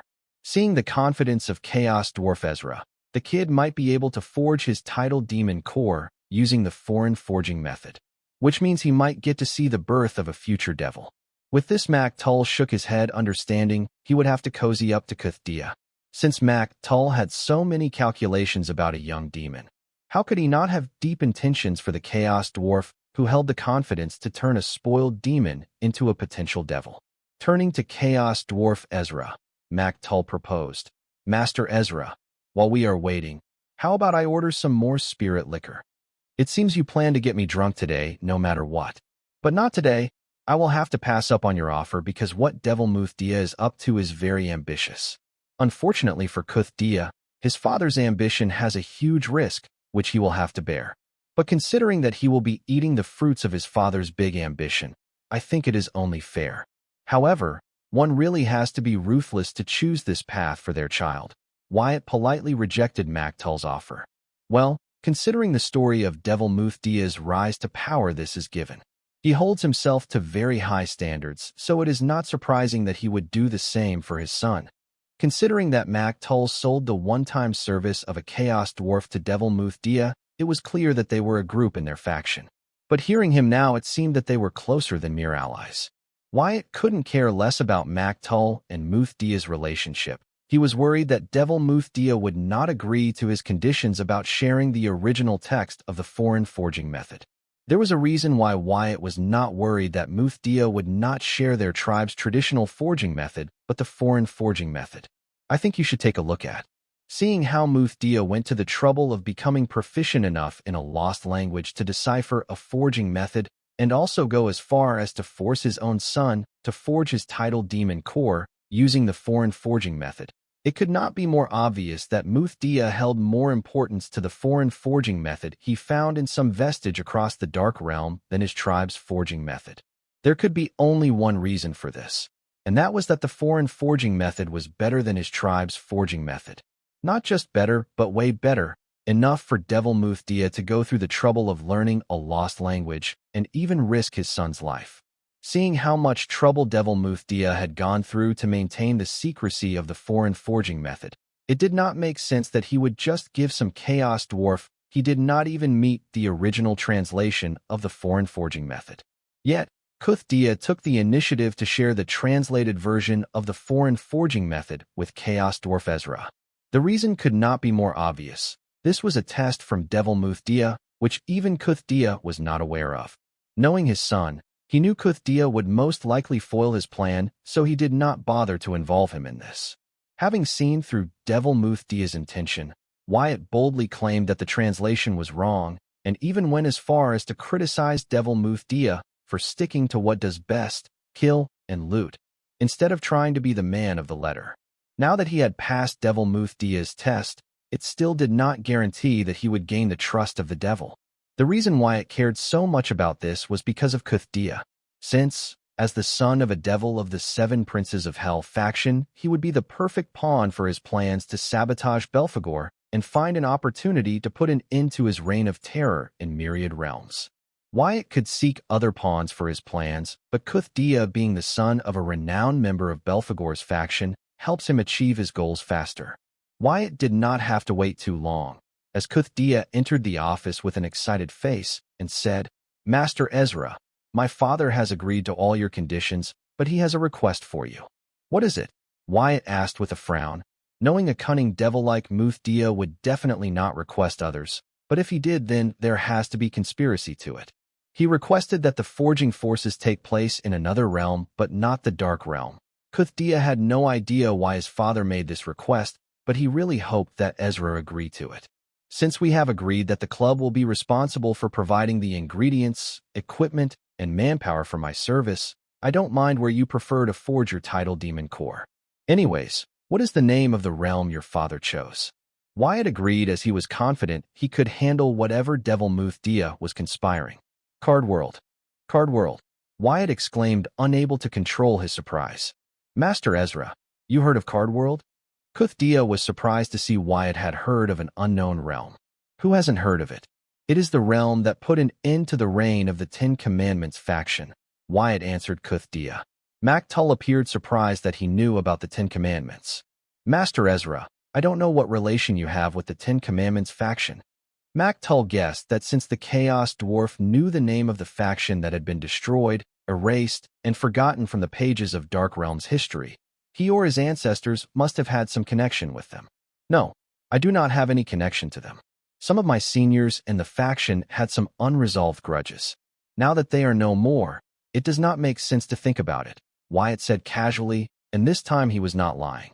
I have heard that in their heyday the Ten Commandments did not like hearing no for an answer and Chaos Dwarven race did not like being ordered around. So the dispute between them was not surprising. Mactull nodded his head in understanding, recalling the fight between Ten Commandments and the Chaos Dwarven race. Kuthdia, why did Devil Muthdia choose Card World as the venue to forge your title demon core? I heard that after the destruction of the Ten Commandments faction, the rights to the Card World were transferred to the Devil Merchant Code. Unless Devil Muthdia is planning to buy the rights to the Card World from the Devil Merchant Code, Wyatt was curious about what would prompt Muthdia to get his son to forge his title demon core in the Card World of all the realms in the Myriad Realms. Wyatt had his guess, but he hoped that he was wrong. Master Ezra, my father is rich, but he doesn't have the wealth to pull something of this scale. The Seven Princes of Hell faction has bought the rights to the Card World from the Devil Merchant Code under the advisement of the founding Devil Belphegor. Kuthdia revealed the big thing of their faction to an outsider without any form of caution. This caused Mactull to frown. Regardless of Chaos Dwarf status, he was still an outsider. If it was someone else who had done this, Mactull would have executed them following the faction rules, but Kuthdia's status was higher than his, so he could only sit by and watch as he babbled. Mactull could signal him to stop talking, but knowing the temperament of a second-generation bully, he knew regardless of what he did not only would he fail to stop Kuthdia from talking about Cardword with Chaos Dwarf Ezra, but also get on his wrong side. So he decided to do nothing and let the matter take its course. SHD, Wyatt cussed in his heart as the worst thing that he hoped would not happen had unfolded. Belphegor had bought the rights to the Card World from Devil Merchant Code with the help of the Seven Princes of Hell. Interestingly, the first demon merchant to discover the Card World and gain its rights from the Devil Merchant Code sold the rights of the Card World to the Ten Commandments faction. When Wyatt learned that whoever finds a realm owns the right to said realm, one of the first things he did was check who owned the rights to the Card World in the Devil Merchant Code. That was how he learned of the Ten Commandments faction, their destruction at the hands of card apprentices, and lastly that the rights to the Card World were then transferred to the Devil Merchant Code since there was no native devil/demon core from Card World to claim the rights to the Card World. Since Wyatt became the first demon merchant of the Card World, he did try to claim back the rights of the Card World from the Devil Merchant Code. Unfortunately, the Devil Merchant Code demanded a substantial offering for the rights of the Card World. Wyatt was not the one to give up so easily, so he made an appeal with the Devil Merchant Code that he, as the only demon merchant from the Card World, was the rightful owner of the Devil Merchant Code's interrealm transportation rights to the Card World. Unfortunately, even though Devil Merchant Code caved, the appeal was not a success. Devil Merchant Code said that it would give a 50% discount to Wyatt to exchange the Card World's rights from it only because he was the native demon merchant of the Card World, and that this discount on the prices of interrealm transportation rights to Card World will not be extended to any other demon/devil merchant except for the demon/devil merchant native to the Card World. Then it warned that no other concessions were possible. Even with a 50% discount, the offering required to exchange for the rights to the interrealm travel to the Card World was astronomical for Wyatt to buy the inter-realm transportation rights to the card world. This was just absurd. That was when Wyatt realized that the Devil Merchant Code did this, because it was not willing to give up on the hefty offering it received every time a demon or devil used its inter-realm transportation service to move back and forth between Card World and Dark Realm. Since it owned the rights, it could quote any price following the rules it had set in place. This was one of the loopholes the Devil Merchant Code had created in its rules for itself to take advantage of. So Wyatt could not help but wonder how much wealth the Seven Princes of Hell faction had amassed to be able to buy the inter-realm transportation rights to Card World. Don't get me wrong. How sure is this Seven Princes of Hell faction to achieve what the Ten Commandments faction could not achieve? Keeping in mind that the natives of the Card World are responsible for the destruction of the Ten Commandments faction? Wyatt asked Kuthdia. Be it in terms of power or influence, the Ten Commandments faction outdid the Seven Princes of Hell faction in every way. So Wyatt could not help but wonder what gave the Seven Princes of Hell faction the confidence to achieve something that the Ten Commandments faction failed to achieve. They must have something up their sleeve to spend such a hefty money on procuring the inter-realm transportation rights to the Card World. Belphegor must have used some trick to get the consent of other founding devils of the faction to do something as drastic as this. Devil Belphegor has been to the Card World recently and discovered that the natives of Card World also have taken a huge loss fending off the attack of the Ten Commandments faction, and they have yet to recover from it. Therefore, it was deemed that it was the best opportunity for us to continue where the Ten Commandments faction stopped.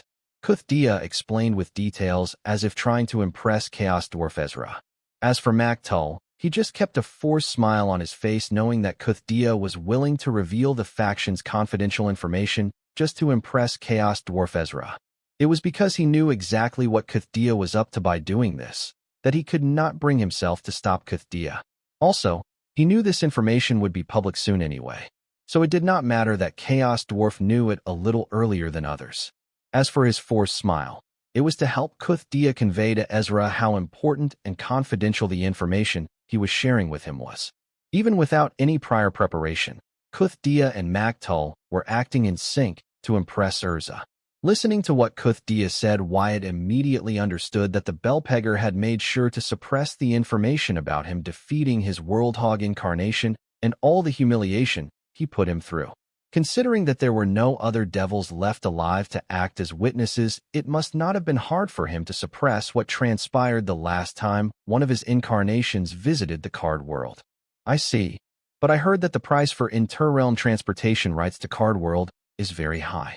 Considering the initial amount your faction would have to invest, isn't it a lot of risk to take? Wyatt said, shaking his head as if saying that the Seven Princes of Hell faction was making a mistake. That is where you have mistaken, Master Ezra. Devil Befegor had found a way to get the inter-realm transportation rights to the Card World for a 50% discount. This is one of the main reasons why the other founding devils agreed to make the Card World their next target, Kuthdia said excitedly. He felt good to show Ezra that he had underestimated their faction. What? 50% discount? How is that possible? Devil Merchant Code is many things but generous. Wyatt exclaimed, claiming that what Kuthdia said was hard to believe, even though he knew that Kuthdia wasn't lying. Haha.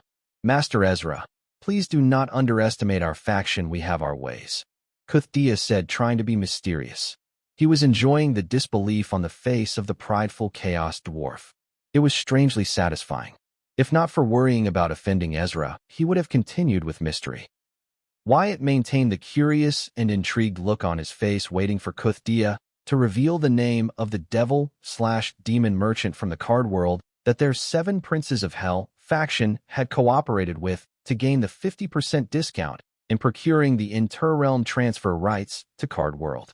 The only way the Devil Merchant Code would be willing to sell the inter-realm transfer rights to Card World to this Seven Princes of Hell faction was if they had bought it through a middleman. That was, they had a devil/demon merchant from the Card World buy the inter-realm transfer rights to Card World for them. The only reason a devil/demon merchant would be willing to do that would be if they were promised something in return by the Seven Princes of Hell faction. Most likely an external membership to their faction or help them establish themselves in the inter-realm city. Either way, the Seven Princes of Hell faction knew the identity of the devil merchant and the demon merchant or either one of them. Right now, Wyatt was thinking of different ways of getting Kuthdia to reveal the identity of the demon/devil merchant from the card world in cahoots with the Seven Princes of Hell faction. Knowing the so-called handsome fox had managed to stay under the radar in Clown Mask's future vision, this guy was very protective about his identity. But if he was really the one who collaborated with the Seven Princes of Hell faction, then he had made a grave mistake. Considering the huge amount of offering required by the inter-realm transportation to the card world, the Seven Princes of Hell faction would have made sure to get the real identity of the demon/devil merchant from the card world before entering a pact with him to have him buy the inter-realm transportation to the card world from Devil Merchant Code and sell it to them later in exchange for his promised reward. Wyatt grew enthusiastic. He was here to hatch a revenge plan against Belphegor, but it seems today he will not be able to achieve what he set out to do, but also find the identities of the other merchants native to the card world. Wyatt felt like he hit the jackpot. Master Ezra, we were able to get a 50% discount on the inter-realm transport right to the card world because we had a native devil merchant buy it for us. There seemed to be some sort of agreement between the Devil Merchant Code had the native merchants regarding this, and we ended up profiting from it. Kuthdia explained to Ezra proudly, as if it were his own achievement. Listening to Kuthdia, Wyatt was immediately giddy to hear that the Seven Princes of Hell faction had collaborated with a native devil merchant, but then his last few words left a bad taste in Wyatt's mouth, as he was the idiot who had negotiated with Devil Merchant Code to sell the inter-realm transport right to the card world at 50% discount to the merchants native to card world. Back then, Wyatt had no idea that there would be more demon/devil merchants from card world, even if had known it would not have mattered, as even with a 50% discount the offering required was too high for a faction or family of merchants from Dark Realm, let alone a single demon/devil merchant. To buy the inter-realm transport right to the card world, the Seven Princes of Hell faction must have expanded all their savings. This was really an unexpected situation. Wyatt had underestimated the grudge of Belphegor and the extent to which he would go to redeem himself. That bastard was willing to drag the entire Seven Princes of Hell faction down with him. I would like to meet this devil merchant who sold his entire realm for benefits, Wyatt said sarcastically, as if mocking the devil merchant who was greedy enough to sell his world for his personal gains. I know, right? He is one of the reasons why our faction is confident to achieve what the Ten Commandments faction could not achieve. Kuthdia also seemed to find the devil merchant who sold his native realm for small benefits amusing. I thought the native devil merchants were very protective about their realms. It's rare to come across a greedy one like this. I wonder what prompted him to do so. Wyatt continued to talk around the same topic, hoping Kuthdia would drop the name of the card world's devil merchant who was in cahoots with their faction despite knowing their plans for the card world. Their grudges aside, Wyatt wondered how could someone betray their own kind and world, which was the original source of his rule power. Master Ezra, merchants like this are present in every realm. When promised enough benefits, the native merchants will not only betray their friends and family, but not hesitate to kill or enslave them all. These guys do not value anyone but themselves. Mactull, who had been silent till now, could not help but chime in. Master Ezra, you can ask him that in person, as he will be our host in the card world. Kuthdia replied, saying that the native devil merchant of the card world would be hosting them, as Ezra helped him forge his titled demon core using the unknown foreign forging method. Listening to Kuthdia, Wyatt's mind rang with alarm, warning him of the potential trap Devil Muthdia had dug up for him to exact for Chaos Dwarf Ezra. So could not help but cuss the devil in his mind. These F-King bastards. You cannot trust a single one of these F-King assholes. Unfortunately for them, these bastards are messing with the wrong person. When Kuthdia said his father Muthdia wanted him to forge his titled demon core in the card realm, Wyatt thought the reason why Muthdia wanted his son to forge his titled demon core in card world was because of the same reason why the card world did not reject Corey's titled demon core. Since the Seven Princes of Hell faction planned to invade the card world, it would benefit Kuthdia to forge his titled demon core within the card world. If a demon forges its titled demon core in the card world, then the overall suppression it would receive from the card worlds would be less than that experienced by the demons who did not forge its titled demon core in the card world. Not to mention, Since the Seven Princes of Hell faction now own the inter-realm transportation rights to the card world, their forces would not have to rely on demonic rituals to enter the card world, but could directly enter through the inter-realm teleportation function of the devil merchant codes at cheap offering rates set by them. Entering a realm through demonic ritual would attract the wrath of the realm's will, but if they enter through the devil merchant code, they will not face any suppression until they harm the world or its natives. So Kuthdia, who will be entering the card world through the devil merchant code and had forged his title demon core in the card world, would be facing the least of the card world's will suppression when the Seven Princes of Hell faction commenced their invasion. Other than this, there was another reason for a demon to forge its title demon core in another world, and this reason was the main reason why Wyatt boldly guessed that Muthdia planning to invade the card world. This alluring reason was none other than the realm fragment of the card world. If Kuthdia forged his title demon core in card world, it would be easier for him to refine the realm fragment that they would extract by destroying the card world's will. Refining the realm fragment of a realm's will was not an easy task. It took the devils decades, even centuries, to do that. But since Kuthdia will have a title demon core forged in card world, he will be able to refine the realm fragment faster. Not only that, if he were lucky enough to deceive the remains of the card world's will in its realm fragment into believing that he was one of its children, he could refine the realm fragment despite his demon lord realm and not have to wait till he becomes a devil to do so. By refining the realm fragment on early realms, Kuthdia's foundation will grow stronger and he can temporarily gain access to the strength of a devil. This was too appealing not just to Kuthdia but to many demons. However, only he could afford to take such a risk, as his father, the devil Muthdia, was confident he would be rewarded or be able to procure a realm fragment of the card world. Since the Seven Princes of Hell faction had paid a hefty amount to gain the inter-realm right to the card world, they will do everything in their power to up for what they have invested in invading the card world and some more as their profits. That was, they would not only rip the realm apart and sell everything they could, but enslave every being on the card world and sell. So how could they leave the world's will alone? After all, it was the most precious thing of the realm. Therefore, Wyatt thought Devil Muthdia had big ambitions for his son when asked him to forge his title demon core in card world, which was why he did not hesitate to not only share the original text of the unknown foreign forging method and this tribe's tradition forging method with him. But when Wyatt heard Kuthdia say that their host in the card world would be its native devil merchant, he finally understood why Devil Muthdia agreed to share the original text of the unknown foreign forging method and this tribe's traditional forging method with him. It was because Muthdia's ambitions were not just limited to his son, but he planned to enslave the chaos dwarf Ezra Fulhar.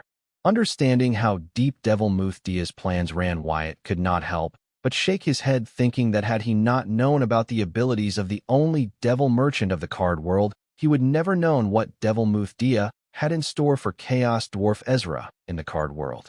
Though Wyatt has been unsuccessful in figuring out the identity of the only devil merchant in the card world, he was able to deduce his ability that could leave hypnotic suggestions within his victims, and the victims will have no recollection of that incident after the hypnotic suggestion has been completed. Now, Wyatt was still not clear about the extent of the hypnotic suggestion the card world's devil merchant could use to order his victim around, but considering that Devil Muthdia was planning to use his ability to enslave Chaos Dwarf Ezra, they must have something up their sleeve and be very confident about. As usual, Devil Muthdia seems to have kept his son in the dark about his plans, otherwise considering Kuthdia's mindset, learning that his father was soon going to enslave the Chaos Dwarf that he had come to respect. He would not lose all the respect for him and his attitude take a sharp turn. He wouldn't be trying so hard to impress the Chaos Dwarf. Unfortunately for Muthdia, his decision to not share his plan with Kuthdia was going to be the undoing of his plans. Having seen through Devil Muthdia's plan, Wyatt still decided to continue with his original plan, as only by seeing it through will he be able to meet the only devil merchant of Card World and uncover his identity while successfully planting a seed for Belphegor's destruction. Therefore, maintaining a smile on his face, he continued his charades as Chaos Dwarf Ezra. Yep, I would like to meet him. Haha. Master Ezra, if you tell me when you will be free, I can arrange it, Kuthdia replied. I am free right now, but first I will need to return to my workshop and make arrangements for my absence since I have no idea how long it will take for me to help you forge a tidal demon core using the foreign method. Share the coordinates of the card world along with both the forging methods with my merchant. I will give you a call when I am done and let us directly meet at the venue, Wyatt proposed, as he needed time to learn about forging a tidal demon core. Sure, Master Ezra. I will do as you say. Let us meet there when it is time. Kuthdia readily agreed. He was happy that Ezra was not making him wait long. For some unknown reason, he felt if it was the Chaos Dwarf Ezra, he would not only be able to forge his tidal demon core using a foreign forging method in a foreign realm, but also gain more power than he ever imagined. It was this feeling that had Kuthdia bow down to Ezra. Great, Maktul blurted, seeing both parties reach an agreement on their cooperation so smoothly. Earlier, when he heard that Kuthdia was waiting for him in his office, Maktul immediately thought of various ways to prevent the second-generation bully from offending the Chaos Dwarf Ezra, but things did not go as he imagined. Instead, they went a lot smoother. Maktul thought the credit for this went to Chaos Dwarf Ezra. If not for him, it would have been hard for him to subdue Kuthdia's arrogance. Okay then, I will take my leave now. Kuthdia and Maktul both respectfully escorted Chaos Dwarf Ezra to the spiritual transfer channel fountain while making small talk on the way. Only after they saw the dwarf leave the Inter-Realm city did they regain their haughty and arrogant expression. Returning to the Blood Rock Cave, Wyatt saw Colleen and Jaya talking while Bloodette was still unconscious, but her weak energy signature had finally stabilized at the card student realm.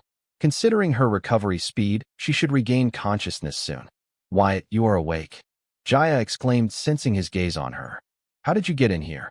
Wyatt asked Jaya, since the location of the Blood Rock Cave dungeon gate was supposed to be a secret only known to the top members of the TSR Adventure Guild. That was his Calamity Daughter's gems.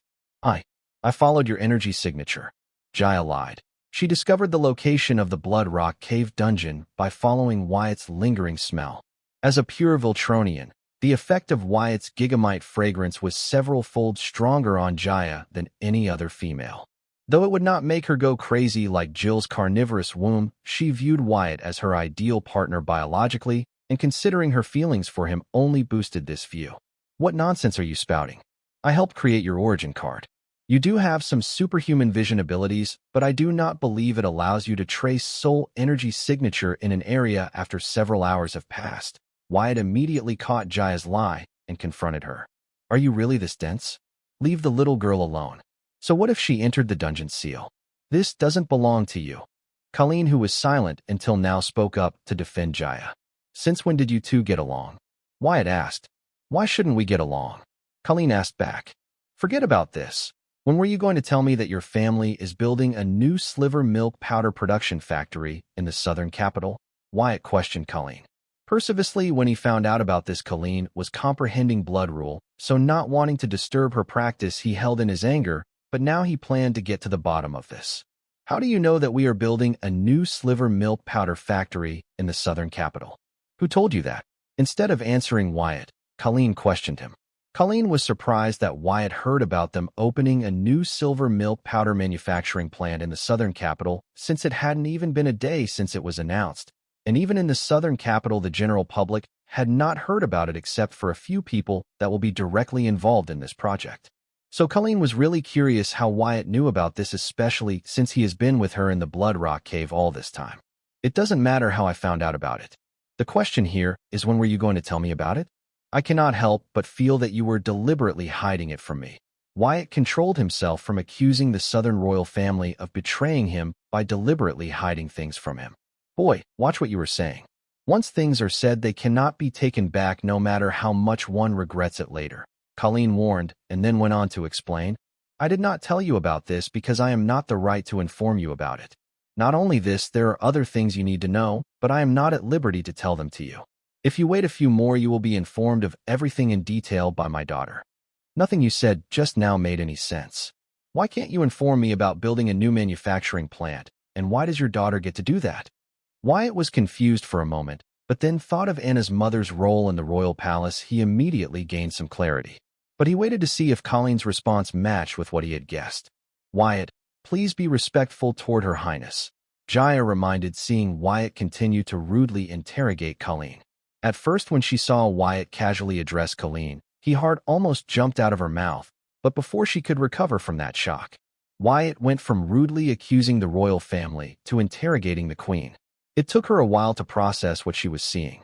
Had it been some other card master speaking to Colleen this way, Jaya, like any other hot-blooded southerner, would have broken their limbs and tortured them as they begged for forgiveness and mercy until the queen passed her judged them.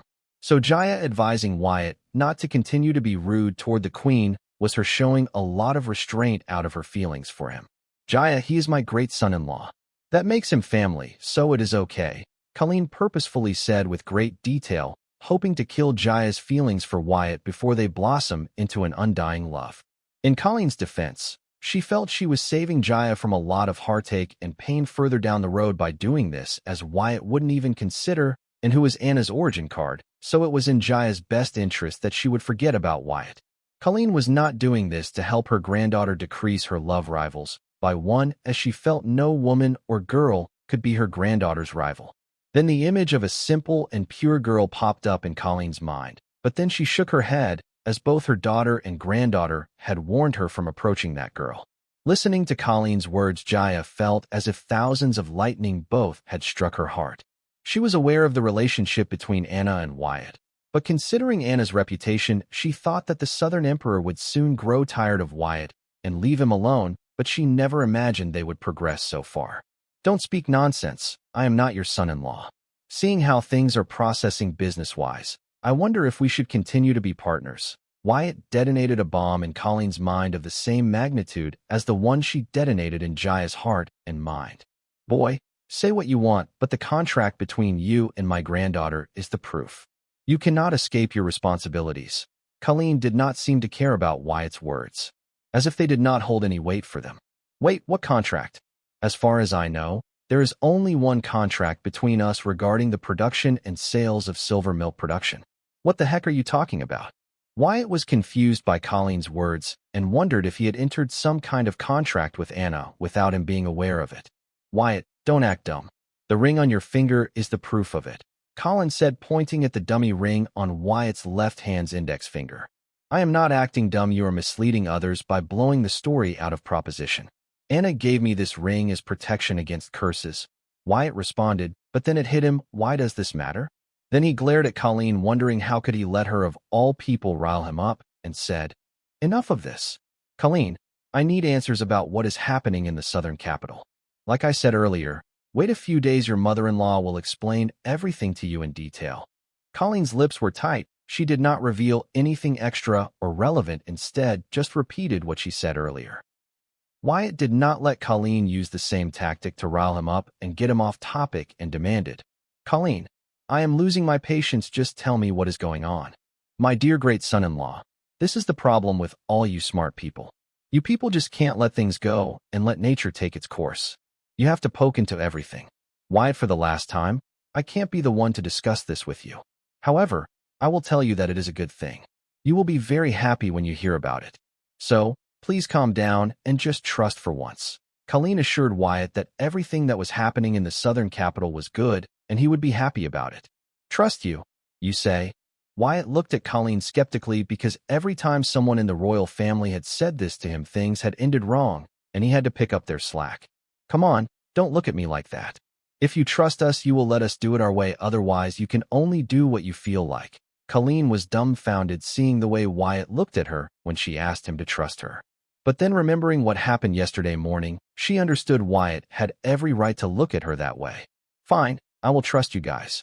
You guys are lucky that right now I have lots of things on my plate that take priority. Otherwise, I would not have stopped until I had gotten to the bottom of this today. Wyatt was not kidding. He had indeed planned to not rest until he had Colleen confess everything. But seeing that the southern royal family had their plans and not deliberately keeping him in dark about what they were up, so he decided to let them do it their way. It was either he trusted them or him redoing everything they did so far and more. Then what was the point of partnering with the southern royal family? Wyatt, what went wrong with you that you have such a hard time trusting others? Colleen asked Wyatt after listening to his words. You know my story better than me. So, tell me, Wyatt replied. I don't know. Since you appear to trust that girl Susan. I have never seen you second-guess her. Colleen spoke the truth. Wyatt trusted Susan to be his manager and never questioned or interfered in her work, not even under the guise of helping her. That should be because she never let me down. Wyatt took a shot at Colleen and her family's history of letting Wyatt down time and again. That is low, Wyatt.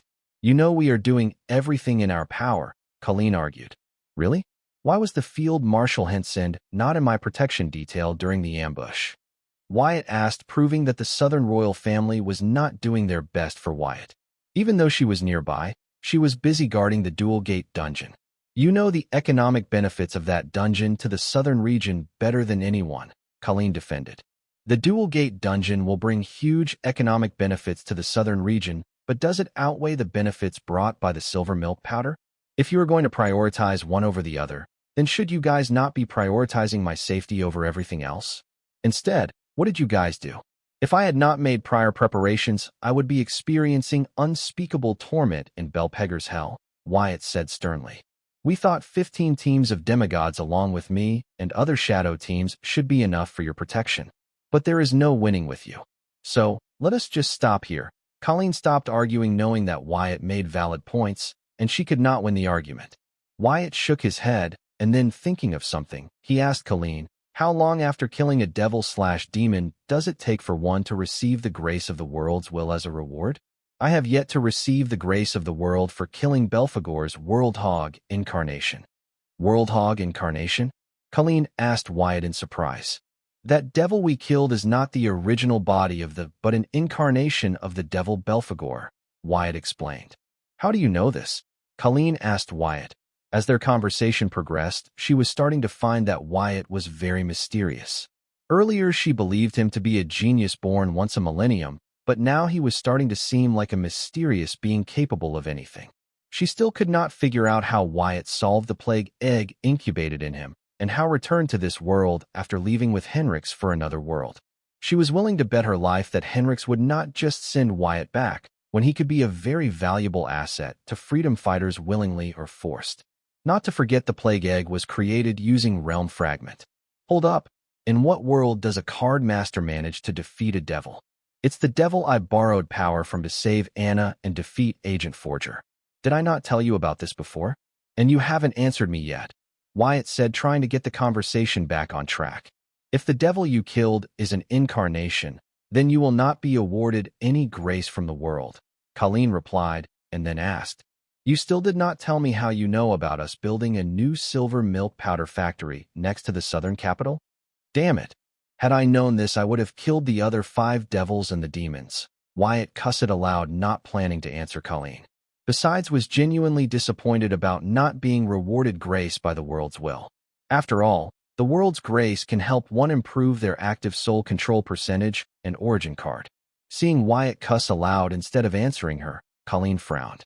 She took the hint that Wyatt did not plan to answer where he received the information from, but she was really curious about this, because inside the dungeon, even her diamond grimoire could not contact the outside worlds, so how did Wyatt's gold grimoire get the information from the outside world?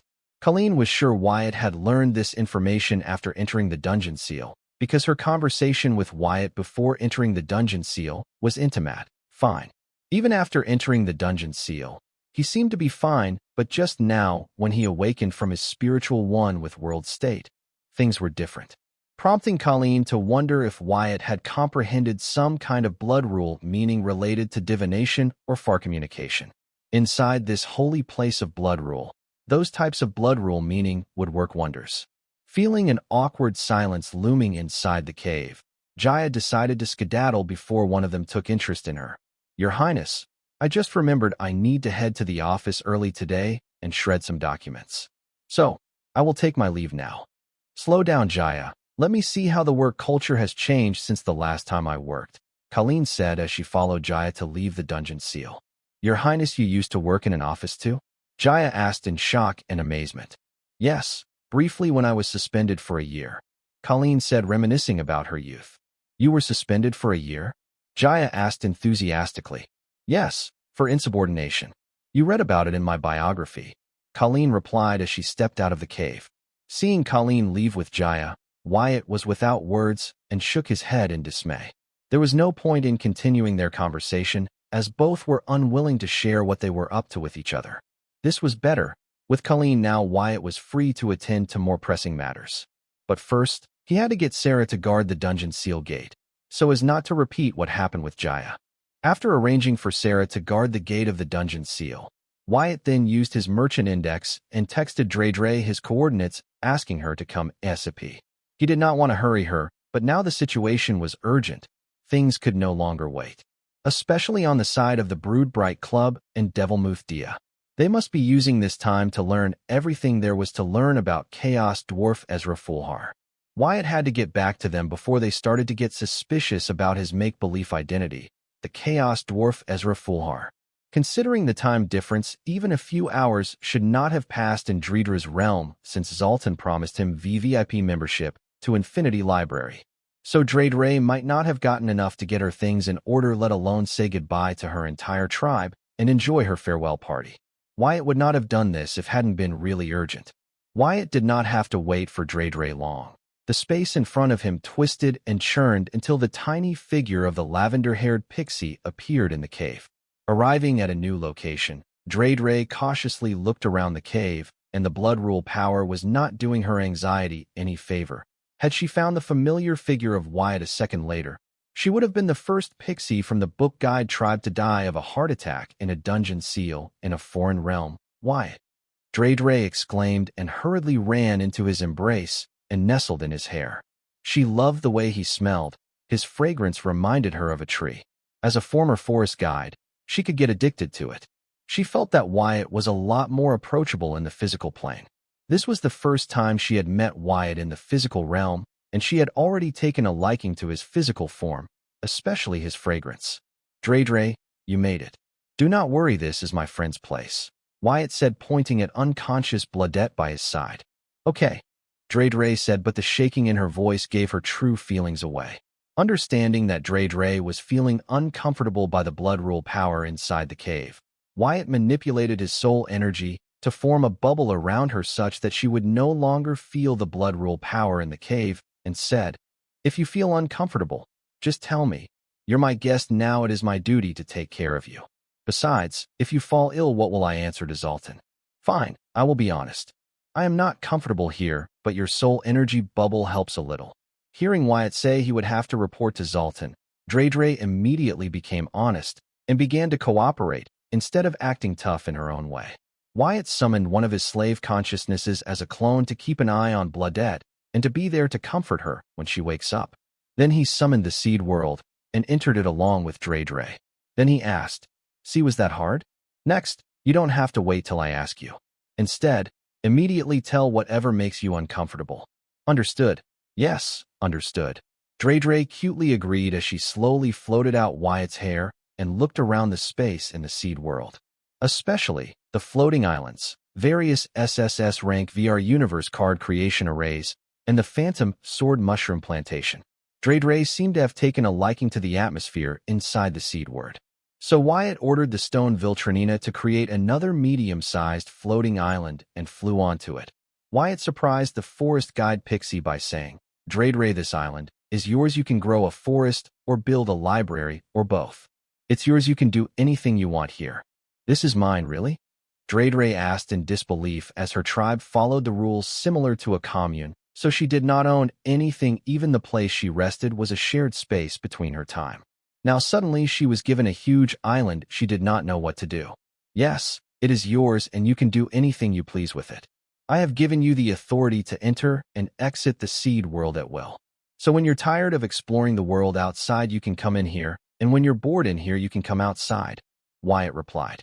He was not worried about Dre wreaking havoc inside the seed world, as the chaos was not a part of the forest guide pixie's nature. If anything, Wyatt felt that without him asking, Dre would help him take care of the phantom sword mushroom or even increase the plantation. "Wyatt, what about you? Will you not be with me?" Dre asked nervously. She was here for Wyatt and not to grow a forest or build a library. "No, silly, I will always be with you. You see, I carry this seed world in my grimoire. I too, when tired, rest in here, and when bored, go outside while carrying this seed world with me. Therefore, You will always be with me even if you are inside this seed world or playing outside with me, Wyatt explained, knowing that pixies were a simple race and liked to define themselves by their role. When they were in their realm, they were defined by their role as their forest guide, helping the lost travelers and injured animals. When enslaved by the librarian and brought to Infinity Library, they defined themselves by their role as book guides, helping the customers of the Infinity Library find exactly what they were looking for. Okay, I almost thought you were abandoning me, Dre revealed, showcasing their tribe's collective fear of being purposeless. This fear was not limited to the pixie race it plagued ever being across the myriad realm, but was more obvious in pixies. Wyatt was trying to do everything he thought would help Dre get comfortable and settle in with him. After all, she did leave her tribe for the first time in her life, that too by bidding a proper goodbye, all because of him. So he felt he should do his best to make it at home. A depressed pixie would be of no help to him and only add to his problems. He already had his hands full with Susan, Bloodette, Corey Park, and Courtney, thanks to the only devil merchant of the card world, who targeted the people close to him for his gains. No, I would never abandon you, Wyatt said, assuring Dre. Good. Dre trusted Wyatt and then asked, how can I help you? I need you to get books on blood rule power. Wyatt then explained the incident with Bloodette and Courtney to Dre and asked to see if she could find books related to their situation.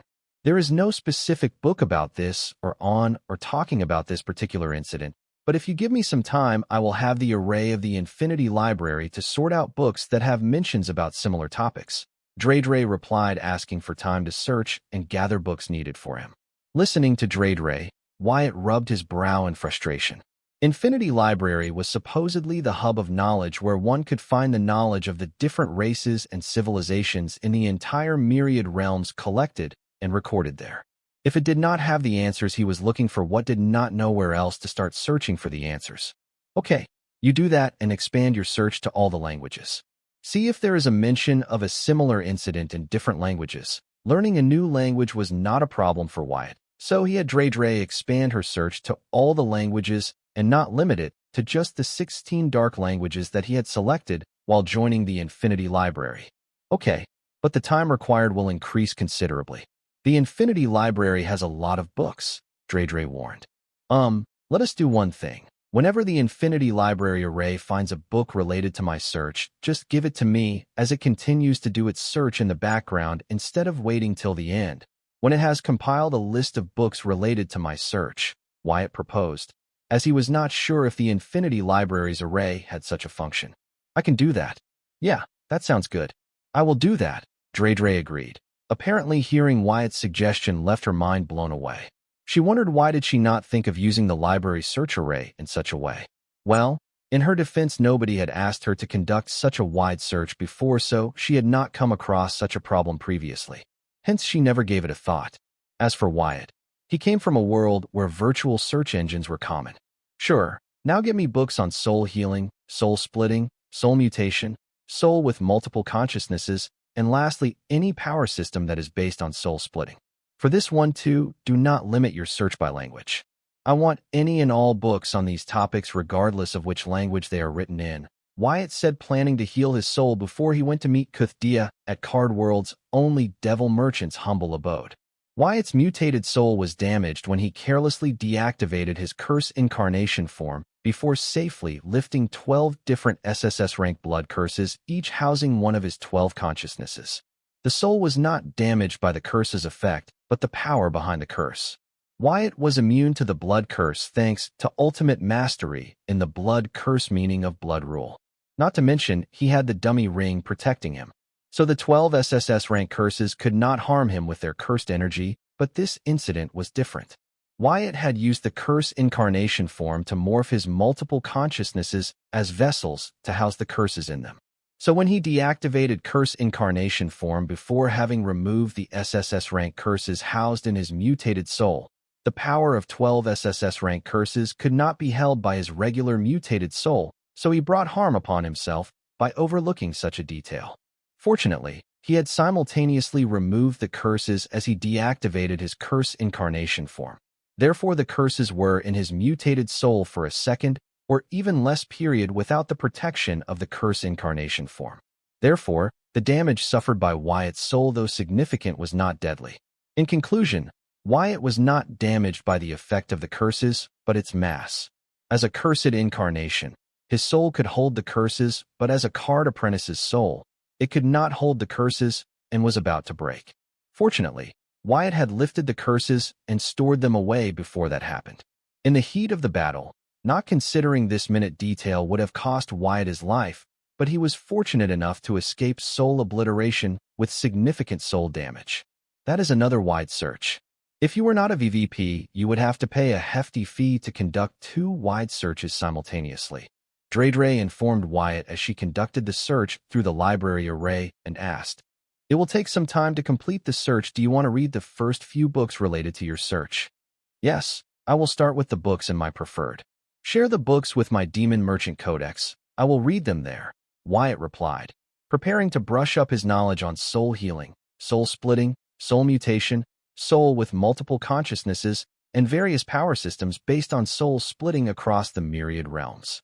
"Wyatt, I have shared the book list and given your Merchant Codex access to the books. You can read them through the Infinity Library portal in the Interrealm network. Do not worry about free reading time. As a VVIP member, you can read all the books in the library for free.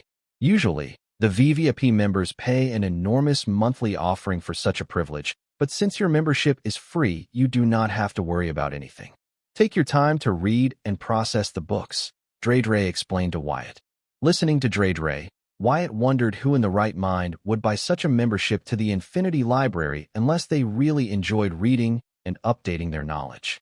Wyatt then had the Hive AI access his Demon Merchant Codex and read the books. It can later process and compile the collected data based on Wyatt's needs and use. Having made the appropriate arrangements, Wyatt turned to Dredre and asked, "So, how would you like to decorate your floating island? Tell me what you need, and I will help you procure them through Devil Merchant Code. Aren't you going to read the books?" Dredre asked Wyatt. "You do not need to worry about that. Just tell me what you need." Wyatt gave Dredre his full attention. Once she was busy with her island development, he would then check on Hive AI's progress. "No, you called as it was urgent. First, tend to your matters.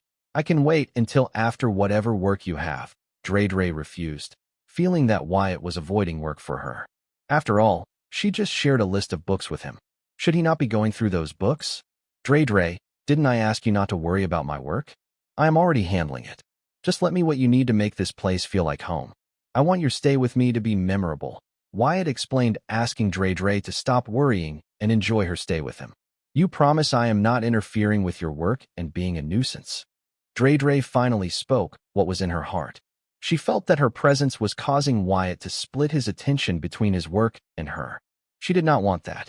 After all, her purpose was to help Wyatt not be a distraction. "Yes, I promise. Besides, just seeing your cute face refreshes my stressed mind. How can you be a nuisance to me? Trust me, don't ever worry about such things anymore, got it?" Wyatt persuaded the pixie to stop worrying about him and help her enjoy her stay with him. "Got it, I will trust you. I need 20 saplings of hazelwood trees." Dredre then went on to list various saplings and seeds of different plants and trees. Wyatt just smiled and made the list, wondering if Dredre was planning to recreate the forest she used to live in. So when he stopped, he asked, "Is that it? Do you want any beasts too? I can raise beasts here?" Dredre asked Wyatt in surprise. It appears she was under the impression no pets were allowed in the seed world. "Yes, as long as you look after them, you can get as many pet beasts as you want." Under the encouragement of Wyatt, Dredre listed a few beasts. They were all easy on the eyes and herbivorous. Wyatt wondered if it was coincident that Dredre's choice of animal matched the human females. As the forest guide, you accept Dredre to be impartial to all animals, but she seemed to be biased toward cute ones. "That is it," Dredre declared, then turned to look at the huge, empty island as if planning a recreation project based on the available land. So pointing at the stone Viltronian, Wyatt offered her, "Dredre, if you need any more land or help in building anything, you can ask the stone Viltronian. Though it looks dumb, it has sentience, so do not worry about its capabilities. And if you need to change the atmosphere surrounding your floating island, just tell me, I will adjust it." "Okay. Thank you." Dredre nodded as continued to stare hard at the land in front of her, forming a mental image of what wanted and where to start. Wyatt then accessed the interrealm network and went on a shopping spree procuring the seeds, saplings, and beasts that Dreydre wanted. Wyatt had to create 2 separate islands, one just to store the beasts and another one for the saplings such that Dreydre could move them to her island at her convenience. Right now, she was using the stone Viltrenane's help to redesign the terrain of her floating island. From artificial lakes to small mountains to fake boulders to narrow canyons to creeks. She seemed to have a perfect image of what she wanted. Wyatt thought she must be recreating the forest she used to live in from her memories of it. But as the reforming of the island terrain progressed, Wyatt's thought changed, feeling an energy similar to that of nature being emitted by the island. Out of curiosity, Wyatt used his soul pupils to check the reforms that Dreydre made to the floating island's terrain and found that the arrangement of the artificial lake, creeks, mountains, boulders, etc. was not random, but in a sequence. But this sequence was still incomplete, and Dreydre appeared to be far from being done with her reform to the island terrain. Soon she began to plant the saplings and sow the seeds. At first, her actions looked random, but as she began to plant more saplings and sow more seeds, Wyatt saw that the position she sowed seeds and planted saplings formed a sequence overlapping with the incomplete sequence of the reformed terrain. It appeared as if both incomplete sequences were 2 pieces of the same puzzle. Wyatt silently watched Dreydre and the stone Viltronian at work, forgetting the sense of time. As an elemental, it did not take long for the stone Viltronian to grow fond of Dreydre. It appeared it was not only following her instructions closely, but it seemed to be learning from her. As Dreydre's recreation of the island progressed, Wyatt began getting more engrossed in watching the changes to the island, and he did not dare to disturb her. He considered her recreation to be a work of art in progress. It was soothing and calming, clearing his mind and giving him more space to think. After creating and arranging artificial landforms in sequence, sowing and planting seeds and saplings in a sequence, Dreydre proceeded to place the beasts in the assigning each of them different territories and roles of protecting and taking care of the landforms, seeds, and saplings in their assigned territories. Like how the landforms and plants were not assigned randomly, the beast was also not assigned to their territories randomly, but in a sequence, forming the 3rd incomplete sequence, making the presence of the mysterious energy being emitted by the floating island more obvious. These 3 incomplete sequences appeared to connect to each other. However, there was still something missing in this puzzle. Soon Dreydre flew around the island. Her pink, translucent wings seemed to radiate, leaving a magical pink dust in her track. After having covered the entire island in a pink dust cloud, Dreydre hovered atop the tallest artificial mountain.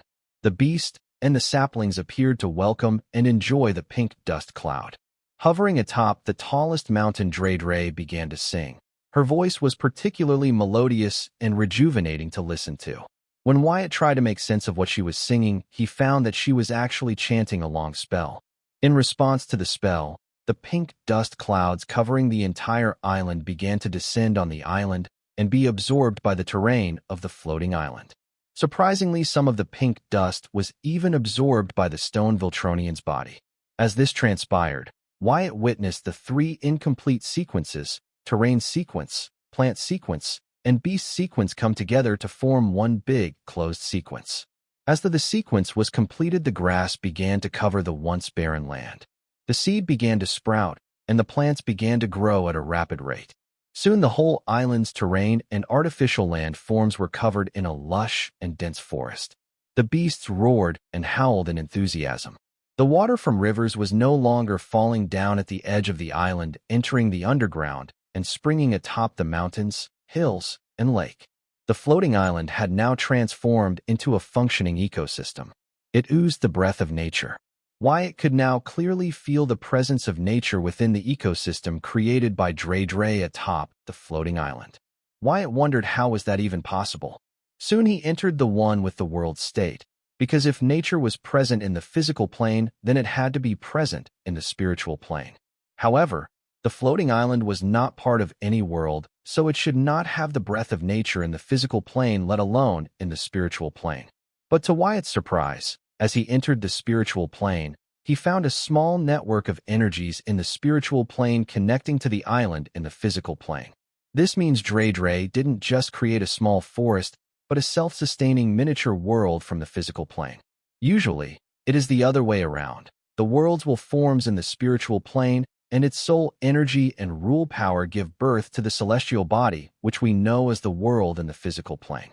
However, Dredre used the pre-existing miniature world in a physical plane to form a miniature form of something that worked and functioned like the world's will. However, it was far from being considered an artificial world's will, let alone the world's will.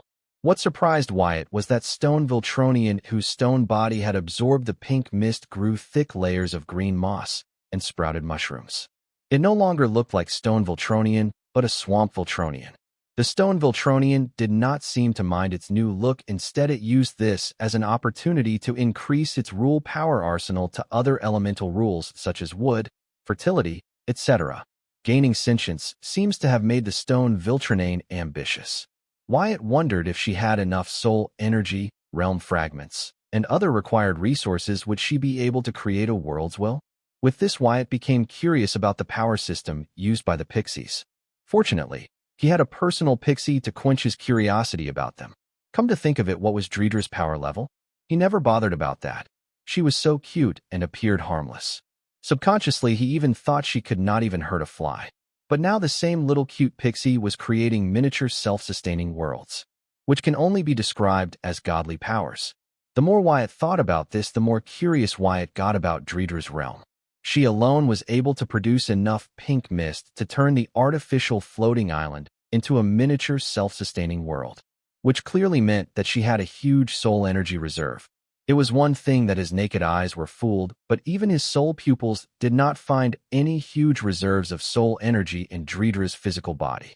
Otherwise, he would have noticed Dredre's insane capabilities long ago. The more he thought about, the more confused he grew. So he decided to ask Dredre about it directly. Done, Wyatt heard Dredre declare, standing atop his head when he exited the spiritual one with the world state, scaring him. Usually, Wyatt would find it cute, but now that he knew Dredre might be way stronger than him, Wyatt felt like watching a monster pretending to be cute. Did I startle you? Dredre asked, seeing Wyatt jump in fright. Looking at Dredre, subconsciously Wyatt's guard toward her decreased. In his defense, a Cthulhu was scary, but a chibi Cthulhu, regardless of its power, was just cute. Let alone Wyatt, anybody would have zero defense against Dredre's chibi form. Hey, Dredre, what realm are you? Wyatt asked. My strength varies with my connection to my surroundings, Dredre said, explaining why the pixies were so territorial and would not leave their territory. Pixies were strongest in their territory as their connection to their territory would be the highest. After all, it was their home, it was where they were born and grew up. It was their friends and family who lived. If Dredre was talking about emotional connection to her surroundings, then her tribe's territory would be where she would have the highest connection to her surroundings, meaning it was where she would be at her strongest. What about now? How strong are you in terms of demon power system or card apprentice power system? Wyatt asked Dredre to dumb it down since he did not have an idea of the Pixie's power system. Right now, or before I created the forest? Dredre asked. In both scenarios. When I arrived here, my power level was comparable to that of a demon king or a card king. Now, after building the forest, my strength is comparable to a demon emperor or a card emperor, Dredre answered. Listening to Dredre's answer, Wyatt wondered what realm of power Dredre possessed in her tribal territory where her connection to her surroundings was the highest. Above all, she created a miniature self-sustaining world with the power of a demon king. Now that she had the power of a demon emperor, what was she capable of? Dredre, does that mean in unfamiliar surroundings and circumstances your power level is that of a card king? Wyatt inquired. No, in unfamiliar surroundings and circumstances my strength can be a lot weaker. In the blood cave, my power level was that of a demon soldier. If you were not there, then my power might have reduced to that of a mortal, and if I had stayed there for a prolonged period on my own, I might die soon. Dredre replied. Her words gave Wyatt a huge scare. He almost killed Dredre. Wyatt began to cuss Zoltan for not giving him a guide or manual on how to take care of his pixie. I am sorry, Dredre. You had to go through that because of my ignorance. Wyatt apologized to Dredre. Fortunately, she was brave and strong-willed. If it was some other weak-hearted pixie in her place, they would have died out of shock as soon as they teleported to his coordinates. It's okay, you did not know. Now that you know, I trust that you will not repeat it. So don't be hard on yourself, Dre consoled Wyatt. Dre, if you don't mind me asking, how old are you? And how strong were you when you are in your tribal territory? And how strong were you when you were born and when you began to understand your surroundings? Wyatt asked, trying to understand Dredra's power and different stages. He could read a book, but he prepared to learn directly from Dre. Pixies of my tribe do not age except for when we are born to when we again mature. But that is also a day or so. Once we start to become familiar with our surroundings, our power level keeps increasing, and at a certain realm we mature. Some pixies of my tribe mature within a few seconds of being born. I am one of them. This is why it is important for the pixies to be on in our tribal territory. So when we are born, we are mortals, but as we form a connection with our surroundings, we grow stronger. Usually during maturity, we are in the demon lord realm. Once establish a strong connection with our tribal territory, we are basically invincible, but most of us give our power to the pixie we trust the most, turning them into elder pixies. They are responsible for governing the pixies in the tribe. Since we are so attached to our surroundings and territory, we usually choose to die with the destruction of our territory instead of migrating. This is basically how other tribes of pixies I have come across in the Infinity Library also operate, but I have heard there are other tribes of pixies who have power systems similar to that of card apprentices and dark races. For example, the dark pixies, dragon pixies, etc. But I have that the dragon pixies showcase both types of power systems. Even though their body is tiny, they have the physique of a dragon, so they can show the physical power system of the dark race, but as pixie, they also grow with their connection to their surroundings. Therefore, I would consider the dragon pixies the strongest of our kind, and the dark pixies as the weakest of our kind, Dre explained. For the first time, she showcased the talkative nature of the pixies in front of Wyatt, letting go of her usual professional book guide demeanor. It appeared she wasn't done yet, and was about to justify why she considered the dragon pixies the strongest of her kind and the dark pixies the weakest of her kind.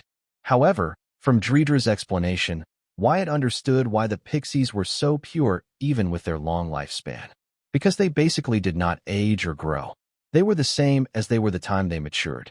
But this prompted Wyatt to wonder if the pixies could die out of anxiety, depression, and shock in unknown and unfamiliar surroundings.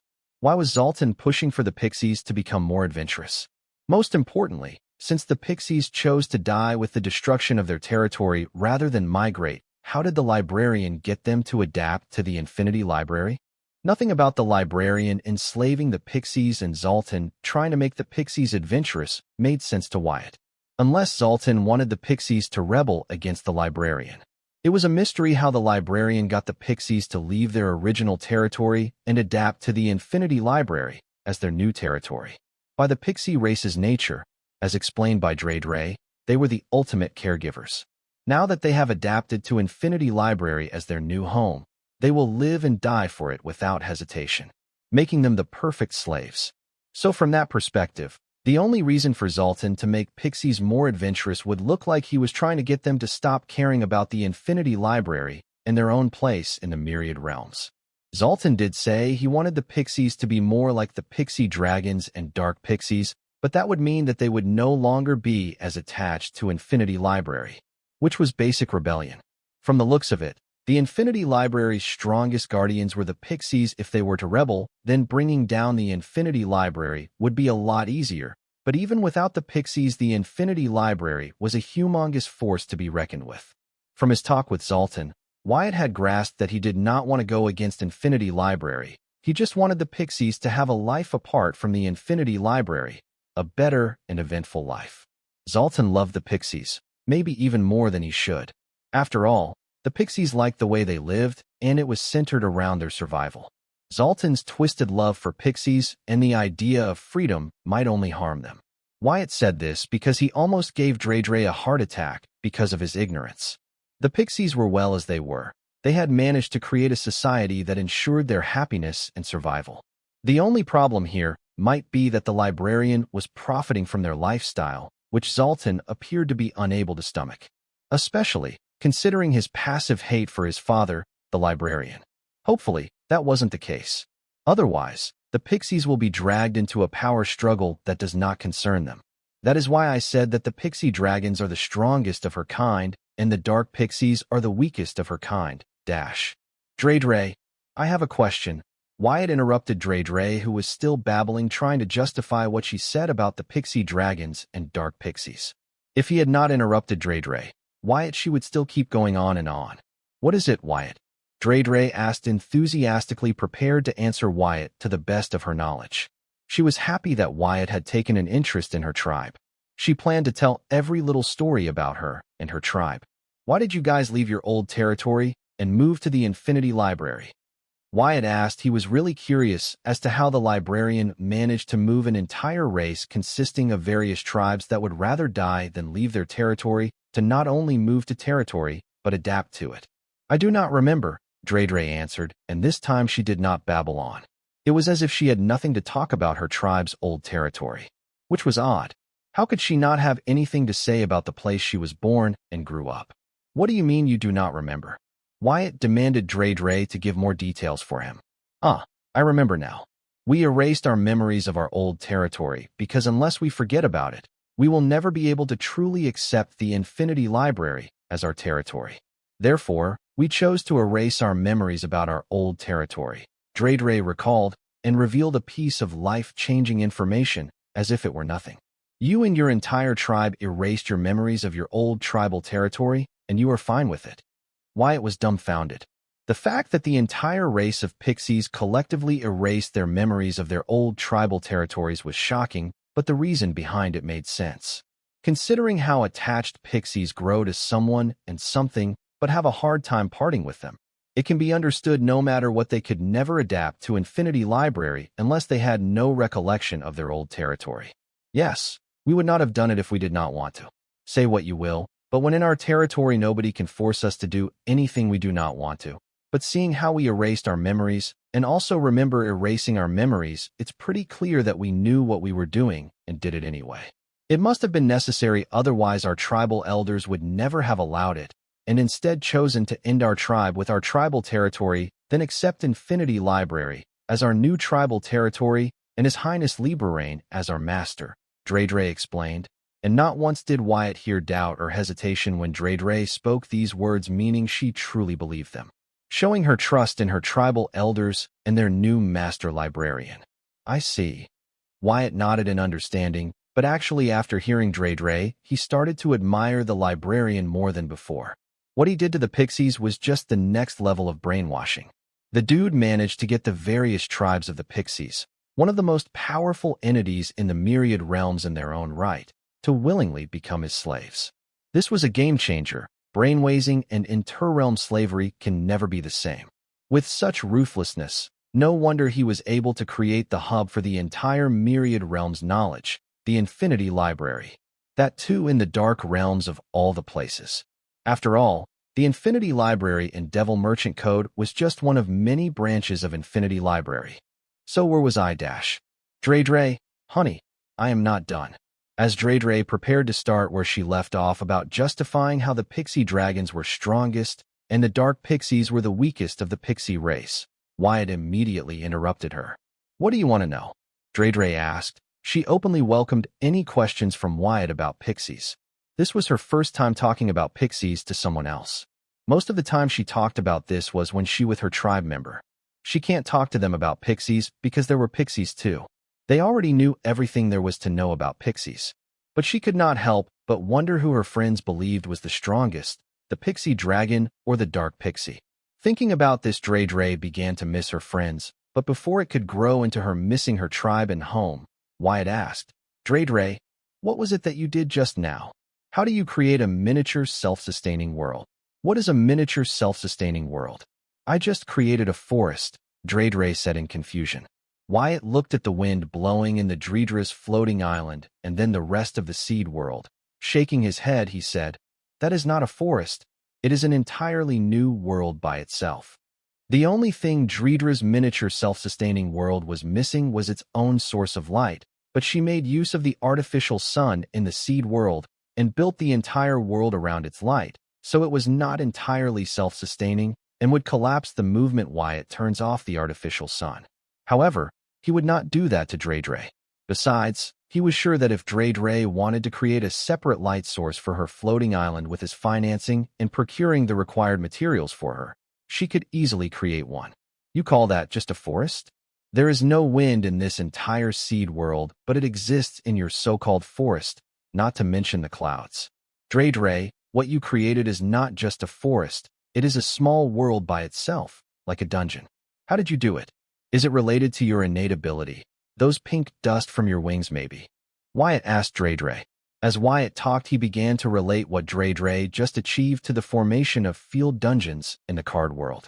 Out of nowhere, he felt that what Dre did was very much similar to the formation of a field dungeon. He could not help but wonder if they worked on the same principle or just a coincidence. When a field dungeon forms in a location, regardless of the terrain of the location, be it a desert or a mountain valley, the terrain within the field dungeon completely changes, and surprisingly, it's able to sustain itself despite being totally different from the surrounding terrain. A snow valley field dungeon in the middle of a sunny forest, or a sunny forest field dungeon atop a snowy mountain, or a lake field dungeon in the middle of a hot desert, etc. The field dungeons were entirely different from their surroundings in terms of terrain and soul energy levels in their atmosphere, yet somehow able to continue to exist just like the floating island in front of Wyatt. Dredra's innate ability seemed very similar to the creation of field dungeons, which made her the field dungeon's boss monster. With this revolutionary thought, Wyatt was starting to connect the pixies' habits to that of a field dungeon's boss monsters. The boss monsters were unable to leave their field dungeon unless a dungeon break happened. Pixies do not leave their territory too. This comparison was far-fetched, but the boss monsters were the strongest beings of the field dungeon and were considered the guardians of the field dungeon. The pixies were the strongest in their territory and were also considered the guardians of their territories. Wyatt had a very strong suspicion that the small self-sustaining world that Dre created was actually a field dungeon, which caused him to take a greater interest in Dredra's innate ability. With appropriate ingredients, she managed to create an ecosystem in this void. If it was the same as field dungeon formation, then he too could replicate it. Starting from her pink pixie dust. What do you mean? Every forest has a wind, Dre said. How do you know? You have no memories of your old territory, Wyatt argued. There is a forest in the Infinity Library, Dre replied, unable to understand how Wyatt was not able to grasp something so obvious.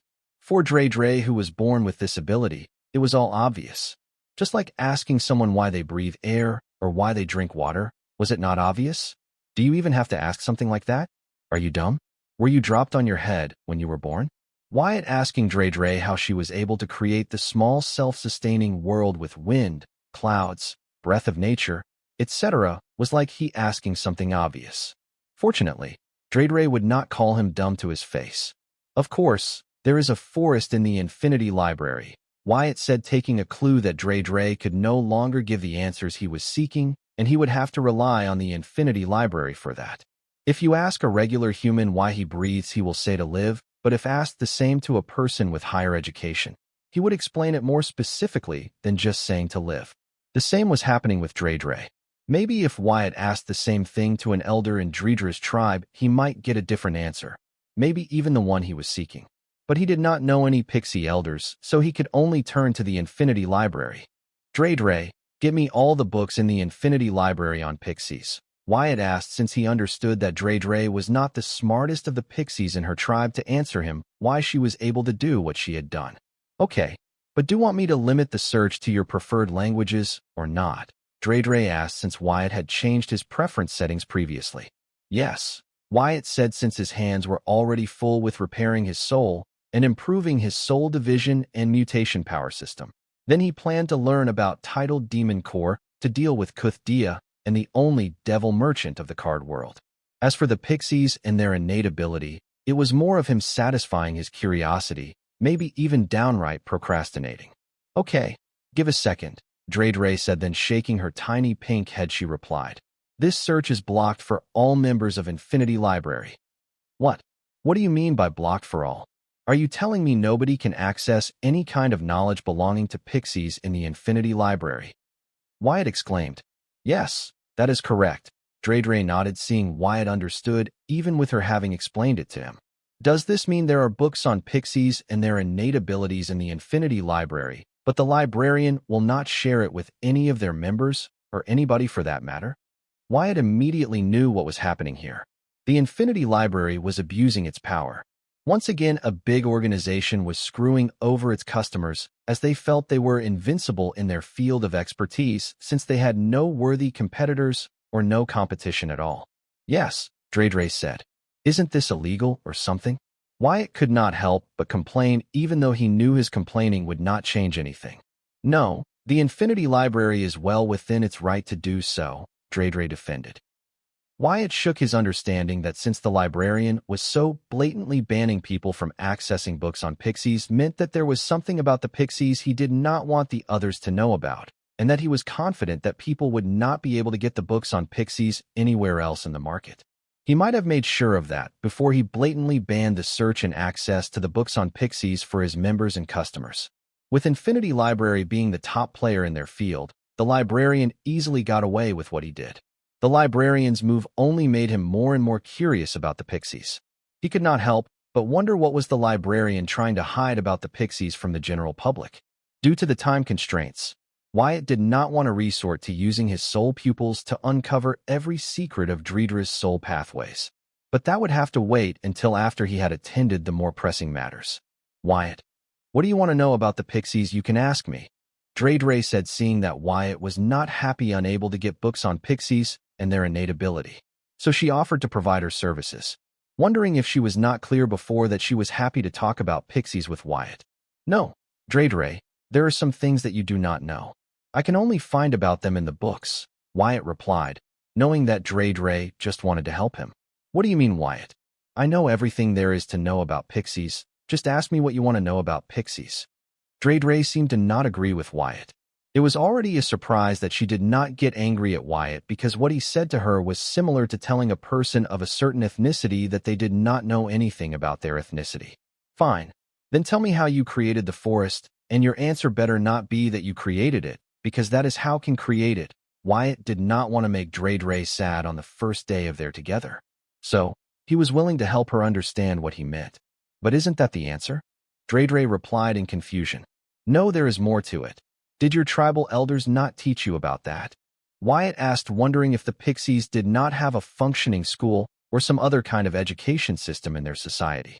No, but they did teach us about how to use the various library array functions to help the customers and achieve high customer satisfaction, Dredre replied, helping understand that with the memories of her old territory erased, and only learning customer relations crap in the Infinity Library had limited Dredre's and many Young's knowledge.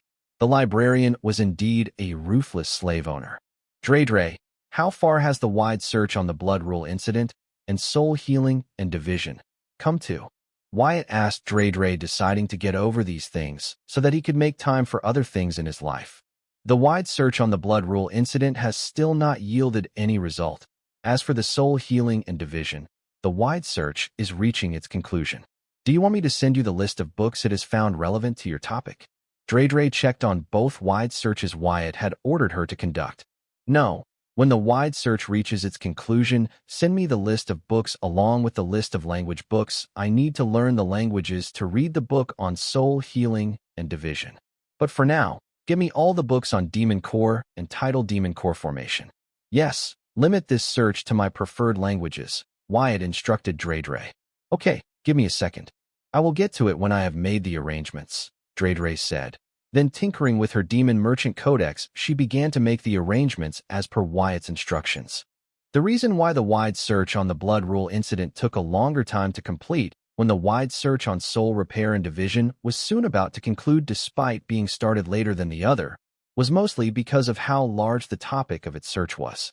Both were Infinity Library all languages wide search, but as a wide search topic, the soul repair and division was a more specific search than the blood rule incident. Therefore, the library array formation was able to complete the wide search on soul repair and division faster than the wide search on the blood rule incident. Done. I have shared the list of all the books on Demon Core and Tidal Demon Core forging in your preferred languages to your Demon Merchant Codex. I have permitted you to access those books in the Infinity Library's personal realm network through your Demon Merchant Codex. and I will inform you when the wide search on the soul repair and division is complete, Dre informed Wyatt. Good. Wyatt nodded, hearing Dreeder's report. The Hive AI had already processed and compiled the previous list of books on soul repair and division recommended by Dre. Now that it was not distracted from another task, Wyatt instructed it to process and compile the list of books on Demon Core and Tidal Demon Core Forging recommended by Dre. Wyatt hoped he could repair his soul and optimize his soul division power system before he headed to meet Kuthdia at the place of the only devil merchant of the card world. Wyatt wanted to do his investigation into the only devil merchant of the card world, but Kuthdia had not yet shared the coordinates of their meeting place. Wyatt understood that the delay was on the side of the only devil merchant from the card world because Kuthdia had shared the foreign forging method and his tribe's forging method with him. This meant that Kuthdia too did not have the coordinates to their meeting place on the card world, because if he had the coordinates to the meeting place, then he would share them with Chaos Dwarf Ezra along with forging methods. It appeared that the only devil merchant from the card world had caution towards the Seven Princes of Hell faction, which means that it would not be easier for Wyatt to gain the identity of the devil merchant by just meeting him or based on the deduction. As someone who likes to work from the shadow, the devil merchant from the card world would not be showing his original identity to an outsider like Chaos Dwarf Ezra, even if he planned to enslave him. This was in sync with the way he operated. Therefore, Wyatt began to wonder how could he make sure to unveil the true identity of the devil merchant from the card world when he comes in contact with him. He needed to gain the true identity of the devil merchant without fail this time, because Wyatt did not think he would ever get a second chance to meet the devil merchant from the card world up close. As the host, the devil merchant from the card world will be present at the venue for Kuthdia to forge his Tidal Demon Core, and considering Devil Muthdia's plans for the Chaos Dwarf Ezra, it would be paramount for the devil merchant from the card world to not only be present at venue, but interact with Chaos Dwarf Ezra, aka Wyatt. Yes, the stage was set, but worried that he would fall short. He had his soul pupils record the card world's devil merchant's soul pathways arrangements, signature, and vibration. Though that would only help him identify the card world's devil merchant, he would not be able to find him in the card world with that unless the card world's devil merchant was stupid enough to enter the VR universe hosted in my personal realm network. Having the soul records of a person was not the same as having the name of a person. In a crowd, Wyatt could easily locate a person using their soul records, but to use the soul records to find the person on a large planet was simply impossible, unless they happened to run into each other by mistake, or because the card world's devil merchant was too cocky. For this one, Wyatt would have to rely on the devil merchant code. However, knowing the cautious nature of the card world's devil merchant, he must have already bought the highest level privacy policy from the devil merchant code. The only way for Wyatt to overcome that would be to have exclusive privileges that help him bypass the Devi merchant code's privacy security and read other devil/demon merchants' private information stored in the devil merchant code, something similar to the one Belphegor used.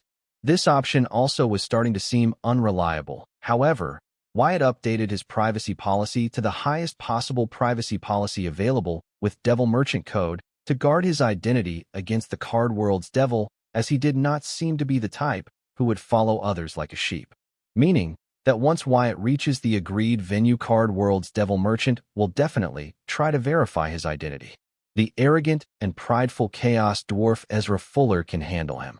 So Wyatt was not worried.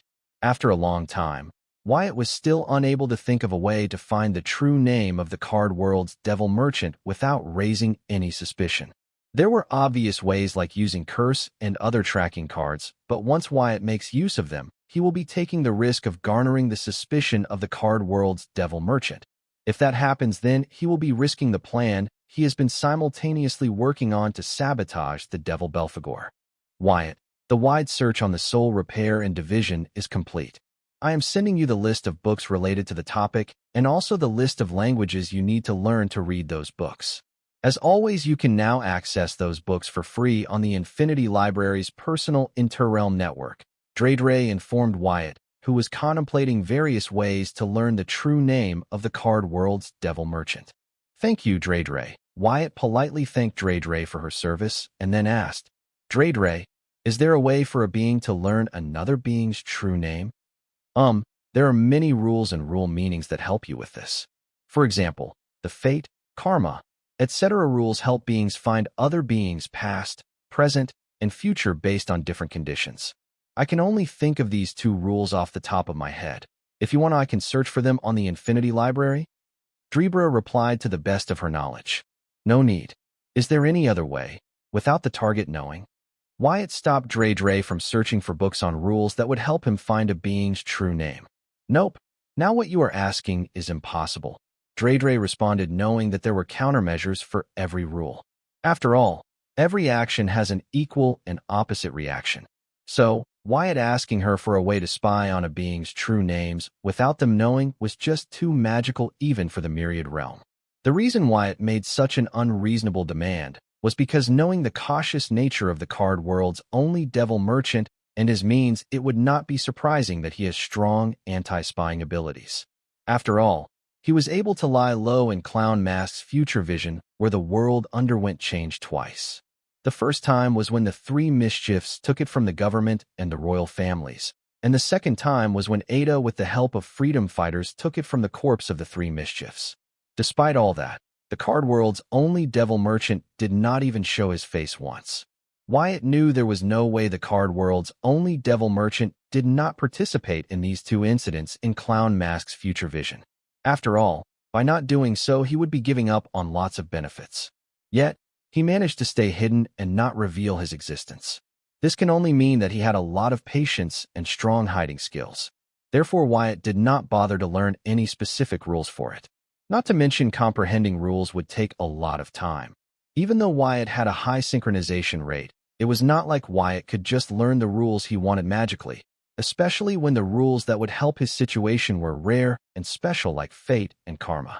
It seems the only way he could get what he wanted was by gaining the trust of the 7 princes of the hell and the card world's only devil merchant's trust, as they were the only two entities that Wyatt knew of who knew the true name of the card world's only devil merchant. But for that, he would have to put in a lot of time, work, and effort for it. All in all, it was not going to be easy for Wyatt to get the card world's only devil merchant's true name. Guess he should be happy with just getting the unaltered and true soul records of the card world's only devil merchant. However, Wyatt was not the one to give up until he achieved what he wanted. Wyatt was right not to give up, as he remembered paleontology back on Earth, where the archaeologists determined the appearance of the dinosaurs based on their bone structure using the incomplete fossils they found. This gave Wyatt the idea to reconstruct the card world's only devil merchant's true appearance based on his soul records. As long as Wyatt was able to come up with the real appearance of the card world's only devil merchant, then it would be easier for him to find him in the card world with the help of the Southern royal family. But was it possible to use the soul records of a person to reconstruct the original form? Wyatt had many soul records stored in his Hive AI. First, he would create the required program for it, and then he can have the Hive AI run the simulations using the available soul records to see how accurately he can reconstruct the true appearance of a person using their soul records. Wyatt did not doubt in his mind about his being able to reconstruct the true appearance of a person using their soul records. After all, he has been using the soul pathways of different beings to grant different cards their abilities and skills. But what he was concerned about was the accuracy, how accurate the reconstructed thing would be to the original thing. Now that he had an idea in his mind, Wyatt just ran with it and did not let his concern about the success stop him from trying it. Soon he developed a nifty program that Hive AI can use to run simulations on reconstructing a being's appearance based on their soul records. Wyatt had developed this program such that it would reconstruct the appearance of all beings, not just humans. Though as a human he was face-blind when it came to many species, the same was not true about the Hive AI. It could differentiate and recognize the facial features that his naked eyes overlooked.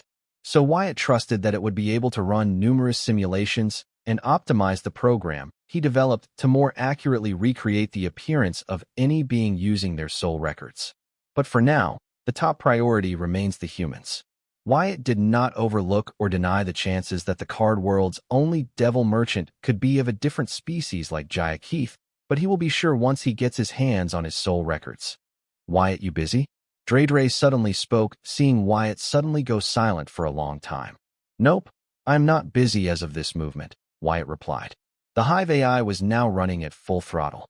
It was even siphoning power from another version of it in his personal realm network that was supposed to be governing the VR universe and keeping his information network functioning. Due to the time constraints and a lot of workload, Wyatt had to resort to such desperate means even though he had prioritized tasks and only tended to those that were necessary. He still ended up like this. The Hive AI was busy doing 3 tasks simultaneously for Wyatt: processing and compiling the books on forging demon and title demon core, copying all the books recommended for soul repair and division along with language books that were needed to process them later, and lastly, running simulations to optimize the program he developed to reconstruct the appearance of any being using their soul records. Currently, all 3 of the tasks have high priority as Wyatt needed them a few minutes ago. First, Wyatt was planning to heal his soul and optimize his soul division power system before leaving to help Kuthdia forge his titled demon core on the card world. However, he underestimated the myriad realms. He was arrogant enough to think that he was the first person to think of a power system based on soul division in the card world, but he wasn't arrogant that he was the first person to think of it in the myriad realms, which was why he had asked Dre to conduct a wide search on that topic. But when the results came in, he learned that he had not to be arrogant about. The list of books recommended by the Infinity Library had nearly 13.7 million books related to the topic of soul division in 6.8 million different languages, aside from the topic of soul repair. When Wyatt saw these numbers for the first time, he almost had a scare. However, he still decided to go through all of them, even if it meant learning 6.8 million different languages which he would never use just to go through all these books on soul division. The reason Wyatt was willing to go to such lengths to further optimize and develop his soul division-based power system was because it was one of the reasons he was to fit toe-to-toe with Devil Belphegor's Worldhog incarnation despite being a card master. Wyatt felt that there was a lot of untapped potential in this power system. The results of the number of books on soul division alone were strong proof of this. Wyatt could focus on different methods to rise his realm to the demigod realm as fast as possible, while keeping his foundation solid and all, but by now it was clear to him that the demigod realm was just a step to something even bigger, which did not even qualify to glance at. Therefore, instead of trying to raise his realm was quickly possible at the expense of his overdevelopment, Wyatt decided to focus on his overdevelopment. After all, his fight with Belphegor's Worldhog incarnation was an example of what he could achieve following this path. Once he had developed all round, it would not be too late for him to speed-run his realm to that of a demigod. Wyatt had not thought of this now. His plan had always been this. But before, he did not have the means to achieve it. After all, the free reading time of Infinity Library was limited before he became a VVIP member. Back then he needed to use them sparingly, but now he did not have to do so. As a VVIP member, all books in the library were free to read for him. So now, Wyatt could finally act in the direction he had foreseen for himself without worrying about not being able to afford the books in Infinity Library. Now the problem was with so many recommended books on soul repair, soul division, and languages, even for Hive AI, it would not be easy. And then came the processing and compiling of these books. It would take a long time, and right now Wyatt did not have time. So, Wyatt decided to postpone repairing his soul and optimizing his soul division-based power system for later. After all, he could avoid any and all fights thanks to this exclusive privilege. So for now, he was in no hurry to repair his soul at the expense of stunning his future development. Wyatt believes in this myriad realm even if there were at least one species that should have a soul division-based power system which would help him develop further. Then all the time and effort he has invested in this would be worth it. Wyatt was not wrong to think so because his Gigamite physique was directly connected to his mutated soul. If he were able to somehow develop his mutated soul further, then he would also be developing his Gigamite physique, meaning by developing his soul and body at the price of developing just his soul. Now, if that was not a good deal, then what was? Apart from the benefits to his physique and physical strength, the benefits to his soul energy were unthinkable. Because right now, with his mutated Soul 12 consciousness, all of his soul energy was being automatically refined 12 times and was 12 times purer than that of a regular card apprentice. The benefits that Wyatt would gain by focusing on developing his soul in his current direction were unimaginable. Therefore, despite having to live with the awful pain of a damaged soul with numerous tears, Wyatt was willing to wait and see what Myriad Realms had to offer to him as guidance in further developing his soul division-based power system. Inside the Seed World, with Hive AI taking care of the world for him, Wyatt indulged in his curiosity. He explored treacherous forest with her. He followed her around as she tended to her forest and the wildlife in it. He's sure to his soul pupils to record her every movement and action, especially when she used her pink pixie dust. Wyatt was curious as to why Dre kept using her pixie dust regularly while tending to her forest. To him, her actions looked similar to that of a farmer tending his farm and core with fertilizers, manure, pesticides, etc. Curious, Wyatt spiritually entered the One with World state and watched the effect of Dre using her pixie dust on the forest. Wyatt was not surprised to see what he learned. The small mass of soul energy in the spiritual plane that represented Dredra's forest in the physical plane was highly unstable and slowly kept collapsing on itself. However, whenever Dre used her pixie dust in the physical plane in the affected area, the cluster of soul energy in the spiritual world would immediately become stable for a few hours. To maintain the continued stability of the forest, Dre had to use her pixie dust at regular intervals. It suddenly dawned upon Wyatt that the forest created by Dre was not completely self-sustainable. It was missing an integral part that would keep this stable, something like a dungeon core maybe. Wyatt felt this way because Dredra's actions currently looked like she was serving as the replacement of the dungeon core. However, to be 100% certain of this, Wyatt exited the spiritual One with the World state and asked, Dre, is this forest of yours not complete yet? It seems to be highly unstable. No, it is complete. The reason it is unstable is because it is still young and also because this void is not actually the most ideal place to grow a forest. It needs a little assistance, that is all. Once it enters the adult stage, it will become independent, Dre explained. Wyatt had hard a time trying to understand what Dre meant by saying that forest was still young and would no longer need her assistance once it reached adulthood. As a human, Wyatt was unable to see through the eyes of Pixie, so he asked, Dre, what are the conditions for the forest to reach adulthood? Well, the birth of the forest spirit can be considered as the forest entering adulthood, and when the forest spirit matures, the forest can be considered to have entered the adult stage. Dre thought for a moment, and then answered Wyatt to the best of her knowledge. Shaking his head, Wyatt once again asked Dre, what is a forest spirit? Not that he had not heard of forest spirit, but he wondered if it meant the same in Dredra's dictionary. Well, the forest spirit can be considered as the will of the forest. Its role is basically to do what I am doing right now. That is to tend to itself, grow the forest. Dre had to wreck her brain in order to explain to Wyatt, as the general words she used to communicate with her tribe did not seem to be enough to help her convey her meaning to Wyatt. Holy FCK. Wyatt cussed, understanding what Dre meant by forest spirit, the will of the forest. Wyatt flew to the sky and looked down at the floating island and the forest on it with shock, understanding that what he was witnessing was actually the birth of a flat realm. Having been introduced to the myriad realms, Wyatt no longer believed that the realm should be round or flat. He has read about enough realms to know that they can be of any shape and size based on the realm's will. So a realm being flat instead of round was not surprising to Wyatt despite what he had learned in his astrology degree. Right now, Wyatt was seeing the birth of one such realm. What was surprising was that the person responsible for the birth of the flat realm was not aware of what she was doing. She naively believed that she was building a forest on a floating island in the void. But to her credit, the reason she did not know what she was doing was because she never created a forest in a void capable of sustaining life. Every chance she got to create a forest, it was on some other realm, where whenever Dre or fellow tribe members created a forest, its will would assimilate by that realm's will before it matures. What Dre called a forest spirit was actually a world's will in the current setting. When Dre creates a forest in another realm, its spirit gets assimilated by the realm's will, hence turning into the will of the forest instead of the will of a realm. But, right now in the void, which was capable of sustaining life, Dre was able to easily overcome the many problems and create a forest in the void. which in turn was actually an unborn realm. Once the will of the forest was born, the realm will be born with a will.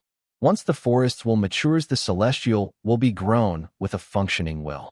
Dre, your innate ability can create realms, Wyatt exclaimed in excitement. Earlier, Wyatt thought that Dredra's innate ability was similar to the formation of a field dungeon, but now Wyatt knew Dredra's innate ability was able to create realms, and its effects vary depending on where she uses her ability. If she uses her ability in other realms, the forest she created will become a sentient forest or a field dungeon of sorts in that realm, depending on its will's nature. But if she were to use her innate ability in the void far from the predatory realm wills, she could use her innate ability to create new realms. However, considering the nature of the pixies, it was impossible for them to venture out of their territory, let alone go to the void and use their innate abilities to create realms. One had to know the void was no place for life. It was devoid of it, as everything about it was meant to kill life. It was a place where only the strongest, like demigods and demons, could venture. Fortunately for Dre, she met Wyatt, whom she not only trusted enough to retain the Card Emperor realm power despite moving to a location, but he also happened to have the Seed World, a dimensional sandbox created to sustain life, where she could use her innate ability to the fullest for the first time in her ageless life. Eventually, seeing the development of the forest she built, Dre realized what her innate ability was truly capable of. But because of Wyatt's keen eye and curious heart, she learned of it sooner. What do you mean? Dre asked, not knowing what Wyatt meant. Didn't she just tell him that her ability allowed her to create a forest? Did forget already, or did not understand her the first time? Dre was beginning to realize the cultural difference between a human and the pixies was made it difficult to communicate with Wyatt properly. Seeing the glance with which Dre asked him, Wyatt felt as if he could hear her inner monologue saying, "I thought Wyatt was smart." The FCK, Wyatt cussed, understanding that Dre was a few more conversations away from openly calling him dumb. Then he proceeded to explain to her about her innate ability based on what he had observed so far. Dre, your innate ability, when used in void, allows you to create realms.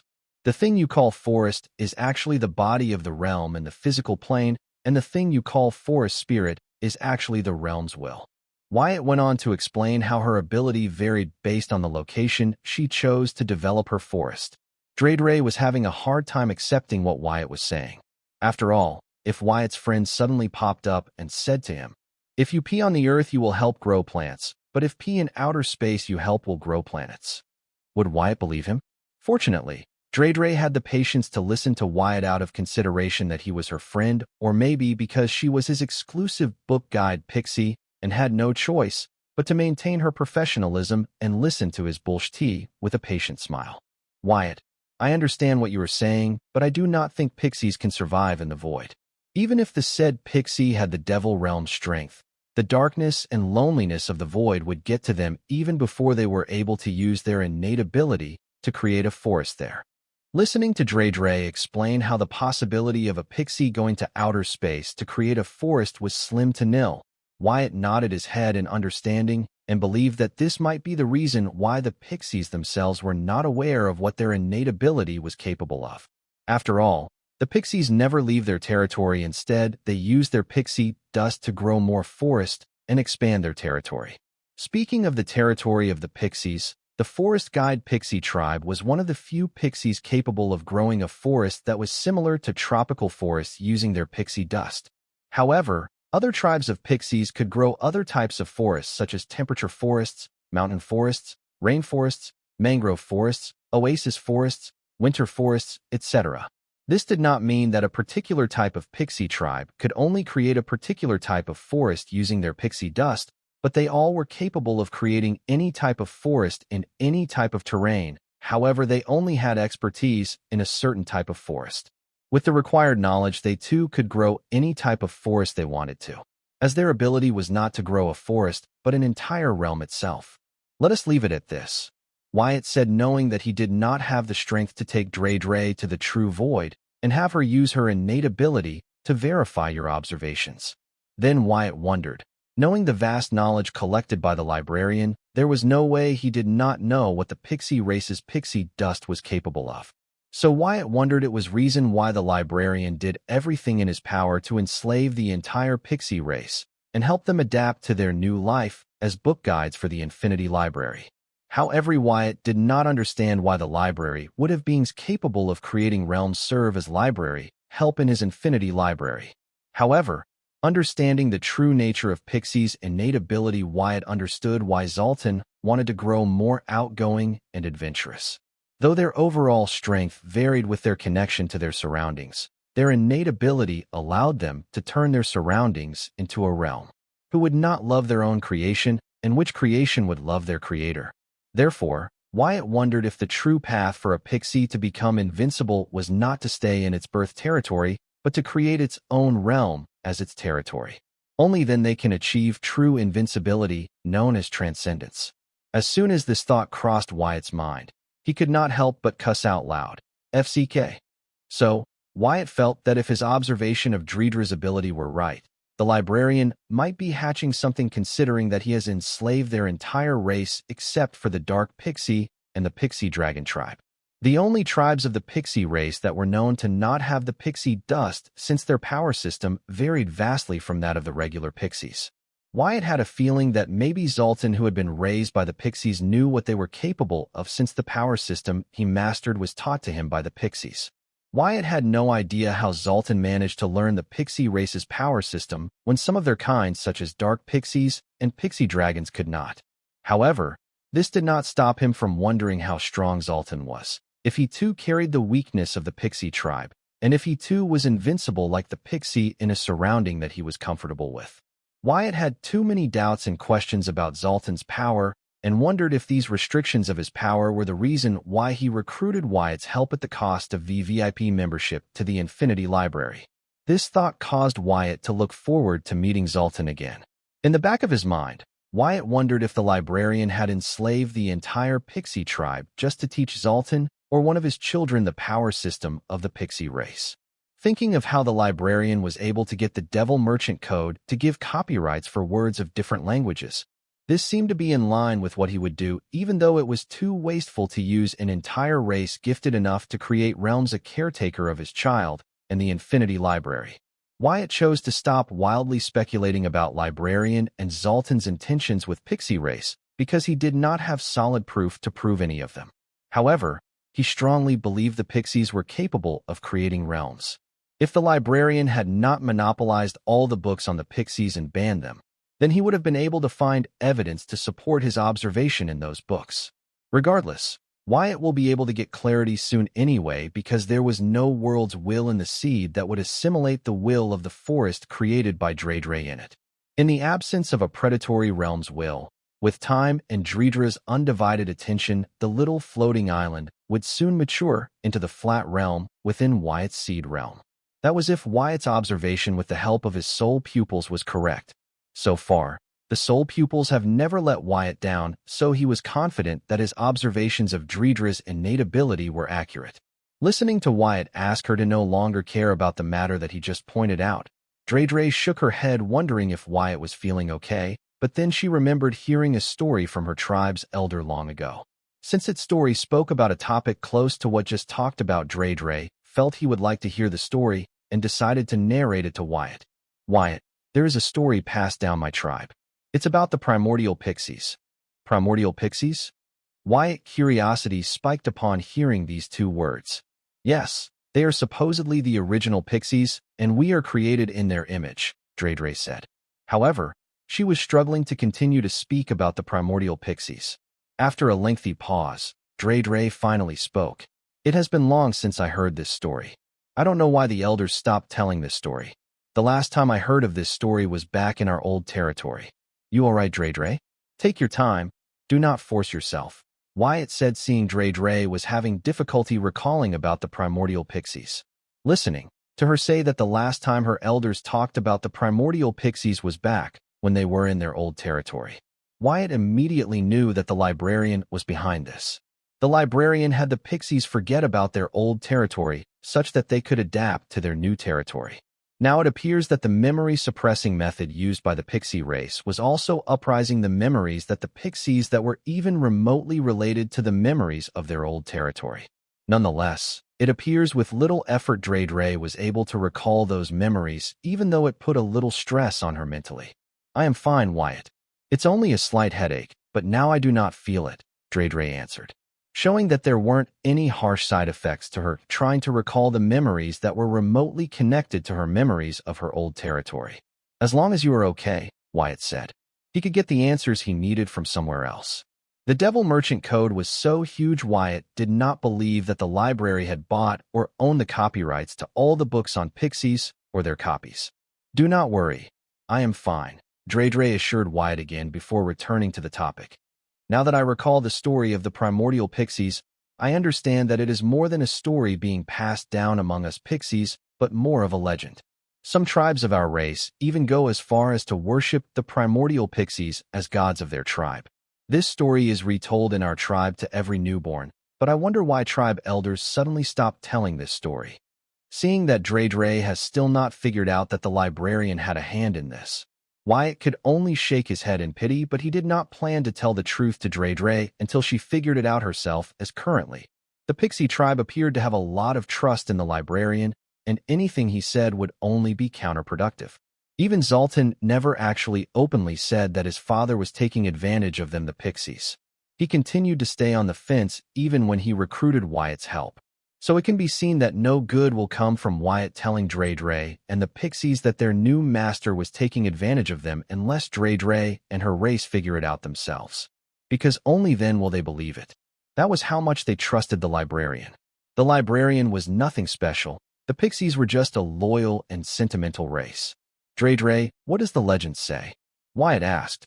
It said that the primordial pixies were one of the first beings born from the primordial energies, and they carried and spread the primordial energies through their wings across the boundless void, creating the myriad realms as we witness it today, Dre narrated. Listening to the legend of the primordial pixies, Wyatt was blown away by it. Especially by the part about the primordial pixies carrying the primordial energies and spreading them across the boundless void using their wings, giving birth to the myriad realms that we see today. As it resembles the innate ability of the pixie race, them being able to create pixie dust with their wings that helps them grow forests. But Wyatt did not understand why the pixies believed that they were created in the image of the primordial pixie when they, in their innate ability, bore so much resembled that of the primordial pixies.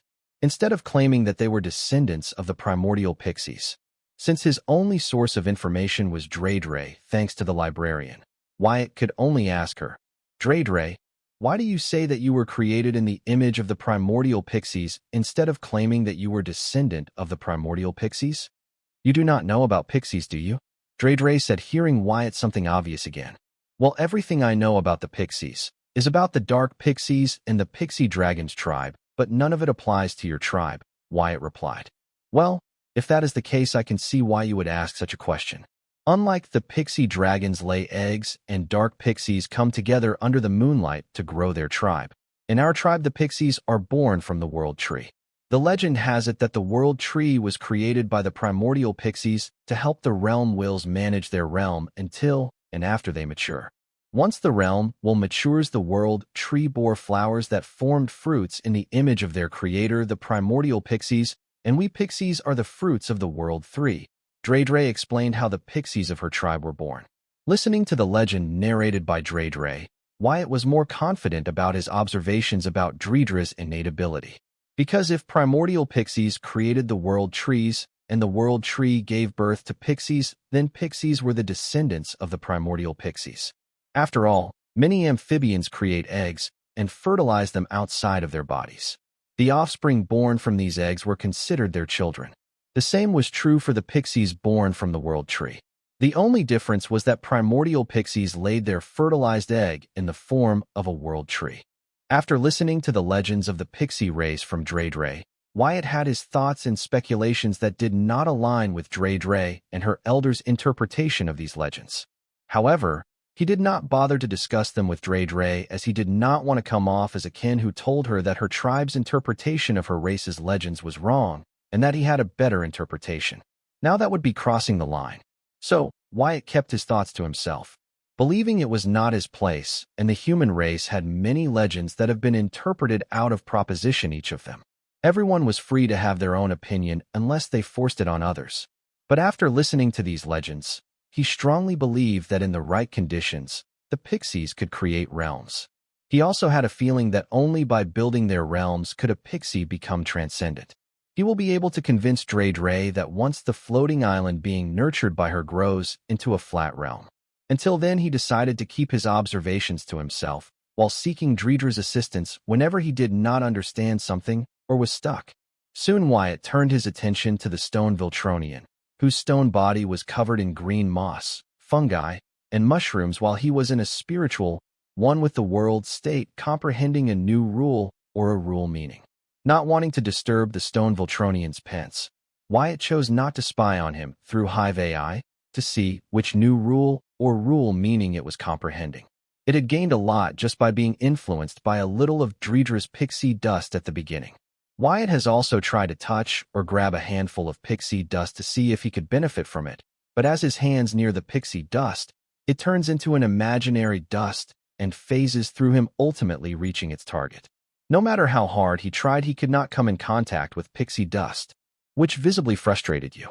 Seeing you like this, Dre offered. Wyatt, do you want some of my pixie dust?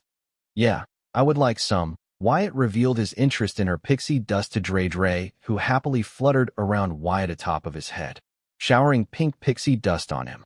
No, not like this, just pour some on my hand. Wyatt immediately yelled, but he inhaled some pixie dust through his nostrils, mouth, and skin. In response to the pixie dust, Wyatt's body greedily swallowed it, making him lightheaded and relaxed. He began to unwind with no sense of care and responsibility in his life. He felt detached from the mortal obsessions with life and seemed to have developed an extra sense. However, once Dre stopped showering her pixie dust on top of him following his yell, he began to return to normal. With no more pixie dust to influence his system, Wyatt immediately woke up from that detached state with a jolt. Because of his Viltronian physique and mutated soul, Wyatt went through a decent amount of pixie dust as if nothing and recovered in a second. What just happened? Wyatt asked, staring into the void. He just had the mind-bending experience of his life. He has used many substances to keep himself engaged in the Viltronian-infested earth, which was the product of his making. However, none of those experiences could be compared to this one. To think that the pixie dust would be responsible for this was appalling, especially considering that the pixie dust could be used to create realms. Wyatt, you are awake. Dre, who was tending to her forest, rushed to Wyatt's side, seeing him walk up from a long slumber. When Dre showered Wyatt with her pixie dust, he entered a state similar to the one with the world. Even though Dre has stopped showering her pixie dust with Wyatt's yell, she has showered a lot of the pixie dust by that time. This pixie dust covered Wyatt for a while until all of it was absorbed by his body. But once there was no more pixie dust, Wyatt immediately recovered thanks to his special physique and traits. How long was out of it? Wyatt understood from Dreidra's words that he had been trapped in the mind-bending experience for a while in reality, even though it was only a few moments in his mind. About 2 hours, Dre answered. However, she accepted him to be out of it for a day or two, but his body recovered from the influence of her pixie dust's effect incredibly fast. How much pixie dust did you use on me? Wyatt asked, learning that he had no since last 2 hours. I am sorry. I only used a little. From Wyatt's tone, Dre felt that she had done something bad, but it was Wyatt who asked her for some pixie dust. No, don't apologize, you did nothing wrong. Besides, what the heck did I just go through? Wyatt asked Dre to explain the experience he had just been through. Though short, it was mind-bending. At that moment, he felt detached from everything. Not like apathy, but something more fulfilling, unlike apathy, which was just a lack of interest. You are the first card apprentice I have used my pixie dust on. So I have no idea, Dre responded, shaking her head, then went on to add. But based on my experience of having used my pixie dust on the beast, with an appropriate amount pixie dust, even beast began to grow spirituality, and with continued dose over time, their spirituality develops an individuality like any other sentient spices. I do not know if my pixie dust will have the same effect on the sentient spices. Can you explain to me your experience under the influence of my pixie dust for my future reference? Listening to Dre, Wyatt finally understood what it felt like to be used as a guinea pig. Shaking his head, Wyatt answered, Sure, But first, can you collect some of your pixie dust in this beaker for me? Wyatt said, taking out a glass beaker from his grimoire. Okay. Dre readily agreed. She did not mind sharing her pixie dust with Wyatt. As Dre filled the glass beaker with her radiant pink pixie dust, Wyatt narrated his experience under the influence of her pixie dust in detail, hoping she knew what the experience he went through was. However, Dre had no idea. She was as clueless as he was about it. Here, Dre passed the pixie dust-filled beaker to Wyatt and then asked, "Do you need anything else? I am guessing there is nothing about pixie dust in Infinity Library that has not been banned by the librarian?" Wyatt said, hoping that his guess was wrong. "No, there is one book with mention of pixies and pixie dust that has not been banned by the librarian," Dre said, igniting the hope in Wyatt into a blazing flame as he asked, "Which book is it?" "Myriad Realm Race Records," Dre answered Wyatt with a straight face. She did not appear to be up to something. However, Wyatt, who thought that he had finally caught a break, after listening to her, felt like he was lifted to the seven skies only to be mercilessly plunged into the depths of hell. So he could not help but at Dre and said, "That's not funny, Dre. What is not funny?" Dre, who was only doing her job, did not know what Wyatt was talking about and looked at him with a puzzled gaze.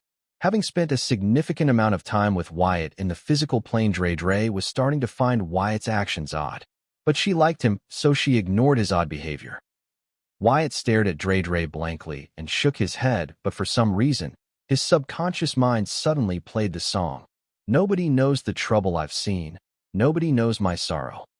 Wyatt wondered if one of his mutated consciousnesses had grown rebellious. Wyatt did not mind nipping it from the bud by erasing what little individuality they had formed. However, he was thinking too much, as that was not the case. His subconscious just happened to think of this song. "Dre, you can go back to tending to your forest. I will seek you if I need anything," Wyatt responded, shooing Dre away. Then Wyatt looked at the radiant pink pixie dust in the beaker. With his soul pupils, all he could see was a very pure mass of soul energy, even purer than the mass of soul energy that could be found in the card world's Will's womb. Wyatt felt that his realm was limiting the soul pupils from unveiling the true mysteries of the pixie dust. As such, all he could see as of now was a pure mass of soul energy and nothing beyond that. Knowing the applications of pixie dust, Wyatt knew that it could not just be pure soul energy regardless of how high its purity was. The pixie dust definitely had more than just pure soul energy. It had a mystery that Wyatt's soul pupils could not uncover for now. According to Dre, when used on the beast, the pixie dust supposedly increases their spirituality, giving them a higher level of sentience and individuality. Even his stone element, the stone Viltronian, which had the sentience of the human child and would only comprehend rules related to its element, now had begun to comprehend new rules and rule meanings influenced by the pixie dust. Wyatt tried to use their reaction to the pixie dust to explain the experience he had under the influence of the pixie dust, but he could not, limited by his mortal limits and realm. Currently, for Wyatt, the pixie dust was similar to magic dust that was magically able to fasten the process of creation and stabilize it. He tried to understand it, believing there was no way some rando pure soul energy would be capable of that. The pixie dust definitely had more to it, and it was not magic. Since he could not use his soul pupils to uncover the secrets of the pixie dust, Wyatt decided to uncover its secrets the old-fashioned way, just like how he created the serum to turn a person into Viltronian along with silver milk as a byproduct.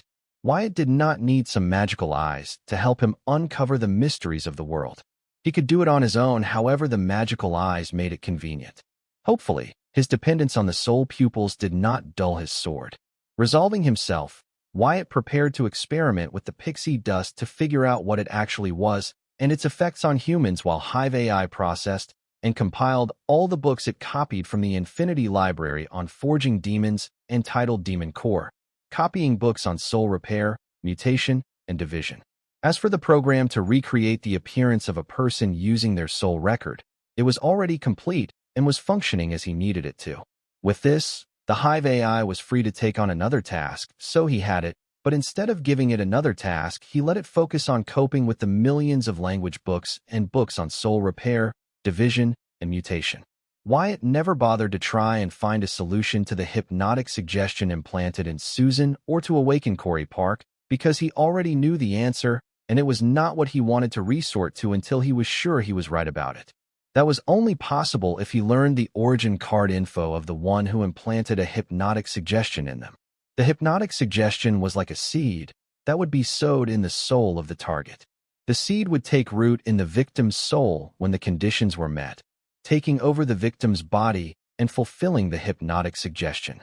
Once the hypnotic suggestion was complete, the seed would weather, but its roots stay rooted in the victim's soul, suppressing their memory of the hypnotic suggestion. Now, the only way for Wyatt to help Susan would be to dig into her soul and pick out the hypnotic suggestion seed implanted in her soul. She was lucky that the seed had not taken root, yet otherwise separating the roots from her soul would be tedious for Wyatt and painful for her. Either way, her soul would be traumatized, and it would take a while for it to heal and for her to recover from the whole incident. As for Corey and Corey Park, unless Wyatt removed all the roots of the hypnotic suggestion seed from Corey's soul, it would be impossible for him to awaken Corey Park from her forced slumber. As for Bloodette and Cornetti, their situation was special.